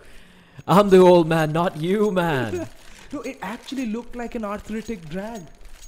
Like it's like his mouse got stuck in honey before he completed that drag scope. I don't know what happened there. I think it just went complete blur mode. But 11 rounds for D2D as they're now back in the lead. They have the AWP, they have the couple of M4s and 2 AKs to work with a lot of utility as well. And Shooting Monkeys is going to be 3 AKs, a Galil and AK Cerebro just with the Glock and the armor. Alright, he does have the AK dropped over there for him. But utility kind of spots 3 Molotovs to work with. AK Cerebro a little too late to the party as they come in one by one. It's going to be Hellranger's going to make first contact, not really looking to take the fight down. He's going to poke in. Look at this play. Antidote's going to spray both of them down. What was that play? Hellranger's going to get another kill. Where's the buddy system? Why are both players looking towards danger? I have no idea. My mind is confused, confounded, and bamboozled by some of the plays coming out of Shooting Monkeys. I understand if you want to speed things up, but that is just absolutely ridiculous. And now D2D in 5v2 scenario. Antidote. Ooh, spy. I spy with my little eye an antidote trying to creep through a smoke. And he's dead. And he's dead. But 4v2 and Spy's internally hemorrhaging. So AK Cerebros, well, everything's on his shoulders, and this round looks pretty iffy. And can we take a look at the money real quickly? What money? What money? What money? What money? Bro, is the no answer. Money. So if they lose this, the money is gonna be shambolic, and that means D2D can get to round number 13. They're getting closer and closer to magic figure. Spy. Check your corners, son. I don't think he was expecting Blackhawk to reposition himself. There was pretty smart from Blackhawk. And AK Cerebro left alone, looking the wrong way, but he will find Blackhawk. Now it's a 1v3. He's got the bomb on his back as well, but the CT looking his direction is going to be Kappa's going to rip his head clean off his shoulders. It's going to be round number 12, round number 13 for Data Team. And going to be Shooting Monkeys will actually round number 12, and Shooting Monkeys will have to make do with pistols, perhaps. Yeah, they should not force the issue and force him to this round. They don't really have much of a margin for error, and as I say that, Revolt King will just straight up buy into this round. My head hurts. I have an aspirin. Yeah, it's in my bag. No. This is the kind of this is the The nausea. metaphorical. Yeah, the metaphorical headache. No, it's a literal headache based off of poor economic management, and it's just look. The buy from Revolt King makes no sense. Has he completely bought up? Yeah, he has $0. Exactly $0. At least his money is now lower than his frags. At least that's something that he's going for. He's revolted 4 kills. Jesus. Yeah. Okay. Yeah, these are the smaller things that tilt me as well. I didn't know it gone for a complete force buy. Why would he go for a force buy when the rest of the team have gone for an eco? Where's the logic behind that? And it's not like you're going to be flushed the next round. You're going to be on a third round loss bonus, and well, Shabby channeling his inner AK Cerebro, but does tag him though, does leg him at least, and does Kappa out on the hunt. Again, it's down to a 4v2. But Forsaken again doing God's work. He's just kicking ass and taking names. Finding 2 kills and rescuing a rifle, has armor to work with, so it's not completely hopeless, but bomb is dropped out at B long. They have bomb control, D2D, and they're playing it smart. They know exactly where Forsaken is, and he's making a ton of noise as well. He's going to make his way out towards Connector. Now, what can he force the issue, or will he save the rifle for a Revolt? As we all know that, he needs the drop, but if Forsaken doesn't go for the, round and get some kills and die, he's not going to have any money either. And whoa! Ooh. Nice shot onto Kappa. And this is what I'm talking about. Forsaken, one of the smarter newcomers to the scene. He doesn't go for a fair fight. Jiggle peaks for days. Crisp, clean Clara. boys.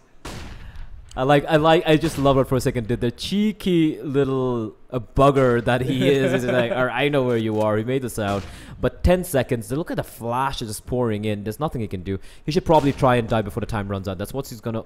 Oh, he might die after the time. That's gonna be a problem. Money. And he's... No, no, no, no, he's Not dead. like this, not like this! Money. No. I think he died. Yep, he died before He died after time. But thankfully he had a little bit of money in the bank. Yeah. A little bit of money, but that means he doesn't have any head armor. And Revolve will go for the UMP and Kevlar helmet. One flashbang. This is not a good buy. This is not a good buy at all. Nope. And that's what I was saying, right? That even if Forsaken survived, it was imperative that he die that previous round. And then they could have gone for a proper buy. And Revolt King was already, had dug himself his own grave, essentially. Force buying completely down at $0 that round. And Forsaken, I think his mouse stopped working again. I actually seen that happen. Like his mouse stopped working in an actual tournament match a while back.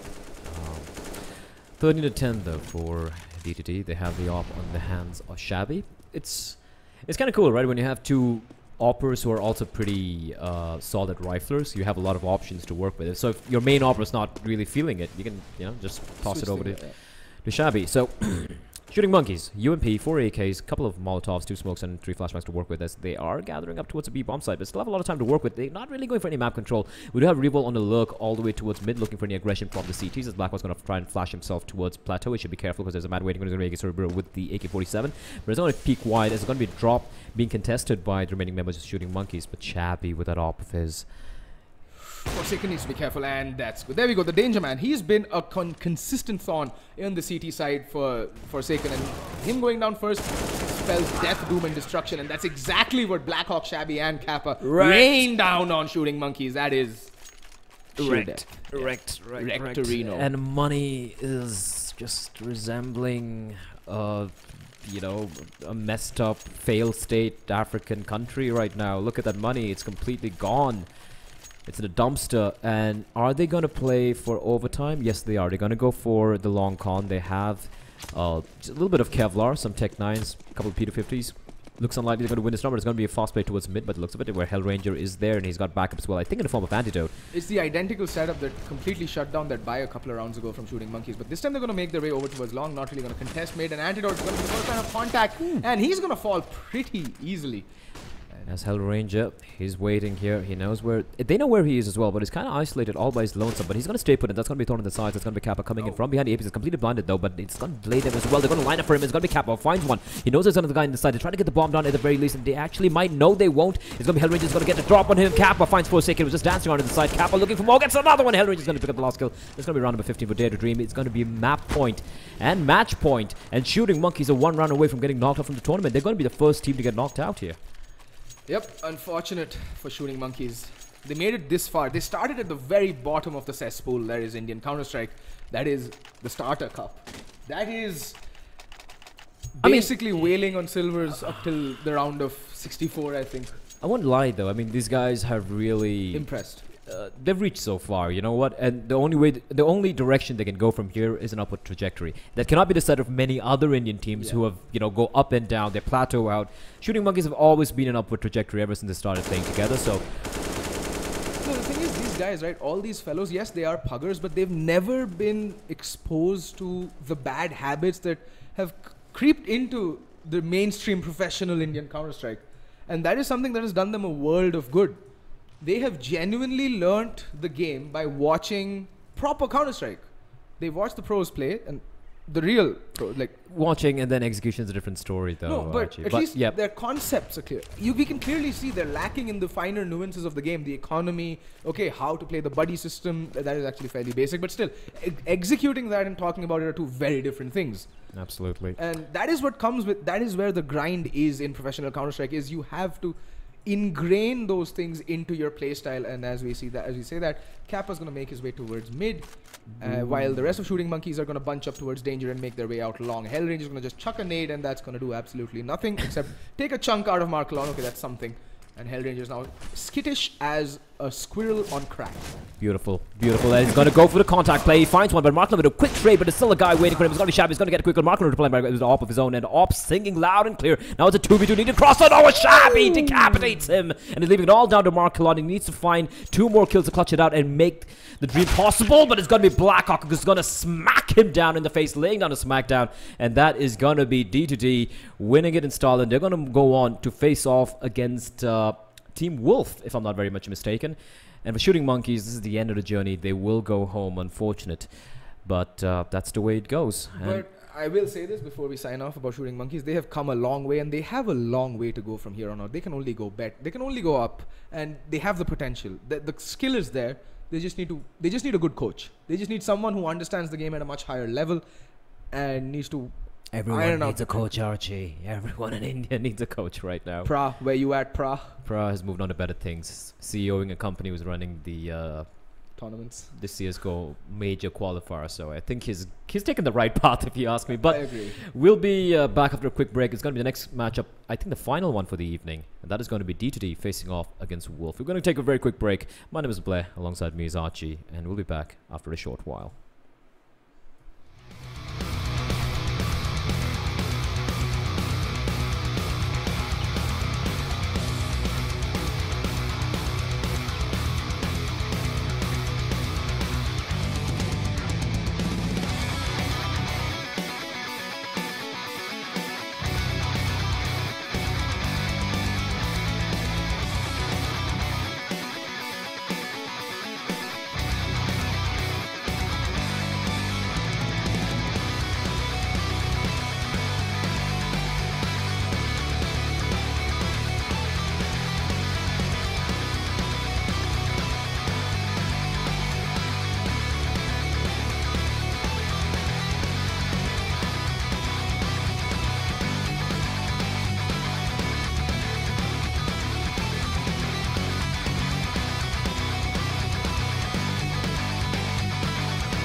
Alrighty, guys, I know you've been patient. So have we, actually. And we are going live with the second game of the lower brackets between Dare to Dream and Team Wolf. Both of them, well, D2D have won their first lower bracket game against Shooting Monkeys, and now we here, folks, and it's gonna be a straight up YOLO Suka Bliat Rush, be my friend.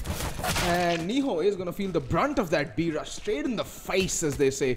And well, now we have a retake on our hands. B side, not the best side to be retaking on the pistol round, especially on a map like Mirage, or as I fondly like to call it, Dust Frickin' 3. Well, and they've gotten themselves a very good post-plant position. Mon's not expecting another guy there. The double P comes in, gets taken down 3v4. They have a kid on Ritz, however, but they got to get some kills there real quickly. But Kappa will have no trouble finding the second kill off the round. He might actually, no one gets the third kill as well. Shabby will pick up the final kill, and that is gonna be round 4 Dare to Dream. Very convincing round, very interesting setup. They actually went for a heavy A stack. Just one guy over the B bomb side. They could have played retake, but the first guy getting taken down there, I'm not sure who, I think that was Manan, was actually playing towards Market. If he had stayed alive for a little bit while longer, the retake could have been a little bit better, but he got taken down. There was no chance, there was no chance for a trade as well. So D2D taking the first round very convincingly. They do have 2 MAC-10s as well. They're going to read this correctly. Wolves have gone for a full eco. This is interesting, right? Usually you'd expect the CDs to go for a force buy, and the fact that D2D have gone with 2 MAC-10s kind of shows Hell probably has a tendency, probably knows the tendency of Wolves to go for the full eco. Actually, Bleh, Wolves have been going for the full eco if they lose the pistol on the CT side. I think consistently for the past 2 phases, all games. That was what caught me off guard, is that they actually went for the force buy. The last time these two teams, last time Wolf played. And Hell is gonna, wow. To stay alive here. Oh, wow. Monster does get a kill. Hell does the work though. He picks up 1 kill with the SMG. So that's $600. That's fine. Blackhawk is going to be pushed out. Antidote, actually, it's going to be Blackhawk who goes for the quad kill. Other Antidote might actually pick up the kill, and the MAC-10 gets traded out for the UMP. So pretty convincing round for D2D, just losing 1 MAC-10 in the process. And should be another eco coming from Wolves, although we might be seeing a few upgraded pistols. And there we go, Munnan with the Deagle, 5.7, maybe a couple more P250s perhaps. Yep, there we go, a couple of 5.7s. The Desert Eagle, and 1 flashbang for Falcon. So I'm expecting a grouped up aggression, or maybe not. They're still playing kind of default. No, they have a guy at mid, 3 guys at A. I don't get the entire point of just sitting back and waiting for the teams to walk in when they have a superior weaponry, right, Archie? I'd rather see them go for something, some play. And here's a pop flash, but just 1 guy though, and he's going to be pushing it, and it's a nice flashbang. He almost gets the kill, but he's going to get traded out. Antidote doing great work there. And Kappa should be swapping out the AK-47 with Antidote, because he is internally bleeding. Now, that was the sad part about the previous round, is that the AK got 4 kills and just 1 kill against the SMGs. Oh, Falcon, nice shot. Falcon and Rich just doing some nasty work over by the A-bomb side. But now, down to a 3v2. Kappa, though, is internally bleeding, as Blair pointed out, and Ritz has managed to recover the ump. Can he be a 1 ump chump or a... how do I play this? 1 ump Too chump? late. Too late. Just let it go. Yeah. And Ritz is actually doing good work trying to distract for Mun, and Flame just at his feet, lifting his toes, and he's going to be checked out. Blackhawk, he's leaving nothing to chance, clearing out all the corners, and Ritz has got a UMP, but is sticking with the Deagle, hoping to land them sweet Hondigs.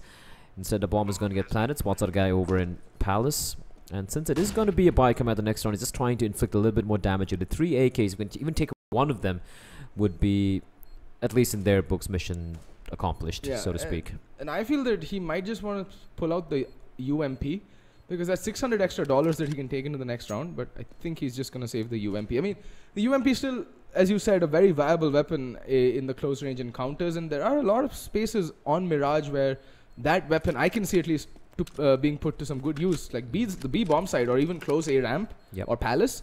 Early round there are a lot pushes. of angles, yeah. There's a lot of angles to clear, there's a lot of angles to hold with that ump, and it's still a very deadly gun up close and personal. Valve, please. Ritz, he will not be able to get any exits. Dare to Dream, they should be happy with the way it's played out. They save all the 3 rifles. They haven't lost a single rifle in the last 2 anti-eco rounds. And now we do see the buy coming up from Wolves. Ritz will still be wielding the UMP, will he? He seems to be taking some time to go for the buy here. Probably feeling like going for the rifle buy. Instead, it's going to be UMP and utility. And 4 M4s against D2D's 5 AKs. And both the teams, they got everything to work with here. Let's see what DDT does. Ooh, alright, Falcon. Early aggression up Palace, but unfortunately it's gonna yield nada. Nothing. Zilch. 0. Anyway. Okay. No, but here's the thing, right? This is one of the tendencies that D2D have developed over the past few, months that I've been casting them, is that they kind of sort of try to emulate the, turtle from the story of the hare and the turtle. As in, they will run the clock down to literally 14 seconds left, and then they'll hit the A bomb site, and then the player playing under Palace will get a 4-man spray down.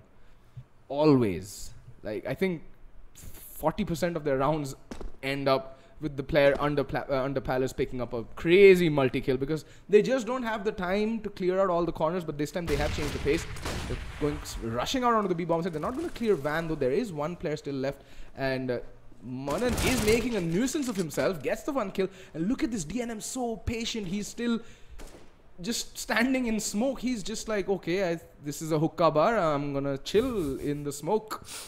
And yeah, he getting himself a healthy dose of lung cancer there. But moving on, he still survives to fight another day, and now it's a 2v5, Hellranger and Kappa with it all left to do, and Hellranger's going to spray away and get the kill on the Ritz. But that means now they know exactly where Hell is playing from, and please be careful. The bomb, although is slowly making its way out onto the A bomb site, that is on to Kappa, and they still have 2 players left towards the A bomb site. And that's the monster who does get taken down, but there is a player still in Palace. Falcon should try and stop the bomb from going down, but that flashbang is going to give away his position. But oh, I don't think Kappa knows where that pop flash came from, and he's gonna get man, nice damage. They've lost 3 rifles.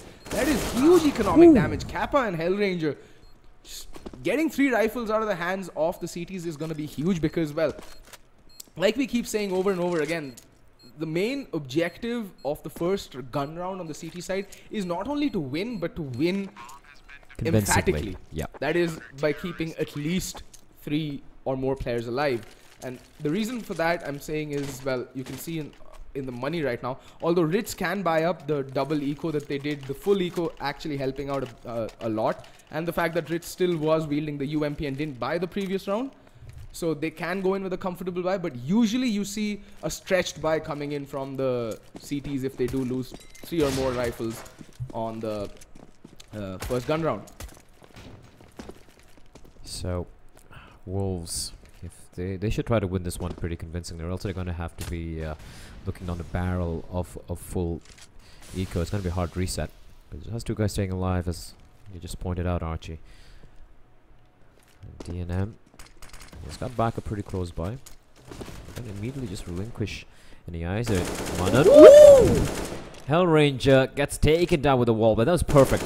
He actually read that smartly. The second the flashbang popped, he expected the Dream players to be clustered around the kitchen area over in B-Apps, and he's going to be happy with the way that one turned out. Vac. And Antidote takes a bit of damage as well. He's down to half HP without anyone getting spotted yet so far. So that's a great start for Wolves here on round number 5. Well, that is the epitome of team play right there. I mean, Wolves showing some real gusto.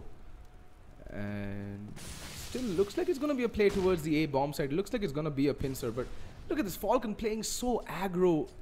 I don't think they'll be expecting it. And just getting caught off guard there. Falcon having the right idea, but Shabby just a shade bit too quick for him. In the meantime, it is the A play. And Ritz is hearing all of this. He's relaying all this good information onto the teammates. Ritz gets the kill onto Blackhawk. And Shabby still alive, but Kappa, what is this one man doing? He's like a one-man wrecking crew. Got a brace in the previous round and followed up with another 2 kills this round. And now that puts Ritz in a very uncomfortable position. The bomb isn't planted for the final player. That is Antidote though. And smart. So smart there, Kappa. That is where all this experience, all the experience comes in. And as Blair pointed out, the money on Wolves is completely and utterly wrecked. Hard reset territory.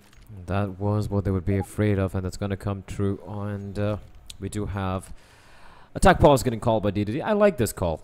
You know, they won this round and held probably talking things out. All right, we're 4-1 up. There's no need to get eco. No need to lose any guns here. They have AKs all across the board, and for Wolves, it might be seeing a couple of pistols. We see Monster with the 5.7. So probably thinking things through. For the just gonna be bringing up the brackets for you guys, for those of you a little confused as to how. It's been a long day, lots of delays and whatnot, primarily because of technical issues being faced in Mumbai because of the heavy rains, is what I've been informed. Taking a look at the brackets here. So if we have the winner brackets, we have Risky, who have won both their games in a sequence. They beat Shooting Monkeys and destroyed Brutality. They're in the winner bracket finals. Then we have Brutality, who got a DQ over D2D, which is why it shows 16-0, although it's not actually technically 16-0. And they got destroyed by Risky, so now they're in the lower bracket. Likewise, Wolves knocking out Semperex to their lower bracket, and Entity destroying JMD as well. And we had a very lopsided winner bracket semifinals. Risky destroying Brutality, Entity decimating Wolves. And now we have Risky and Entity, who are going to be playing on Saturday in Mumbai on LAN. They're going to be playing the upper bracket finals. And meanwhile, in the lower brackets here, let's see what we have. There we go. Day to Dream knocking out Shooting Monkeys. Now they're facing off Team Wolves. Again, it's a knockout game to see who will move on to the lower bracket semifinals. And then after this game for today, we're going to be seeing Semperex facing off JMD. The other two games, I think Brutality is going to be playing the winner of Semperex and JMD. And those games will be played tomorrow. The two games will be played tomorrow because I think it's getting a little too late here. So we're going to be jumping in straight into the game as the unpause is going to be, well, they're using an entire tactical timeout, but it's going to get over right about now. I mean, I also like the fact that D2D just want Wolves to marinate in the decisions that led to this hard reset. That's another these are just subtle mind games that Hell plays with his opponents on LAN, especially on LAN. I haven't seen him do this that often in the online matches. But on LAN, this man is a whole new beast to contend with, Hell Ranger. He is an animal. He is visceral. He is primal. His yell can be heard above the crowd. And that is saying something about the lack of crowds. In esports, ladies and gents, as Munnan is going to be trying to make some contact, but a smoke is going to be deployed. And these pistols, what damage can they do? 5.7, P250 and a decal. The only investment in this round. And Falcon's feeling adventurous. He should be careful. Just has a USP to work with. And it's going to be... Ooh, Falcon does actually get the kill on the Kappa, but Blackhawk and Hell Ranger destroying that mid-aggression coming out from Wolves, leaving all on the Monster and Munnan to make something of this round. Well, that's all she wrote for that mid-aggression at least. And Monster, I don't think they'll be expecting a fourth player to be situated here, although I think the rest of the team will make their way, you know, through B apps. Okay, maybe not. They are going for a B split. It's a 2v4, highly unlikely, but a deagle and a 5.7, not really the worst of weapons, but the aim punch. Oh! Well, Monster getting the kill on the Blackhawk, but Munnan there unable to effect much change in the round with that hand cannon of his, and he does fall. 5-1 is the score after 6 rounds of play, and we're going to go into the 7th round, and it looks like Wolves are still contemplating an eco. No, they left that buy for very late, but they are going to have a very paltry buy in terms of utility. Even the weaponry, we see 2 FAMASs out already. Ritz might just go, yep, the armor ump and the utility and the kit. But yeah.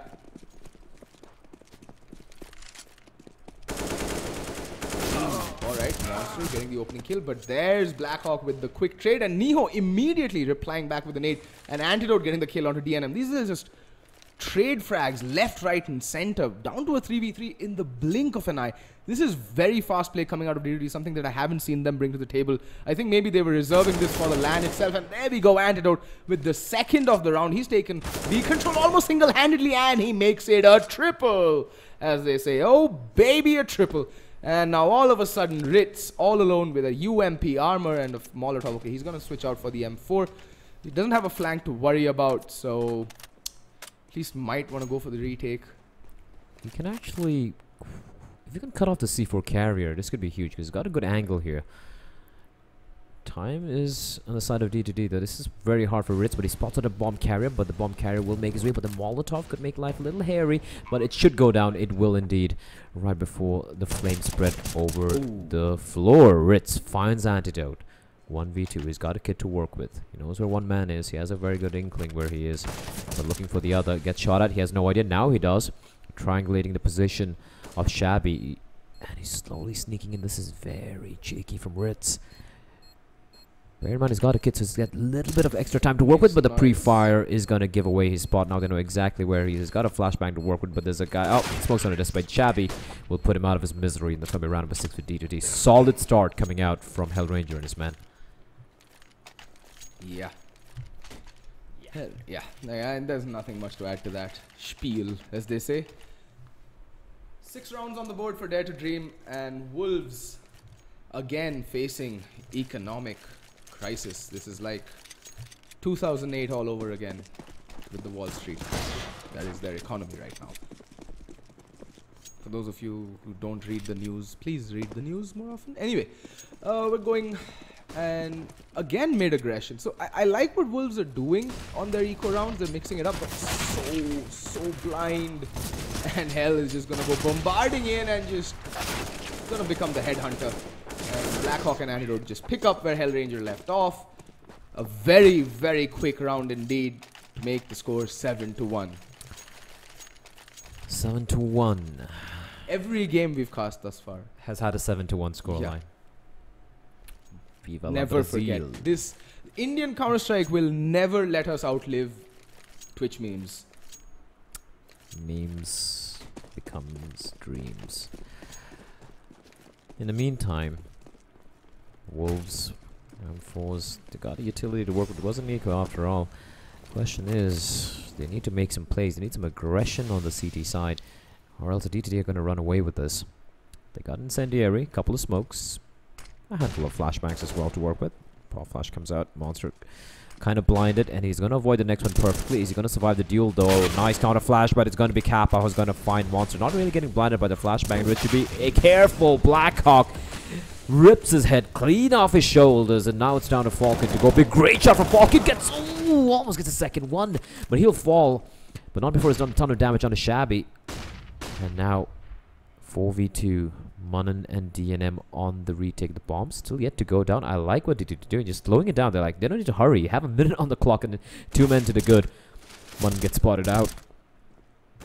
The peak comes in. Antidote is gonna be the walking, talking guillotine machine, and ooh, DNM spots him up, goes to the wall, but gets the kill. Got another one. Oh, but Shabby will trade him out. Val and Everett from DNM there, and that is gonna be round number 8 for D2D. Wolves. This is not looking good. But I don't get why Blackhawk chose that position to plant in. They know where the last final player is playing from. I think they had an inkling, but yeah, that was a little weird that he planted so deep.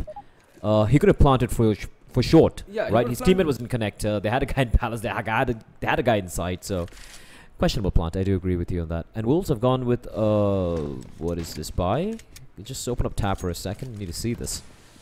You need to see it to believe it, and it is, as I would like to call it. 3 guys forced it, 2 guys went for the eco, and this is called the internal combustion of a team. Lack of leadership, lack of teamwork, basically. And when you see it on a team like Wolves, who have so many experienced players, it just, you know, it's depressing.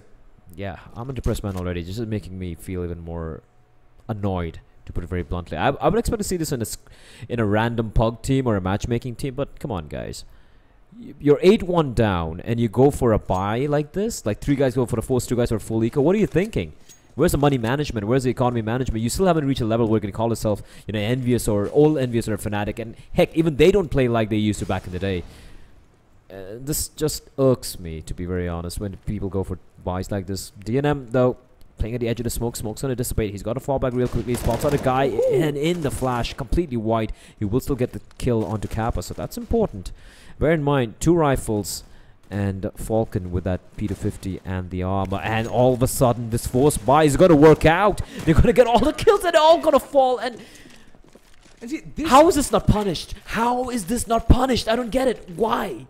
And this is why such buys are still prevalent in the Indian scenario, is because they go unpunished, trickling in one by one. Even if you know you're up against pistols, why would you trickle in one by one like lambs to the slaughter? And that's exactly what D2D did that previous round. They just got completely wrecked in mid, completely and utterly destroyed, and just 2 M4s and 1 5.7 doing the bulk of the damage that previous round. And it's It's so triggering to see Counter-Strike being played like this. I mean, on one hand, we're trying to vie to be legitimate contenders in the Counter-Strike world, and on the other hand, we see plays like this working out. I'm gonna die of ulcers, a very young man. There. So Wolves calling a timeout. I actually like this timeout considering the fact they just won a round. They had no business winning. They should have lost it 10 times out of 10. And they got given a lifeline and DDD. So Wolves, they're like, all right, we got 2 rounds here. DDD are 8 rounds. Let's take a breather. We have the guns. Let's try and string a few rounds together here. Try to make a game of this. Because 8-2 is still a huge scoreline. But the problem with DDD's CT side is also the fact that they play, that extremely passive setup on the CT side. And if Wolves have a semblance of a clue how DDD play, which they should, then you know what? I wouldn't be surprised if Wolves can mount a comeback if they at least get to like maybe five rounds on the CT side here. I mean, in all honesty, so far the theme of Hell's CT side on Mirage has been, well, predictable and very stagnant. And they haven't changed it up at all. No, haven't. They haven't changed since the first time I saw them playing on LAN in the India Gaming Show. Although those were just show matches, but let's be honest, there's no show matches between these teams. They're always gunning to win it. They're playing for the bragging rights, and as well as, the fact that they're one up on the other. Especially on LAN, there's just so much energy, so much at stake for these teams. And to be very honest, I remember Hell sticking to his double op setup on Mirage against Entity, the game he won. Did the same thing the next match he played against Entity, and has been doing that ever since. And, well, that Molotov is going to deter Ritz from pushing out mid. But this aggression up the apps has worked quite often, and Hell taking a spot of 8 damage. He's down to 65 points of health. He's not really looking that hot either. And again going for this wall spam. But Falcon does find Kappa in the meantime, and aggression towards the A-bomb side. Paying off, finally some aggression on a gun round and not just restricted to pistols. That is important. DNM. Ooh, that pre-fire looked like it was on point here, but it's got to be the B execute coming in. Nice flashbang. One's going to be planning for a bit, but DNM spraying through the flames. He's going to get the kill on the Hell Range, and the Molotov is going to hold everyone else back. Shabby and Blackhawk left. And look at the flank coming in from underpass. Ritz is clearing it out. He's getting a lot of information. He actually hears him running towards top of mid, so they're getting a lot of information, and this flank just destroyed them completely. It's a 5v2, and they're pushing up towards mid. And more importantly, if they do manage to get past Manan, look at where the players on the A-bomb side are playing from. I don't think they'll be expecting them to be pushed up so wide, but it doesn't matter because Ritz is just going to walk up, and that flank indeed I really liked World Wolf. That it was a high-risk play coming out from Ritz. Yeah. I mean, he could have been taken down. There was no one to trade for him. But when you're 2-8 down, high-risk plays sometimes can pan out. And that was great. Data Dream had no idea what happened there. Could completely shut down. And also DNM and Manan doing great work over the B-bomb side. So 8-3. They keep all 5 players alive. That is so huge. And for Data Dream, they have the money for another buy. But after this, they will have to go for an eco. And finally, the off-out onto Antidote. Let's see where he takes this. Okay, he's going to take it to the B-bomb to try and go for that early peek. And is he going to find it? That Molotov and that nade. Okay, wow. Kappa already taken down, but Antidote opening things up. Good aggressive play there. And that's the man advantage, although Kappa and Shabby have taken a ton of damage over towards mid. And Manan now is going to have to reposition. Relinquish B-shot control. That's what man advantages do for you on the T side. You can just dictate the terms to the CTs and, make them play where you want them to play from. But I like this from Falcon. Again, aggression, mid-round aggression from Falcon. He's pushed up towards chair in mid, but he's not going to see much action. But this is still information gained for Team Wolf. So that should keep the player. There is Monster playing under Palace on his toes. And under Palace, this has been the Achilles heel for Hellranger and his team thus far on this map. Let's see what Monster can he affect some major upheavals. He will require Ritz to bait for him though, and Ritz is going to come across a ton of information. Oh, just timing. He's got himself in a great position though. So this crossfire could be pretty good, but it all depends on how the execute comes in. They have the smokes. Here comes the flashbangs. Ritz turning away. Monster, it's all about timing. The pop flash is going to come out, but he's going to get taken down before it pops.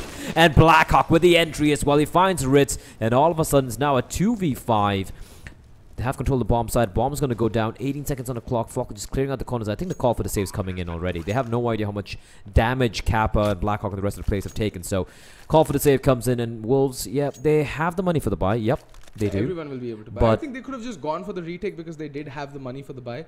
But 2v5 retake, not having that much information on the damage, not the best of plans in my opinion. So yeah, the right tactical call going out right now. But D to D, 9 rounds on the T side of Mirage against Wolves 3. This is a huge start for Hellranger and company. Hellranger and friends, like they say. But yeah, Hellranger on the hunt. He might just be able to take one more rifle off the team, off Wolves. Because Falcon is staring down into the abyss and looks away at the worst possible moment. But there's Manan. He will cling on to his AK like a mother clings on to her babe. That's a baby. Wow. I need to explain things. Inglando hard, bro. Inglando's very hard, of course. 9-3. Well, D to D. They had a rough start today, right? Getting disqualified for turning up late at the venue. yeah. But they managed to bounce back pretty well. I think they've only played 2 games so far. Oh. Yeah, they have indeed. But here comes a fast play towards me. DNM is blind for days. And look at Hellranger like a man possessed. Just pushing it all alone, by the way. And it's still alive. And Manan has got to swap over to the Deagle. He's trying to get the kill before the rest of the team comes to the flashbang. It's going to be perfect. And Shabby is going to find Manan, and Ritz does reply back from short, finds 2 quick kills. Antidote with a trade of his own, but still 3v2. Bomb Dan, however, in his side.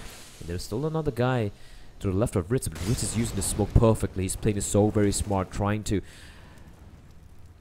catch another unsuspecting player. Blackhawk is aware though. Oh, but Falcon again baiting for his teammate. Now they know that at least 2 players are over towards B short, so very good smoke coming out from, I think that was Antidote. There's a gap.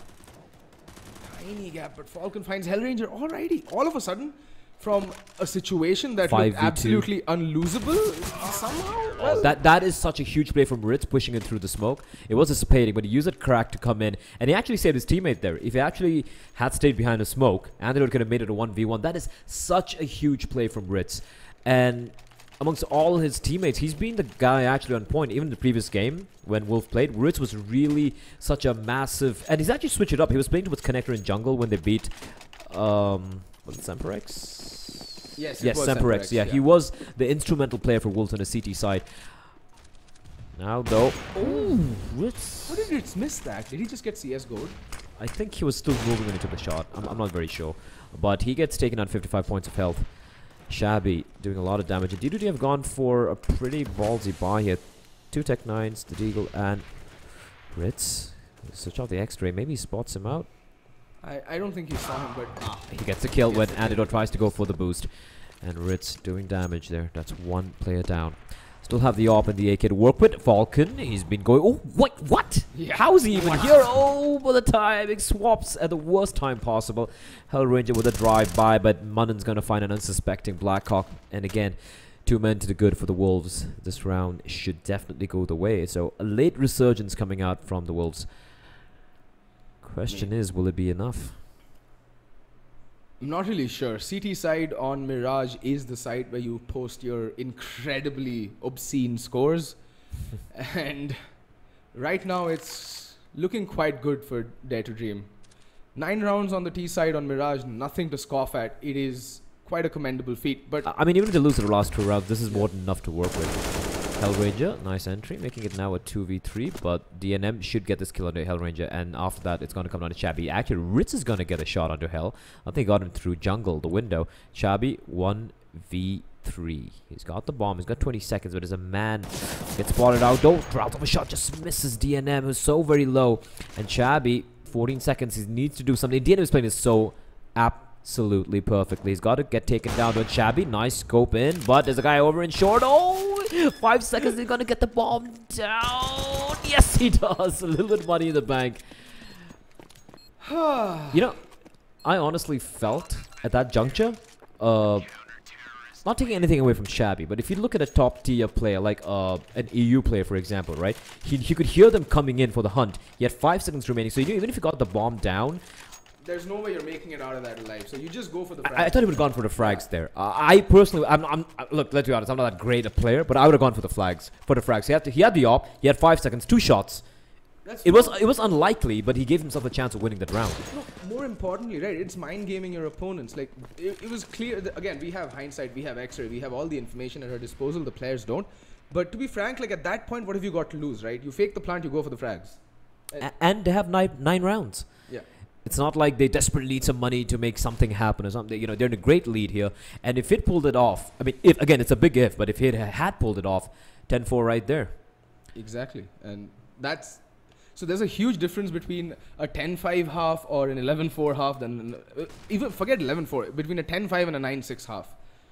I mean, yes, a 9-6 half looks more appealing for the memes, but a 10-5 half is just so much more... you know, psychologically calming than a 9-6 half, because there's always you win the pistol, you lose the pistol on the switch of the half, and that's it. Your 3-round deficit is completely gone, like right there. Snap of the fingers. Yeah, just the snap of the fingers, and it's just evaporated, vanished in front of your eyes, like a fart in a cyclone. Beautiful, beautiful analogy. In meantime, Falcon 1 HP gets 2 kills. He's done his job. And 45 seconds remaining on the clock. Weaponry definitely in the favor of the CTs. Rich is going to find Blackhawk as well. And Hellranger, Shabby left in. Make that. Hellranger all by his lonesome some of the UMP. He can do some damage. The 2 players are very low indeed. 30 seconds though. So if he's going to... Oh, he's going to book it towards power. If he'd actually run towards B, he had a chance. But he's making noise now. 20 seconds. There's not much time. He's been spotted out. You can see everyone coming in. Ritz waiting. And is going to find him as Wolves. They get to 6 rounds, which looked very unlikely at one point. I think it was 8-2. But commendable effort from them, stringing a few rounds together in the end here. So it will be 9-6, very much in the favor of D2D going into their city side. And I'm curious to see what they have in store for us. I mean, it is quite doable for Team Wolf, actually. All they need is the pistol. And then the subsequent force buy. That's 2 rounds, but... I mean, and D2D with their second pistol round timeout, they do this every single time.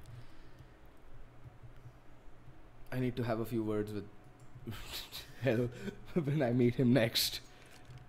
He's gonna laugh me off. He's gonna be like, "Hey, what do you know?" But I actually like it. Why not? It's right? mind gaming. It's pure tactics. It's good tactics actually. If only.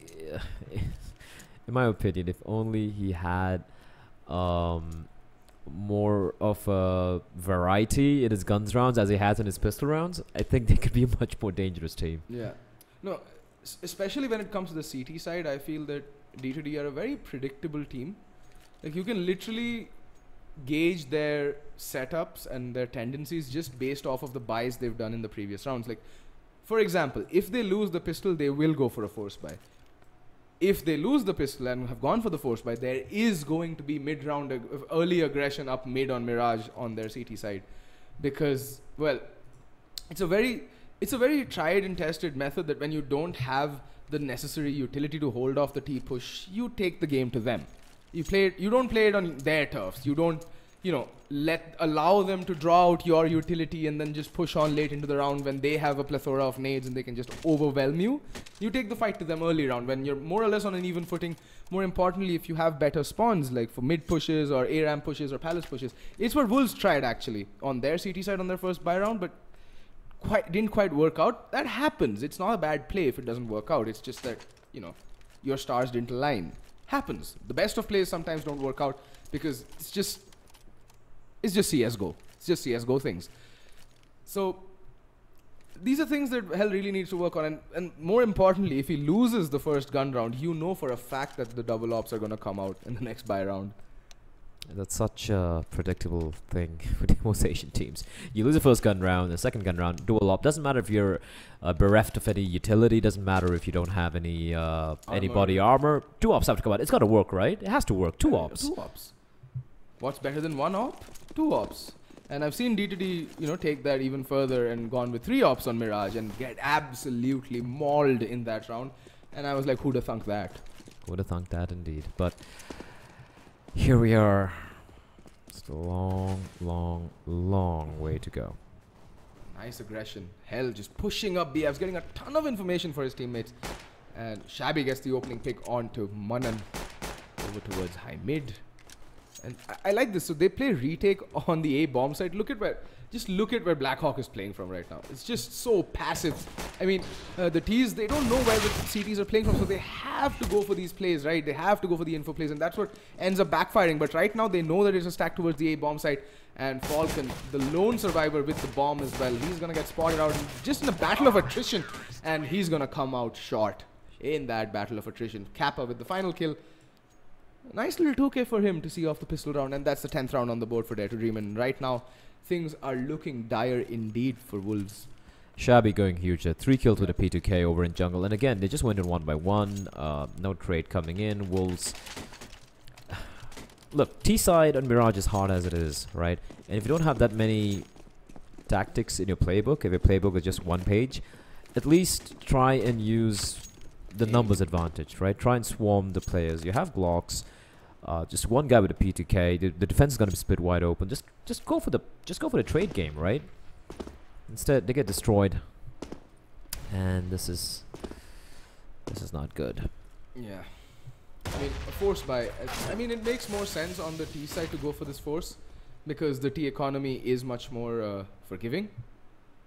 But regardless, when the scoreboard reads 10-6, your window of opportunity is closing down, and it's closing down fast, and your room for error is just that much slimmer. So you need to be very calculated. You need, like, every mistake is going to come back to bite you in the butt, and that's a guarantee. And 3 players over on the B bomb side is going to be a B hit. Antidote to open things up with the first kill, but I like where Hell is playing from, but Antidote going to make himself a nuisance, and they still haven't spotted out Hell. And there's a player right underneath him, and he... Okay then. Well, it's down to a 2v2. Out of the blue. And DNM has found himself an M4, and he's a monster with that gun. But that doesn't matter because Shabby and Blackhawk are going to kill off the remainder of the T's and will stick the defuse. 11th round on the board, although Wolves do make it expensive and get the bomb down. However, the... Well, problem with that is that, you know, if you force buy, the objective isn't to get the bomb down and do economic damage. It is to win the round outright. And they don't do that. But however, that bomb plant is going to afford them the luxury of at least upgrading pistols this round. And also be able to afford, well, utility going into their first gun round. So that's going to be essential. They're going to have the utility at least. Well, everyone except DNM, but still, something is better than nothing, as they say. And Shabby, yet again, sights trained towards high mid, and it's going to be a play towards the A bomb side. That is evidently clear by the way the T's have set up. It's going to be 2 smokes, I think, out towards... Yeah, that's the jungle smoke being lined up, and that's the CT smoke being lined up. So 2 smokes, and 2 very well placed smokes, actually. That's going to cut off the entire CT side. Oh, stairs, okay. Looks like CT smoke. Shabby. Careful, let me on Blackhawk holding the line towards CT spawn with an M4 of his.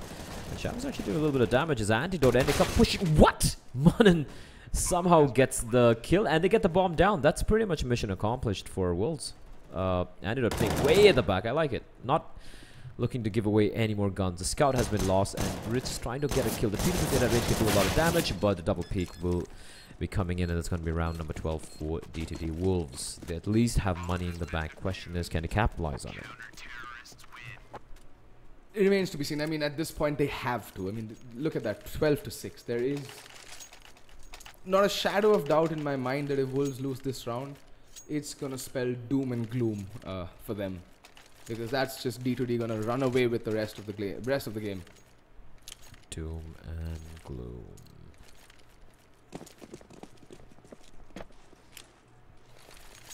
Time. Do we have an op-out? Yep, op-out onto Kappa. This is not something we see very often. I've seen him actually wheel the op once in a while, but it is curious that he has the gun, not Antidote and not Shabby. When you have 2 dedicated oppers, given to Kappa, probably based off a spawn play. Yeah. I'm not sure I saw the spawn points for the CTs there. Oh, yeah, needs to be careful. Shabby spots out the head, but now Shabby needs to be careful because this is going to come pushing through smoke. Why would you do that?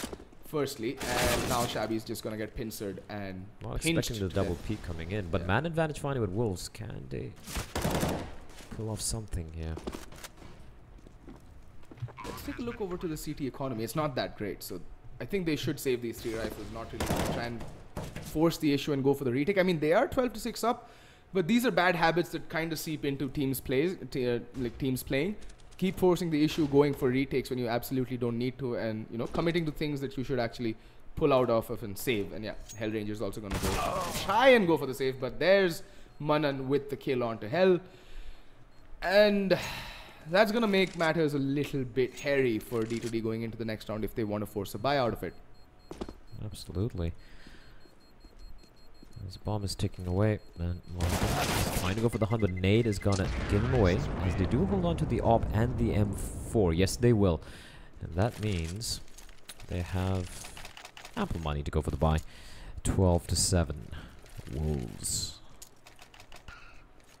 Yeah, they can spread around the money. They can get at least 4 rifles on the board. Although 12-7 looks like a pretty big lead, look at it this way. If Wolves win this round, Dare team will have to go for probably a double eco to, if they really want to have proper money in the bank, or it'll be like a half buy-ish, second round. That means they can actually string 3 rounds together, and then it's 12-10. Then from then, it's anyone's game. And Blackhawk, however, is going to find Ritz, the aggression, catching Ritz off guard, and that's the star player, at least for Wolves, being taken out. He's been really on point. Ritz was a phenomenon. He was a phenom in the previous time they played Mirage, like just a couple of hours ago. And that Molotov not really gonna affect Blackhawk, but this might actually work in D2D's favor. They might think that they've Molotoved off Firebox and they can't be anyone playing it. And but no, Manan is gonna check it, but Blackhawk's just gonna have that slight edge and beat him in the aim duel. But yeah. Look at the flank coming in from behind. It is Shabby. He's going to get a free kill here. Flashback's perfect. So Monster's going to fall. It's all in DNM 1v5, and he's going to get gangbanged out in the open. No shame.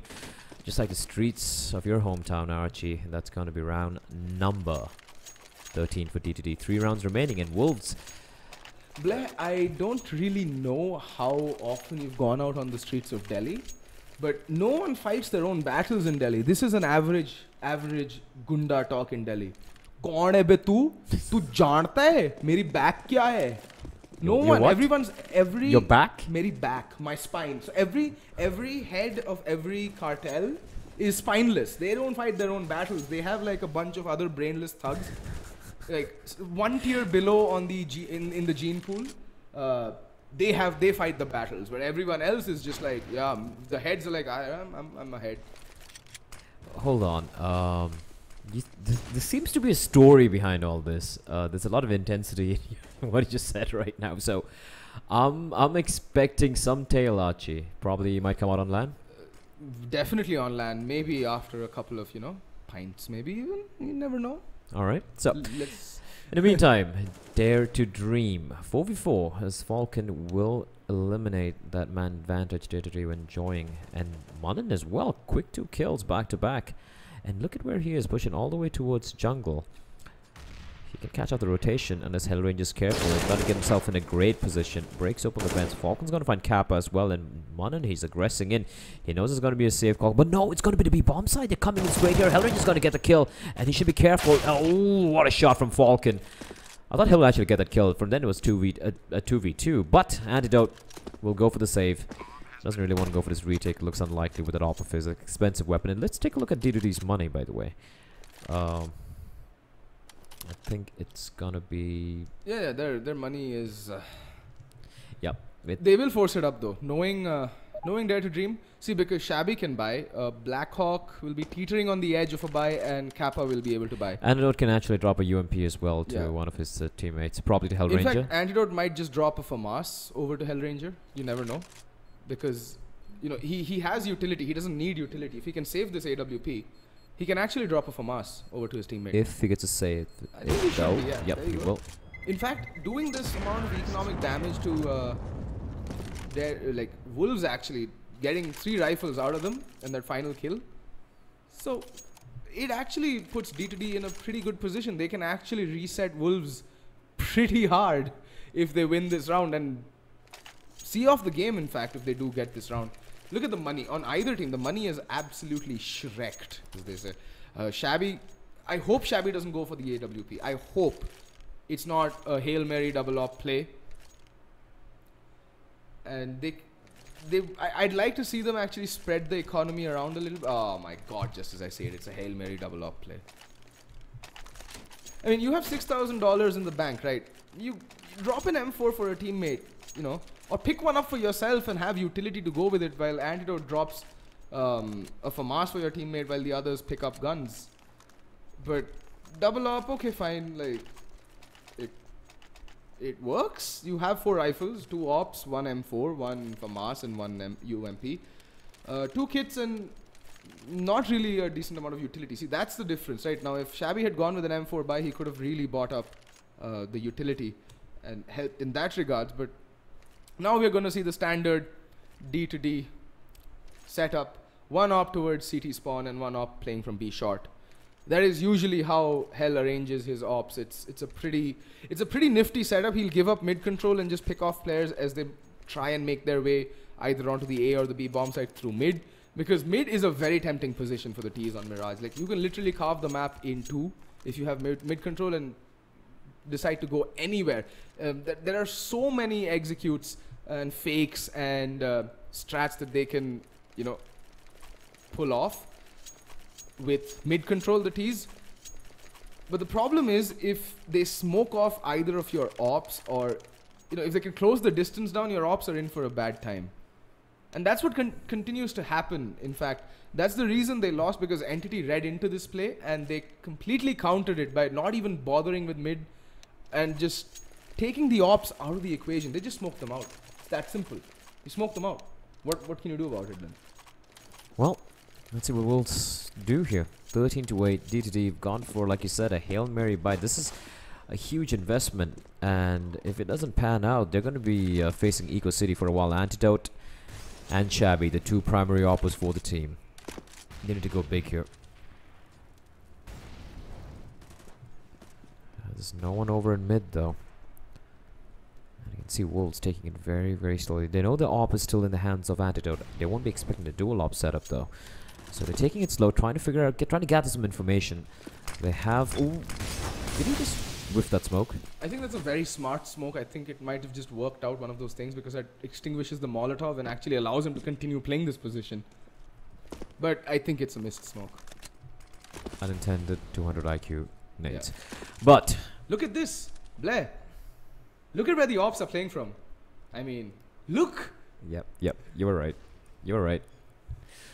Mr. Nostradamus, as this is so readable. The smokes, if it is deployed, it could be a problem. Ooh, but Shabby still finds Munnan.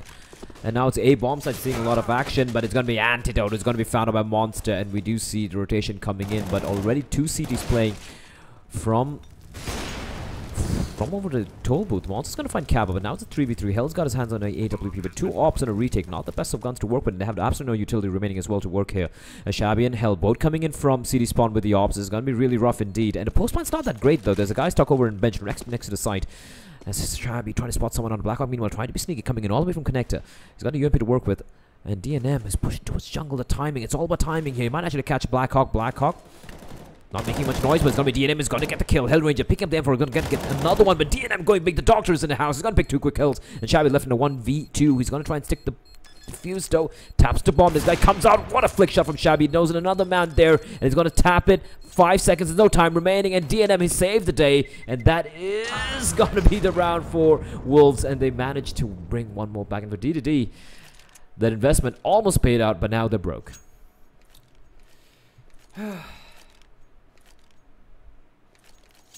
And this is what I was saying. It's a very readable setup. Like, the moment... See, here's the thing, right? The moment Wolves heard Shabby opping towards B short, they just flicked the switch and knew exactly where Antidote would be playing from. They knew it.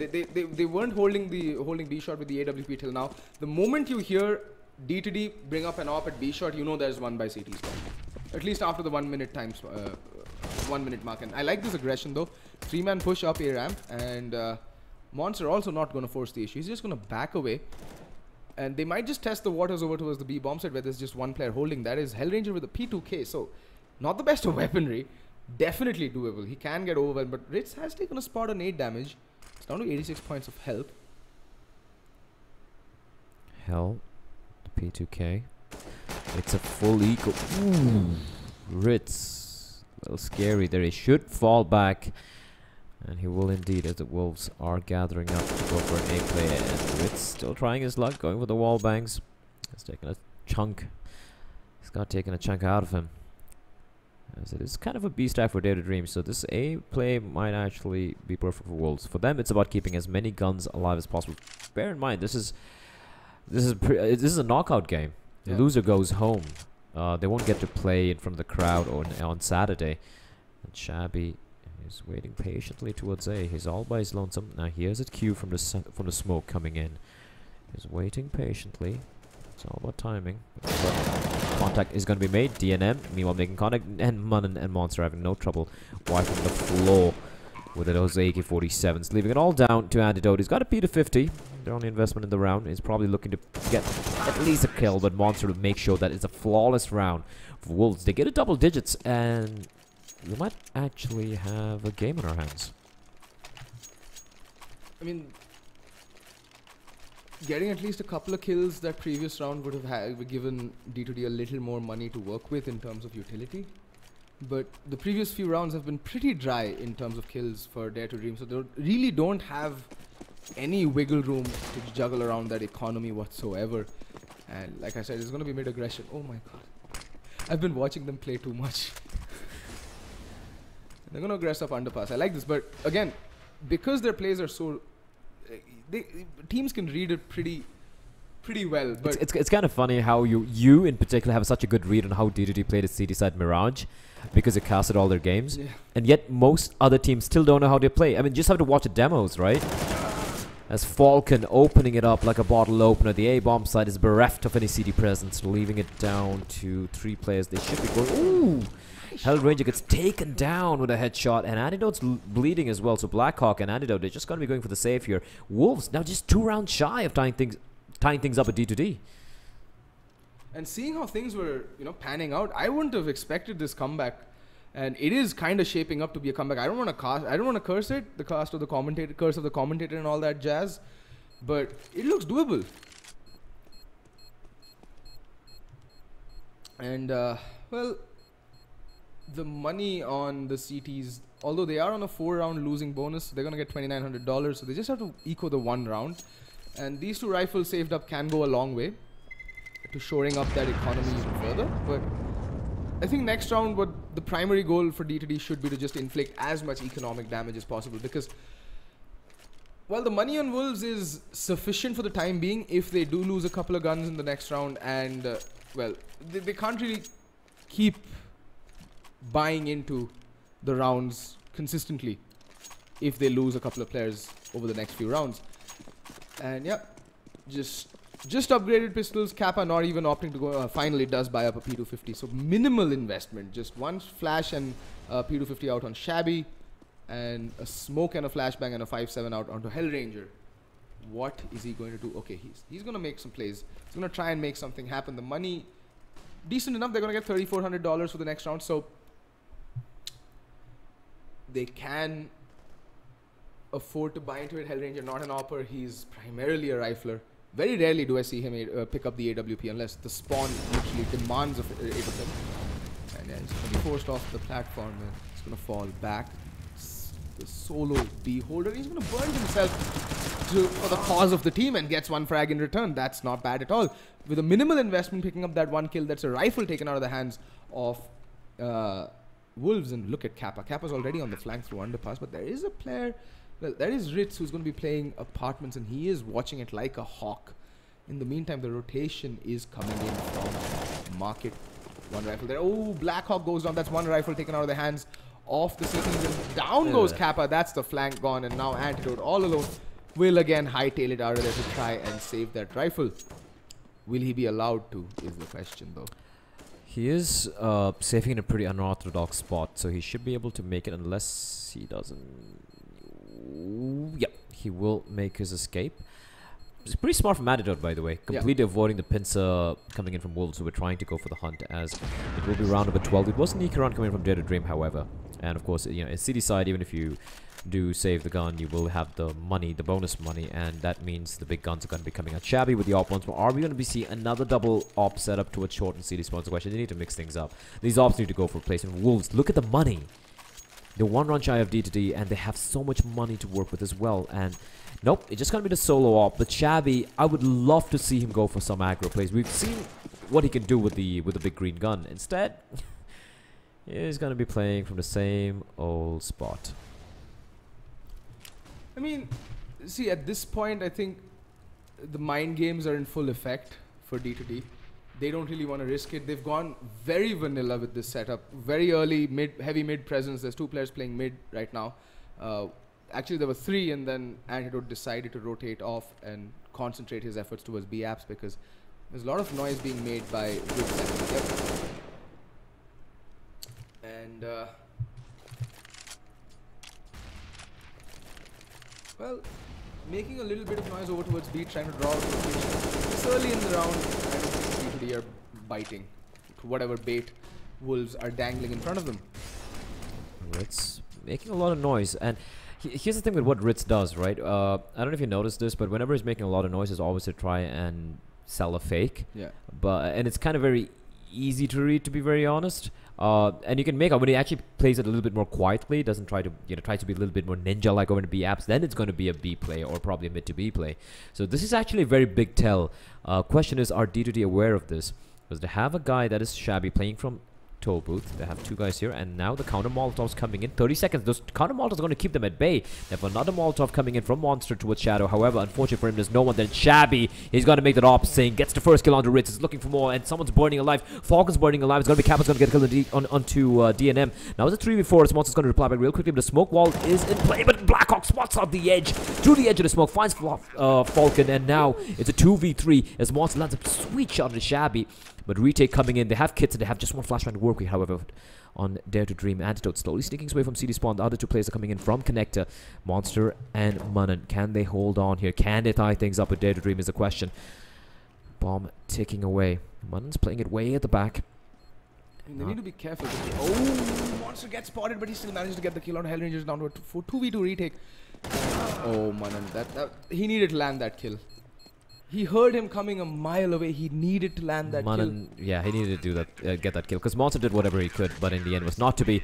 Dare Dream, they stretch the lead by 1 more round, 14 to 12. The Wolves can literally buy for days from this point out. Yeah, pretty much. 10k on Ritz, still 7,000 on Monster, even after buying up. The op's gonna come out. And for Dare to Dream, they do manage to salvage the off from Shabby. But if you look at the money, again, it is in a very precarious position. If Wolves can win this round, they can break Dare to Dream's economy again, and then they can tie things up 14-all. Heck, they can even get to map point. This round is pretty much make or break for Wolves. Actually, it's make or break for both teams. What does Kinda. Kappa do? In the meantime, Blackhawk Molotov off, but no one's watching. This is where I find irksome, right? You molly off, you expect a teammate to be watching that player to be scurrying out. Oh! Line up for Kappa! Okay then, 15 rounds on the board for Dare to Dream, and they do that, keeping 3 rifles alive. Absolutely crucial there. That is just painful. Luckily for Wolves, they have money. That's the only saving grace. They have money to go for another buy. But D2D, can they close it out?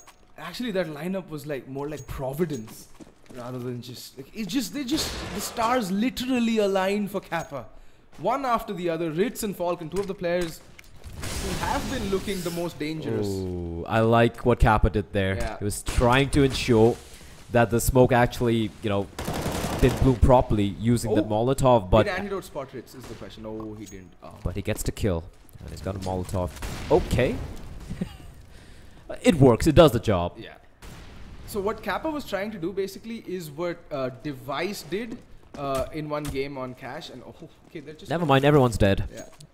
Shabby and Blackhawk, they're going to go for the save. The money's not that great. If you just open up a tab for a sec, Observer, there you have it. They have two guys with money, and that is Shabby and Hellranger. So Shabby can drop for one of his teammates. Hellranger can buy for himself. So that means if they save these 2 guns, they'll at least have 4 guns to work with. So the save call is going to come out.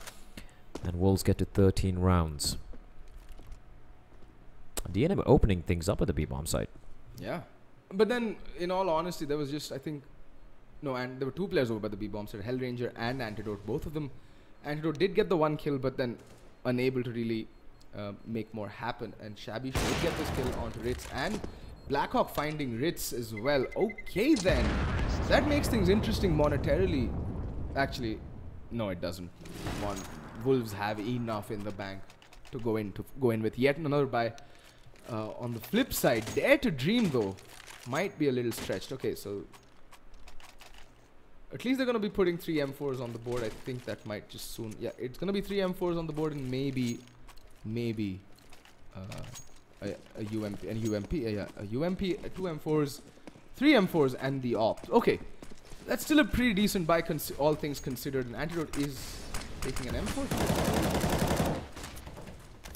Ambitious, yeah. Spraying away, not really landing a single shot, but still acts as deterrent. Looks like it's going to be a fast play towards the B-bomb side, where the AWP on Kappa, and that is truly singing the tales of death and destruction.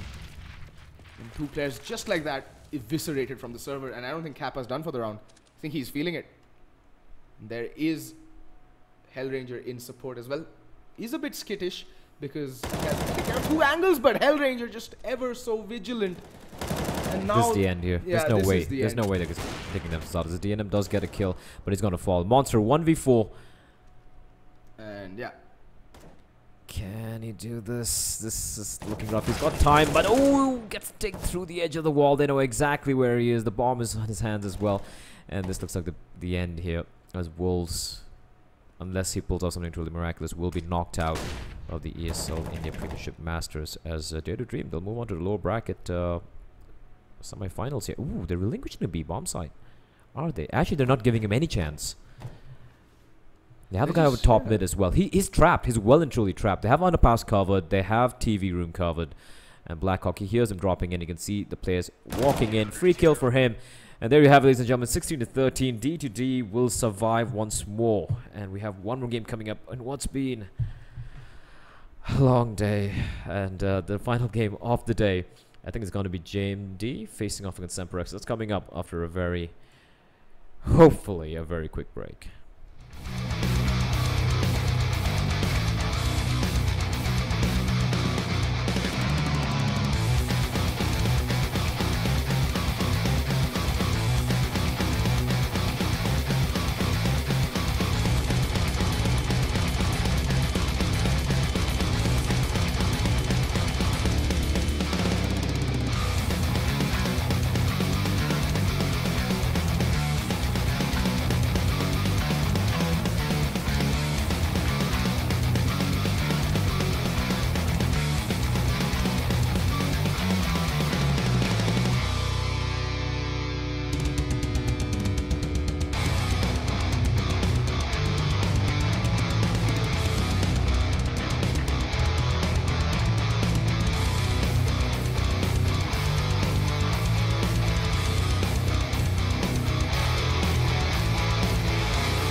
Alrighty, ladies and gentlemen, we are going live with the final match of the day. It has indeed been a long, long day, but we're finally here. The finish line is just over the horizon. It is in the sights. The light at the end of the tunnel is visible, so we will venture forth. And it's going to be the pistol round from between GMD and Semper X. It's the final match, the lower bracket match. It is a go-home elimination match, so it's everything's at stake right now. And, well, pistol round's going to come out. It's going to be Semper X. We're going to be starting on the T side. That is the more favorable side. And it's going to be a straight-up drop play. 4 players making their way drop. And Savage just puts on his Air Jordans and books it out of there. But not fast enough. But in the meantime, Cloud does chime in with a kill. But Impale and Mythil killing everybody in their sides. Trades do come in back and forth, but it is still going to favor the T side. 3-2. Retake is on the cards. Deathmaker has picked up the kit, has armor to work with, and finds the head of Mythil. Instantly brings it down to a 2v2 retake, but Impale is playing a very good position. And we do have Hunter over here, over in the bomb site itself.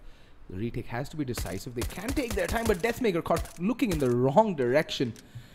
And now Hunter is going to swing out and gets the head, and that leaves Rio in a 1v2. Can he get the kills? Oh, Hunter doing his best ostrich impression, and there's Rio tapping, tapper, but finding nothing but air in the meantime. Hunter can pull his head out of the sand and rip Rio Meister's head clean off. Alrighty, pistol going to Semper X. Pretty straightforward affair there. Trades with the name of the game, and Impale picking up a brace, and so does Hunter. That really does come in handy when your team is firing on all cylinders. And Impale has been on point today. Had huge rounds in the previous game, although they did lose. But, well, as they say, it is CS, and a solo carry just won't cut it. In the meantime, Savage, look at that, with the deagle. Juandik to the face. Impale, sir, all of a sudden finds himself impaled to the Chamber of Secrets over towards mid. Chamber of Secrets, indeed. Yeah. Chamber of Secrets, man. Jesus. You Harry Potter fanboy. Chris, in the meantime, will reply with a Mythil. Plucks proud. Plucks his head off his shoulders. I'm forgetting how to speak, Archie. It's been a long day. It's been 18 hours since this entire thing started, and I'm feeling it. It is going to be kind of a retake-ish play coming in. The deagle on Deathmaker. He's got to land it, but his smoke is going to bloom, and he's going to have his vision completely obscured. Savage just pick up the UMP, but it's far, far away.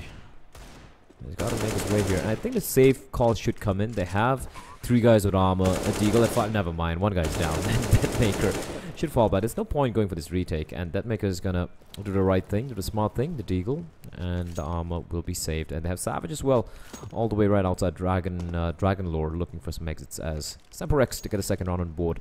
And they just lose 1 man as well, so a very convincing round from Semper X. On GMD, though, they save 2 guys have armor, so that's something to work with. Although it's going to be a full eco in the 3rd round here of the final game. And here's the strange thing, right?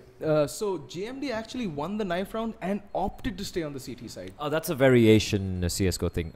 Like Dreamscape does that a lot as well. I haven't seen Tyler do that. Although, yes, I get it. Let's not compare Dreamscape and Tyler. No, see, what I was going to say is that Dreamscape have a CT side. They have a very good CT side. They have someone called a Benkai. And Moxie. And Splash K. And Splash K. And Mr. Impression. And DSN. Just the puppet master.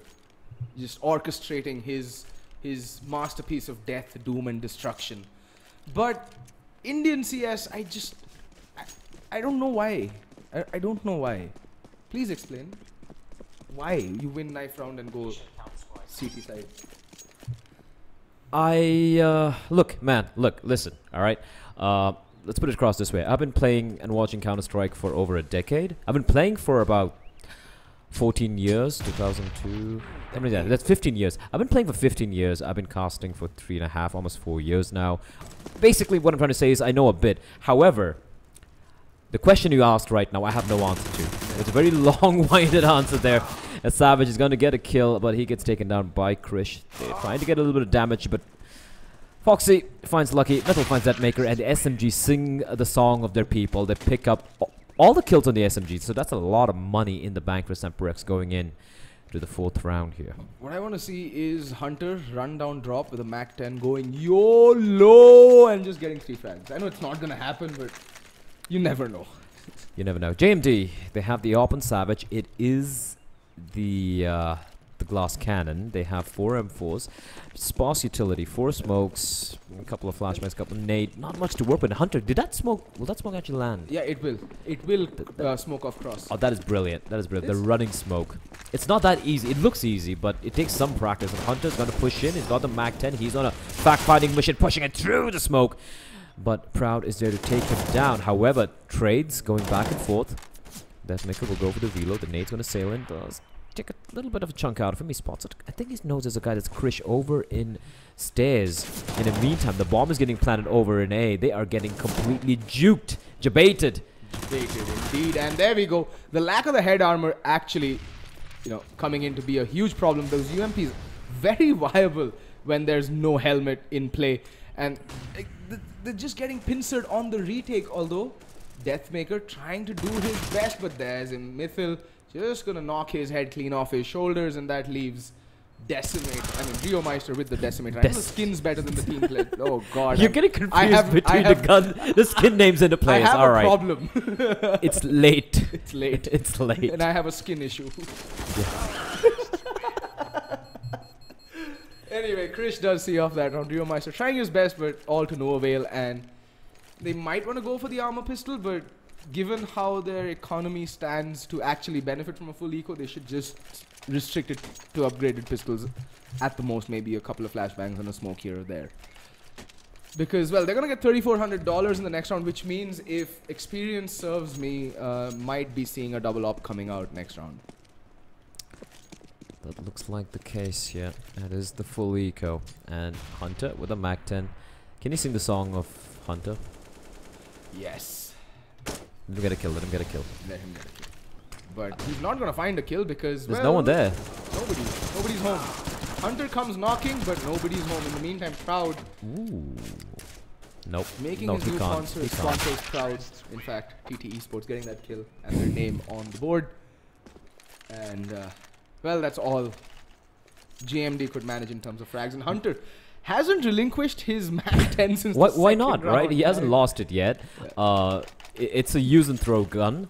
And if he gets a kill, that's going to be big as it is. Yeah. So I'm expecting him to go for just going for a YOLO play, probably pushing him through a smoke, probably at mid. But the looks of it is going to be an A play. All 5 players pushing up towards the team mid area. There's a smoke there. The flash. Hunter's going to pop it for his teammates. And Savage won't be blinded. I think the smoke might be a little too deep. Yeah. You were right. The dual op setup, of course. Oh, Savage though making it sing. Misses the second shot, lands the third. Can he get more? Hunter though, that was close. Picking up the AK-47 and putting it to work almost immediately. They know where one player is. That is lucky. They should be able to isolate him, but Hunter, oh my god, Hunter does fall though. Rio Meister coming out from balcony and just laying down the law. Managed to save the AWP as well. That's a lot of investment saved actually. Saving that double op can be very, very crucial because JMD, Savage is one of the linchpin players of JMD. If he goes off, the team goes off. If he doesn't show up, the team is kind of lackluster. And so far, he's doing a pretty good job of sitting pretty towards the top of his team with 4 kills. And 3 of those coming with the AWP. He's primarily an opper and a pretty good one at that as well. Well, he's living up to his namesake. Yeah. Savage from VG has some bricks to have money in the bank though. Money for days, no op out, and that was scary. Cheeky. Okay, enough. All right. Oh, double nade though, doing just 5 points of damage. I mean, just think of it. If an HE grenade goes off a foot from your face, will you take 5 points of damage? Or will your face be restructured? I don't think you can really 360 no-scope with an actual AWP. Archie, trivia time. What does AWP stand for? Arctic Warfare Pistol? Police. Police, oh sorry, yeah, I just constantly forget it. But it's actually the name of the Arctic organization. Warfare Police Magnum. That's the full name of the... that's why it's called the MAG as well. Magnum, the caliber being used. Small little things, I love it. I love it. Proud is going to find Krish. Nice aggression. Yeah. Nice aggression. He's got backup as well because he has the op on Savage marking his back. He will cover his escape. As JMD delete.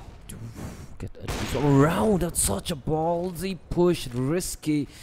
It does work out though. He won't get taken. He won't take any damage from Savage's op. But I like what JMD is doing. Even though they're using utility, they're keeping those positions over in plateau. You know, keeping Semperex kind of clustered towards the exit points, towards the choke points. And Savage again is floating right behind the smoke. And now they need to make a play, and Hunter is just gonna go YOLOing up mid, not giving a care in the world. I don't think Bomb has yet to be spotted. Yeah, Bomb is yet to be spotted, but just Lucky staying alive there and getting the kill on of Hunter. Deathmaker, where is he looking? Where is he looking? He knows there's a sound coming in. Oh no! But he manages to recover, gets the kill with a P250, and Proud is there to save his teammate as Mythal's gonna fall as well. That was interesting. That was cutting it too close in my opinion. Like, see, that's the thing, right? With running the clock down, the problem is that you kind of have to go for a Hail Mary play towards the end of it. But that is the kind of utility usage that I wanted to see from JMD in their first match. That is proper utility. They literally held the T's at bay just on the basis of one kill, and the rest were all the nades just doing work. The smokes, the molotovs, the flashbangs. It just held off that B push ad infinitum. And ad infinitum. A little bit of Latin thrown into an English cast. I mean, why not, right? Well, it's a beautiful language. I have no idea about Latin, that language. But here we go. It is going to be another buy for Semperex. The money, they had so much money built up with this initial 5 rounds they won. But JMD, 2 rounds in a row here. Let's see what they have in store for us. The dual op setup still very much in play. And I think the dual ops have made a lot of difference for JMD. It's something that they just couldn't, you know, buy up in their previous game. Which coincidentally, I think was on Cobblestone, wasn't it? The game that put them in the losers bracket, or was that Mirage? I'm not really. I think it was Cobblestone. Yeah, I think you're right. Was. In the meantime, Deathmaker opening things up with the kill towards Long as well. And they do have another player, Lucky, who's playing very aggressive up mid, just on the doorway. And on the other side, Foxy is playing Lurk. And we're gonna... Oh, Deathmaker. I don't think they're gonna check this close corner. No, Mythal's just gonna go up, YOLOing with the gun out, not checking any corners. It's late, I know, and we are out of Fs to give. And that is exactly what Mythal's like. Press W, no stop. And that's exactly what he does and pays the price for it. Pays the ultimate price. In fact, now it's Krish in a 1v4. What can he do? Can he at least get the 1 kill? Yes, he can. But that op should also get saved. And it does. So JMD making the double op, saving the double op setup consecutively for 3 rounds. And more importantly, putting it to great use.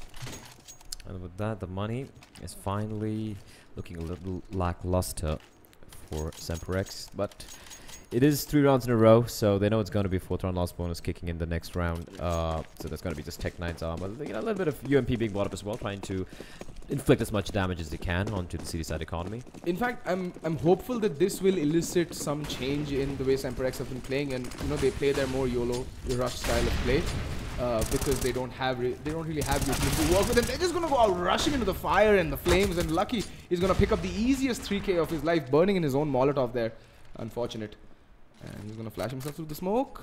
Got 4 bullets. I mean, wait, not, right? why would he get shot by his teammate from behind? Savage, calm down there. No need to get too hungry. There was no need from Lucky to go for that push. I mean, small little thing. Savage does clean it up. So in the end, yeah, it worked out, but unnecessary. Lucky getting a little too hungry there. He had 4 bullets in his clip. He didn't even go for the reload. He just wanted to get that kill so desperately, and it could have been a flawless round. I know, I get it. Everyone's like, but he got 3 kills. He just had lost 1 man, right? But you always got to look for the long run. Money on the CD side is very hard to maintain no matter what team you are. You want to keep as many guns alive as possible. So although commendable play from Lucky getting the 3 kills, but getting, again, a little too hungry, and these build bad habits. And that's been one thing I've been moaning about in Counter-Strike for the longest of times. Yes, bad habits. Bad habits. Deathmaker taking the op to drop. It is a very viable position to opt from, but I mean, it's also very easily countered if the T's are vigilant. The T's, on the other hand, will have a full buy, no ops out onto them. Cobblestone on T side, not really a map where you need an op on the terrorist side. You should be more than happy to be wielding the AK. Most of the angles that you'll be pre-firing are headshot angles, and that gun is an absolute wrecking ball when it comes to one-shot headshot potential. And well, look at that. Hunter opening things up with the kill onto Savage. That's one op taken out of the equation. That is huge. I don't know why Savage had pushed all the way up long for information with the AWP. You have the op. Just play the long range. And Rio Meister, though, does find the refrag. And Hunter does get taken down by Lucky. So man advantage yet again restored by JMD. And Proud finally does go down. And Rio Meister needs to be careful. He's going to get beat by Foxy. And Foxy's going to go down to the M4 Rio. But wow, 2 quick kills over on the B bomb set, and all of a sudden, in the blink of an eye, we're in a 1v2. 1v2. Lucky, can he get lucky? Nate's gonna be sailing in. It's actually not gonna do much damage though. The smoke, keeping him at bay. He doesn't have much vision. Now he knows where one guy is. However, he has absolutely no clue what his second player is playing from, but doesn't really matter. Mythil will decapitate him and put him out of his misery. As Semperex, they're back. They get it around on board. But fortunately for JMD, keeping quite a few number of players alive all these rounds means they have the money. They're no danger of getting immediately reset, as they will buy back straight into this round. I'm pretty sure Mythil was doing his inner Clint Eastwood impression as he shot Lucky in the face. You feel lucky, punk. I love that movie. Oh, it's beautiful. It just ages so well, right? Dirty Harry. Damn, we're old, man. Yeah, right? Yeah. You're not that old, Archie. I mean, from the inside, I'm like a shriveled up almond. Oh, well. So, after this game, we're going to be having 2 games being played tomorrow, which will be Brutality and Semperex.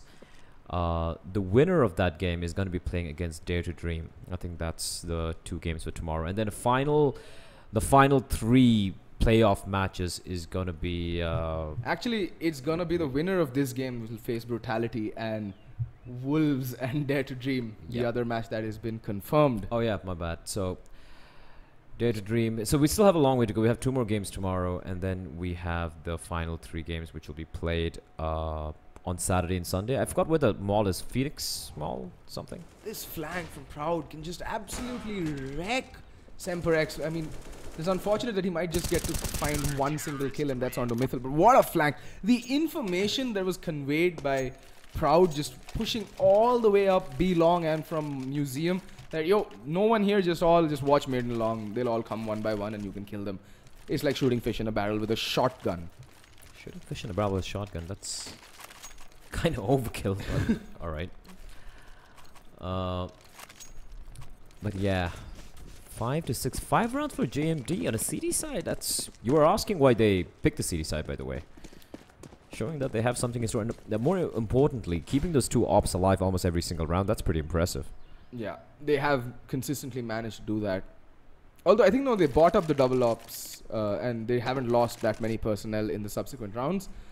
They did lose that 1 round to Semperex, which is why Semperex's economy is such a horror show right now. Because they got immediately reset. Immediately reset. Oh, I think Savage might spot the arm of Foxy. Yes, he does. Oh, and misses the shot. Okay, that is inexcusable there, right there. And they're going to make a play towards drop. Proud needs to be careful. He's going to get overrun. In fact, he does. And gets decapitated as well. But in the meantime, Deathmaker and Lucky finding 2 quick kills. That tips the scales back in the favor. What a shot from Deathmaker. And he's just on a tear. Deathmaker is living up to his name. What a round from him. Eco frags, but still very impressive opping right there. That was good. I won't lie. Impressive stuff coming up from Deathmaker. Still have a way to go here. Yeah, that we do. That we do. 6 to 6, and well, 6 rounds on the CD side on Cobblestone. Mighty impressive. Mighty impressive. Semperex. It was a fully good previous round. Now it's Tech 9s and Armor. They do have a P250 in the mix as well. Peekaboo, I see you. Oh! Oh! Oh! Go K! I'm wide awake now, Archie. What was that? Oh, I have a semi. That was... I know, eco frags, but still. And Deathmaker, he wants the ace. It's like, give me the ace. And Hunter, he picks up a kill. He's kind of low. And Deathmaker, he actually might get the ace. He does. Wait. Don't do it. Don't do it. Don't do it. Ace!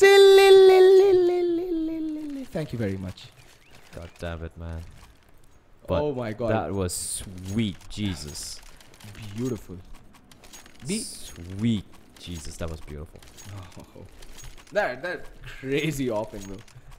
I've always been, you know, I've always fallen for good opping, and that, I mean, that was just nuts. That was absolutely just freaking nuts from that maker. Yes, eco frags, but still, Tech9's armor, shutting it down pretty much single-handedly, gets the ace.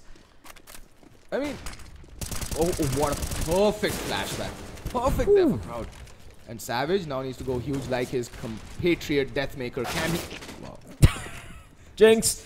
Proud still there waiting, and he's gonna get the kill. Impale's gonna fall, and it's all down now to Hunter. Yeah, well. 1v4. Alright, not happening. 8 rounds on the CD side, as Hunter I think is going for the save here. Still a minute and 20 seconds on the clock. Or maybe, no, he's actually trying to do something. He's trying to wrap all the way around from long. I mean, but this is kind of, I'm curious to see what he does here. He has a smoke in hand. I thought he was actually probably trying to go for the NIP smoke over the B-bomb side. Instead, no, he's going to be sneaking in all the way from hallways, taking advantage of the time. Let's see what he does. In fact, a double fake might just be on the cards. Let's see, though. Yeah, but the problem is, right, it's a 1v4. The CTs can easily just commit 2 players to each side and just play for the trade. True. I mean, these are desperate times. Like, these are times when you have to go YOLO. Oh, Deathmaker missing the first shot in 2 rounds. And Hunter does spot out both players, but like I said, it's just, you commit 2 players to each side and just play the trades. Play the numbers game. That's what Equitas would have said. If you're 3 men up, there's, like, unless you're playing against a Get Right or a Forest, well, erstwhile Get Right and Forest. Let's not go there. Okay, fine. But yeah, JMD Gaming just, wow, they just turned it right around. They lost the first 5 rounds, and then once they brandished the double ops, they've been a phenomenon. I won't lie, they've been playing really, really well here. However, still early days. Oh, the double nade, completely wrecking the drop presence, and Savage still holding long. I think Impale might have hurt Savage. Look at the cheeky plays coming out from Savage, and the no scope. Oh wow! Now he's completely blind. Absolutely Helen Keller. But oh my God, he's just showboating right now, ladies and gentlemen. What is this, like Op India or something? Just no scopes galore. 9-6 JMD Gaming. Take a bow. That was a pretty impressive CD side. I won't lie. That was. And the ops, especially the dual op setup, really working out for this team. Both Savage and Deathmaker going absolutely ham. And okay, all right. This is what I like about JMD's CT side, right? The kills aren't skewed in any one person's favor. They have all equally contributed to the round in terms of just sheer pure fragging. Yes, Proud has played the more support role. You can see that from the number of assists that he's racked up. But both the ops going absolutely crazy, and well, frankly, it was just a very good CT side, a very well put together CT setup. Where was this against Entity? Okay. I don't know. But credit where it's due. Like I said, yeah. Great half. And now Semper X with a mountain to climb. They're on the less favored side with a 3-round deficit. They really need this pistol round. Really this pistol round, but let's see what they do as Foxy is playing aggro with the P2K. Timing is everything. He does have backup. He's going to spot 2 guys just jumping over. He's got a crossfire setup as well. A nice bait play with Krish. Holding them with USB. Not the best of angles to work with that particular gun, but if anyone can pull it off, it is him and Foxy opening things up. The one tap onto Lucky. Proud's going to find Impale in the meantime over and drop the flash. He's going to come out of the middle. It's not going to be blinded up, but he's going to be taken out by Proud with a jumping Glock shot. Foxy trying to make work with his P2K, but he's going to get swamped. But he somehow gets a kill before he gets taken out in the end. And Chris is going to find Real Mice living it all down to Savage in a 1v2 here. He's getting taken out from behind. He's going to be looking in both directions. He's caught in between the 2 remaining CTs, and Chris is reading it perfectly. Spotting towards Vents, looking for him to cross on over. Savage is trapped here, but to his advantage, he can get 2 separate 1v1s. Hunter playing safe with the kit towards drop, and Savage is feeling like he might be going towards the B-bomb side. He's got to check the corner here. Yes, he will. Doesn't find anyone. Hunter, I like what Hunter's doing, not really going for the duel. He's like, you can get the bomb down, it's fine. I'm just going to go for the trade. I'm just going to go with the double team rather, but It's all about timing. Krish pushing in 22 seconds on a clock. Ooh, Savage with a jumping clock burst shot. That's so 1.6-esque. As Krish slowly sneaking in. He might catch him off guard. Taps away. 10 seconds. He can just play around with him. Savage has got his hands on the USP, though. We've seen what he can do with a pistol. 8 seconds. He needs to get the bomb down. And Krish is dancing around the corner. He doesn't know what to do. Krish is just toying with him. There's no time remaining. He's got to go for the kill. And Krish, he's just played this to absolute perfection. And now he can even go in for the kill to deny him the money. He gets a headshot as well to add insult to injury. And that is going to be round number 7 for Semperex. They win the pistol on. Krish playing it to absolute perfection. And Savage has no money. Not going like to the second this. round. That's just sad. Not like this. I mean, Savage played that so well. And to see him, you know, just getting outplayed like that by Krish. Like Krish just taking those Samba lessons and putting them to brilliant use there. Just dancing around the boost, the flower bed there over at the B-bomb side. Just toying with Savage's emotions. And that's the all-important pistol round that Semperex needed to pick up. And they, in fact, do that. And well, okay then, Lucky. He's channeling his inner Lucky Harry. But Krish and Impale picking up 2 quick kills. It's still a 3v2. Still anybody's round actually, because the weaponry advantage does go. Oh, what? Wow. Alright. Just as I was saying that, it's down to a 2v2. I like the read they had there. They saw the smoke and they're like, it's probably a guy just waiting out of smoke. Let's try a nade with the luck. They have utility, might as well use it. But the positioning from Deathmaker could be a problem, and he's all down in Deathmaker here. 1v2. Look at the damage inflicted to Foxy's until the Krish is on halfway through. This Tech 9 could just end them, but he's taking a lot of damage through the boxes, and he's just trying to stay alive here. Oh, and Foxy will drop him, and that is going to be the defuse coming in. They had the kits as well, so they weren't really that pressed when it comes to time. But 8 rounds of Semperex here, now 1 round separating them from tying things up with JMD Gaming. I mean, both teams actually coming up with better CT sides, in fact. It is highly unlikely. Counterintuitive. Counterintuitive. Yeah, that is the word I was looking for. Pardon me, it is late. Although still early days in the second half, scores are still 9-8. JMD somehow managing to cling on to that 1 round lead. But however, I see that evaporating quite soon. Hunter though gonna go play off. Oh, that nade's gonna go sailing in and make a chunk of HP. And wow. P250 close range, 1 tap. Pale will, however, not miss his shots. He picks up the kill the Deathmaker. Metal is trying to mop up the players. The UMP is gonna go to work. Savage left alone in 1v4 with a P250, and yeah, he shouldn't be surviving this. And there we go. Krish comes running in, and they just lose it's the UMP, if I'm not mistaken. So good round for Semperex as to tie things up. As JMD, they have the buy. But the T side, okay, the AWP is going to come out. It's going to be Savage. Again, the glass cannon. Big investment. Let's see if it works out. I'm not a big fan of the glass cannon op, especially on the T side, because on the CD side it's viable because you're more or less holding a corner, not really looking to be aggressive with it. But on the T side with the AWP, especially on a map like Cobblestone, your teammates will be looking to you to actually open up, you know, and make a play. And that's really hard to do when you're taking attrition and shots. And the aim punch really kicks in with the AWP. You really at least want body armor if you're going to go with the AWP on the T side. That's just my humble opinion. Stay humble. Semperex. UMP, FAMAS, 3M4s. And I like this setup. Double two-man setup. I think we see this setup being used too less in Indian scene. It's a very solid setup. Unless, of course, you have a snacks in your team, then just keep one guy there with a max 7. Yeah, fine. The Hunter. Nice. He is quite handy with the UMP, by the way. And it's going to be the Molotov being used to just clear out the close angle right below drop. And the Hunter makes contact. Oh, I love this. I love the repositioning from him. Because he knows the Molotov has been extinguished. They won't be expecting this angle, and he's got himself a free kill. This is such smart play from Hunter. Rio, you got to trade immediately, not just walk out again alone. They gave him 2 separate 1v1s, and he took absolutely no damage whatsoever. Great play from him, but at the same time, horrendous play from JMD. Foxy finds Deathmaker. Hunter picks up another kill with the UMP, just going to work, leaving it all on a Savage in 1v5. This isn't gonna happen. And see, that's what happens, right? When you don't have the armor on the AWPer, he's forced to take up a more passive role because he can't go for these open fights. Oh, but Savage does get the first kill, but there's Hunter. Immediate refrag coming in and putting down Savage and recovering the AWP as well. Hunter is a very potent AWPer himself, so, I mean, We've seen what Deathmaker and Savage can bring to the table with the big green gun. Maybe it's time for Hunter to show off his chops. Sing it. Do it, Archie. It's late enough. Let's go for it. Wait a while. I'm just waiting for Hunter to have one of those rounds. Just did it though. He just got 3 kills.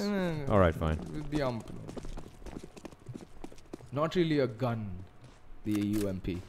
Oh, Impale is gonna feel a bit adventurous and gonna go peeking out long, and looks like it is gonna be a play towards the A bomb site. The players are all bunched up towards, well, mid right about now, and Krish needs to be careful. He can get bum rushed by Tech 9s, and that's the worst feeling in the game. The best feeling is getting bum rushed by Tech 9s and getting all 4 kills in one spray down, but can he do it? Okay then, 2 for Krish, 1 for Impale. Can Impale find more? He does hear the one player pushing up side halls, and there's one player cheekily just playing inside the smoke. Come on, Krish, whack. Oh, too soon, is it? Too soon. Too soon. Too soon, Archie. Unless you want to get excommunicated by the community. To be honest, it really doesn't matter. I've been excommunicated in my time as well. No, I'm just saying that give me a whack shot. That's all I'm saying. I mean, no need to read into it. Jeez. People read into many things. Guilty conscience, huh? Wait, me? Guilty conscience? No, you what is guilt for you? You're bereft of all remorse and guilt. I'm famous. I don't care. See? There we go. Anyway, Hunter not really seeing any action that previous round. Finally, a buy does come out. I really want to hear you sing the Hunter song, man. Yeah, like, I alright, know. let's wait for it. Let's wait for Hunter to go off with the AWP. Ooh. I think they need to figure out how to counter boost before that. Now they're gonna go for the counter. Oh, maybe not. Hunter having second thoughts there. I think they failed the initial jump in. Now he's gonna reposition himself towards behind the statue of the B bomb site. Well, JMD, they have the buy. They have the open Savage. He hasn't been quite effective yet on the T side here. And Semperex, 11 rounds. They are slowly but surely getting the lead. Yeah, they're inching away 1 round at a time. And I mean, the problem is the thing with Savage is that he was such an effective opper on the CT side because, well, he can just hold an angle, and I think his you know, reaction time is pretty good with the AWP, but he's not really been very effective in opening up the bomb sites or getting that opening pick. Look at where Savage is playing right now. He's playing all the way over in Museum. Essentially, he's out of the game because the action's all concentrated towards the B bomb site, at least up till now. He could have at least tried to get that aggro peak, get the first kill, and, you know, get the ball rolling. I think JMJ going for this particular split approach, but is spreading out, looking for fact finding a little too late. There's 35 seconds remaining on the clock, and they had no control. They don't even have the advantage of numbers, you know, people gathering up together. Deathmaker, it's all about timing. He can get a free kill. Savage actually going to get the kill. Hunter's going to reply back real quickly, finding Lucky in the meantime, but the bomb is making his way towards the A bomb side. It's going to be Deathmaker's going to find Impale now. Now it's a 3v3. It's going to be Krish is going to find the lurk. There's going to be Proud taking down the smokes. Not yet bloomed. They actually haven't tossed in the smoke yet. Now it's going to bloom, but the bomb is already crossed over. The bomb is getting planted. However, there's a guy over in balcony, but he's being kept at bay with the Molotov as the bomb is going to get planted right about now with 7 seconds remaining on the clock. It's going to be Deathmaker and Real Master inside Hunter and Krish coming in for the retake here. They have a guy playing towards stable though, and they have no clue where the players are. They know this should probably a guy there. Hunter, what a shot from him. Decapitated Savage, but Deathmaker reply real quickly find the Krish. That was a 2v2. They have 2 kids to work with as well. But they got to go for plays here. Hunter pushing it with the opposite, going for the hero plays. Rio's down to 3 points of health, but Hunter doesn't know this. He's still clearing out the angles. He knows that one player is right off a shot, misses it. It's going to be Deathmaker. A team kill comes in the middle. It's going to find Deathmaker, and it's going to be the round going the way of Semperex. Round number 12 for them. That, oh, the team kill, man. The team kill. That was a little heartbreaking, I won't lie. They had control of the bomb site. That retake shouldn't have really worked out, but the post plants weren't that great. 2 guys on the side, 1 guy in stable, and Hunter just decapitating Savage with a beautiful shot with the AWP. Beautiful rapping there. Beautiful. Thank you. Like music to my ears. I try. Straight out of the hoods of Harlem. Beautiful.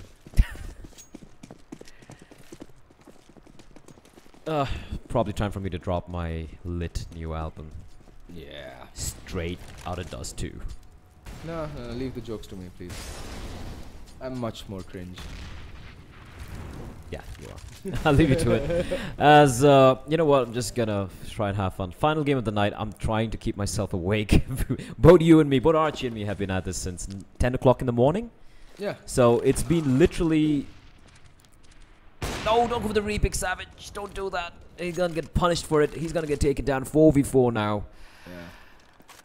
Savage just done goofed there. He gets the first pick, gets greedy, goes for the repeat, and there's Hunter. He's like, I am a hunter. She want to see my gun, but when I pull it out, the terrorists start to run. And that's exactly what happened there. Just completely deleting Savage off the server. We're losing it. We're losing it. We've completely freaking lost it. Hunter trying to live up to the song, trying to show his gun, fling it around, and it's gonna scare away the man there. That's Rio Meister. I think that Maker is falling back, but it's gonna be action being seen at the A bomb site, and Krish immediately calling for reinforcements.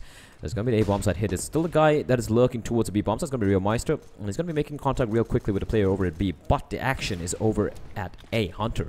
It's gonna be Impale who finds the lurk, but it's gonna come down to Krish. Swinging the side. Oh, Hunter misses the no scope. It's gonna be Proud. It's gonna take him down, but it's gonna be Fox. He's gonna fall. They're all gonna be dead in the span of a few seconds. It's gonna come down to Impale. He's very low on health as well. It's a 1v3. He's gonna come pushing up, though, but J&D, they can just get to 10 rounds and get a couple digits. Impale, what a shot. Impale's lucky in the head, but he has no idea there's a guy right behind of him, and is Proud playing it very passively. The bomb is down, and Impale, he's gonna get another one. Now it's a 1v1, and Proud, Impale has absolutely no clue where he is. He's got a kid as well. He's gonna just stick this. Looks like he is. 3 seconds. 2. Proud's gotta peek up now. He's gotta peek. Oh! And he can take it out in the very last nanosecond, and Proud saves the day for JMD as they get to round number 10. How close was that from Impale? Absolutely beastly performance. And for them, they take away so many guns, and look at the money in Semperex. It's the Bank of Abu Dhabi. They can buy for days. They should have no problems buying into it, but in fact, it's going to be JMD Gaming who's going to be at 6s and 7s when it comes to their economy. Look at that, Rio Meister with a Mac 10. Like, that is the absolute worst possible buy in the scenario of facing off against a fully bought up CT side. Just Hunter, the only player without head armor. He has the AWP, so doesn't really have to worry about that. You peek him, you're dead. At least he's feeling it right now.